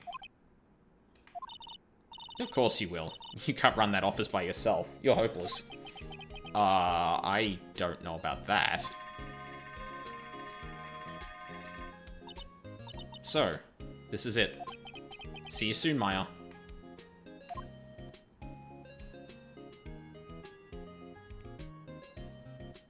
Aw. Thanks, Nick.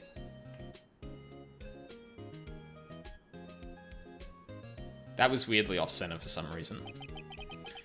And so my story ends. Time to turn a new page.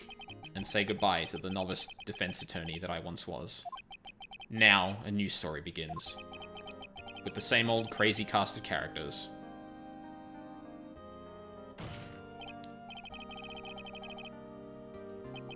Mr. Wright, perhaps you'd like to rethink that claim? Yes, Your Honor. Uh-oh, I got a bad feeling about this. What was... Oh, shit, that was the last episode.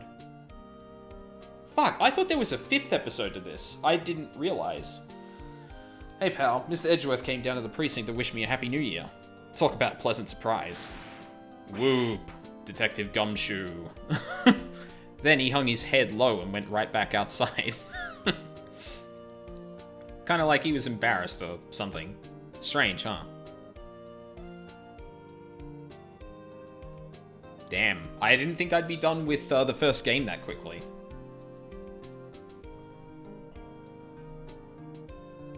Huh? Nick? No, I haven't seen him lately. Who, me? I've been working at a cheese shop. That Missy's a nice lady, but she's not exactly what you'd call a cheap date. Huh? Oh, she's in Hawaii right now. Yeah. Oh, poor Larry.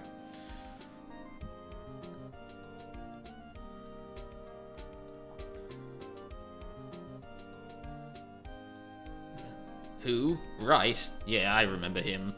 He's been busy lately. You know, not to ring my own bell, but I sort of taught him everything he knows. I'm sure he's grateful. Sure.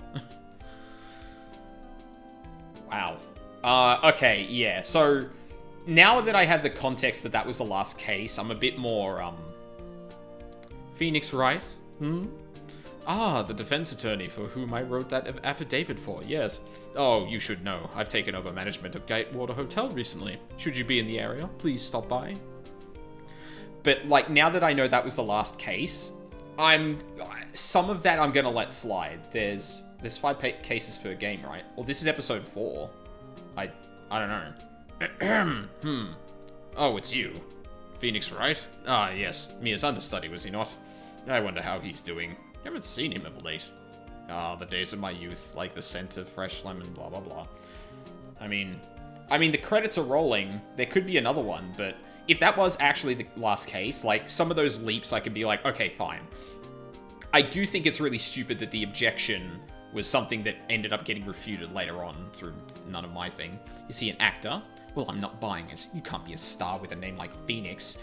Did you know that they're... Nope. Well, yeah, like, so I can't recall exactly, but I know that some of the achievements on some of these games have a case 5 or an episode 5. I don't know if this one doesn't, but this also feels like a good conclusion to this, though. Establishing something in... I wouldn't want to ruin any kids' dreams, you know. Fuck, I caught the last one. 4th game still is 4. Okay, 14 in Trilogy. I thought it was 15 so far. Oh, okay. Right. Oh, I got a letter from Maya the other day. It sounded like she caught a cold standing under a waterfall. I wanted to visit, but didn't have time, so I sent her some Pink Princess trading cards. She says she can't buy them where she is. What kind of place is she living at anyway? Yeah. The one thing I actually really dislike about that case is... This is the trilogy with 14 episodes total. So there's 2 with 5? Right, who's that? You want to talk? Let's talk Pink Princess. But, you know, snuck into the studio the other day. And I saw her, the one inside the Pink Princess suit. Ugh, what a dog. It was kind of a shock for a boy of my tender age. Wait, what? Yikes. But then they remastered the first for DS and added a 5th case to connect the trilogy to the 4th game. Oh, okay. Huh? Me? I'm in training to become a paranormal photographer. You know that picture I took of everyone? Well, just behind them, there's a ghost. For real? Now that's talent. I'm gonna be famous. Oh, I bet she caught Mia.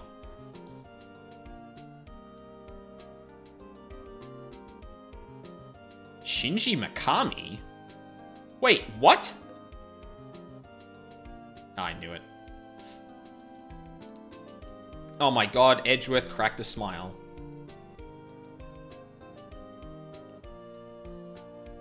Oh, I guess it was Capcom, so like, yeah, that kind of makes sense. Oh no, there is a brand new episode. Wait, what? Oh. There was another one. Fuck. I knew it. So, okay, hang on. For context then, so there are mechanics in the 5th case that won't be seen again until you get to AJ if you do, and I highly recommend you do. Wow, this is really not like his other works, assuming same guy. Yeah, exactly. Like, I was kind of... granted, executive producing is not... like... The influence there is kind of like, yeah. Anyway, let's not get into that. Because I'm definitely going to be stopping here.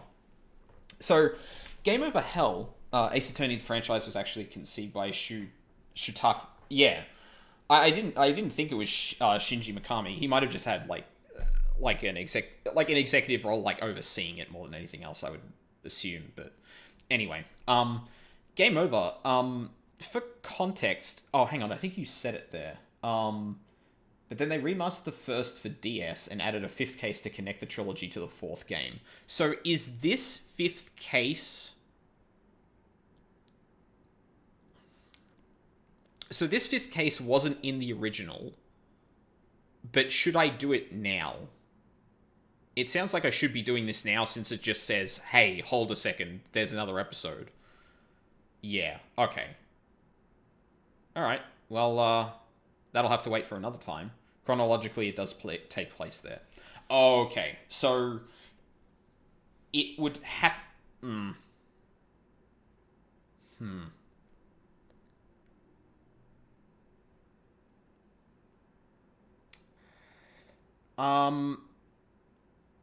Can be difficult, more difficult than usual at times. Well, yeah, this is the thing, like, so if someone approaches me and asks what order should I watch or play something in, I usually say chronological order, like the order in which they were released, not the order in which it happens within the timeline.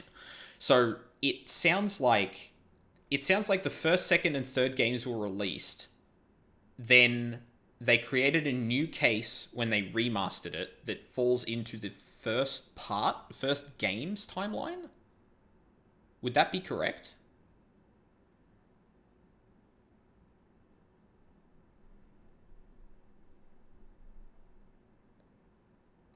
Right, but I guess the thing is that when I think of like Metal Gear is probably the best example of this, even though I haven't personally played them, but the way I was always told about Metal Gear is that there is you can arrange the games by release order or by the order in which they happen in the timeline. But the thing is that the stories assume you've played them in order of release, right? So if this case was only released after all the other three games, I think I would probably prefer to go through all the rest of that and then come back to that case. The only disadvantage of playing this case is that you will have two mechanics introduced that won't be used again until Apollo Justice. The problem is that you're saying it's a connection to the fourth game, and it that reads to me like you would have run into this case after Apollo Justice, if that makes sense. Like maybe you play the original three games, then you pick up the remaster, and there's a different case, and because you've seen all of it, you appreciate that a bit more. Especially since, let's assume you don't want to play AJ. No, it was made to introduce a certain character. Okay, hold on. You know what? I'm gonna look this up. In AJ, they assume you know the character. Okay, so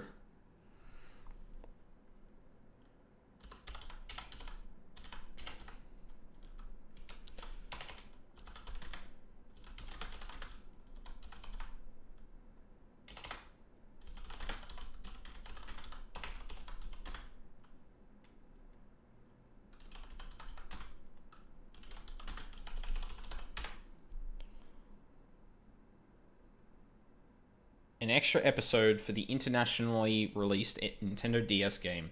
It was not present in the original Japan-only release on the Game Boy Advance. Okay, so the first time people played this on the DS, unlike MGS, which is telling multiple stories loosely connected. The story works without this case, but it adds more context to two things. Yeah, I guess I'm just wondering... It sounds like... Hang on. I'm gonna read that thing again. Oh, shit, I closed it.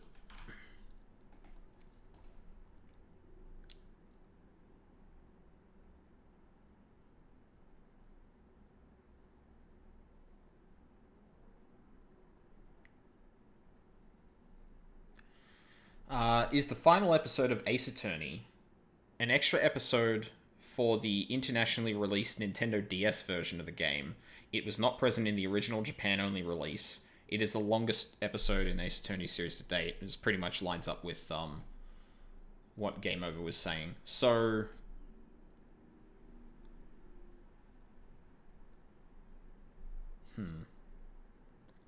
But the initial English release had this in there, so the first time this was released in English, that episode was present. Is that right?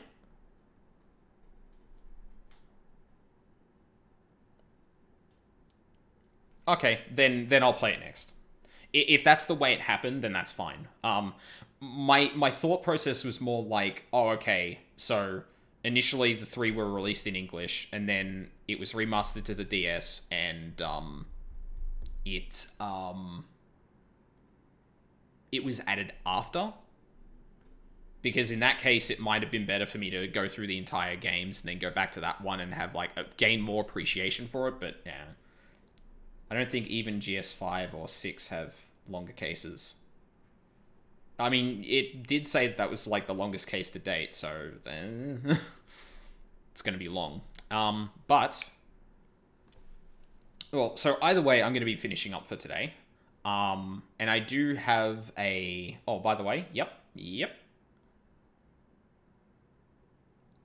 I feel like I've dragged on this ending a bit too far now, but if you want to go even deeper... Uh-oh.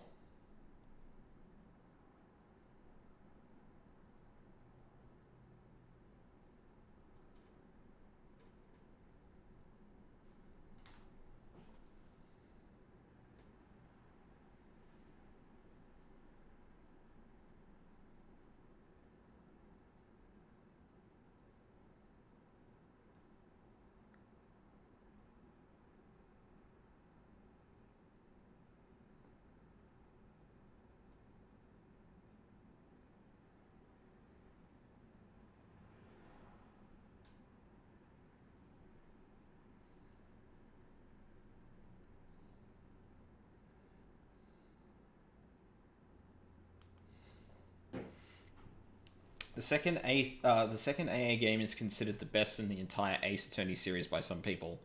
There is no legal way to play the second in English, though. Wait, the second AAI? I'm assuming that's not included in this trilogy, then.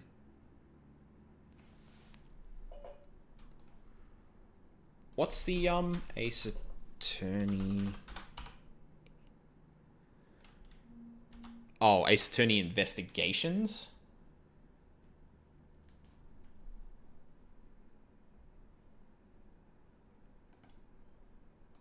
Is that the one? Okay. I mean, yeah, I might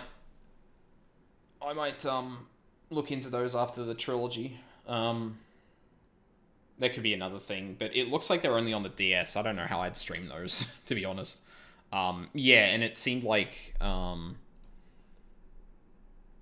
shit, where was it? Oh, I closed it again. God damn it. It's 2.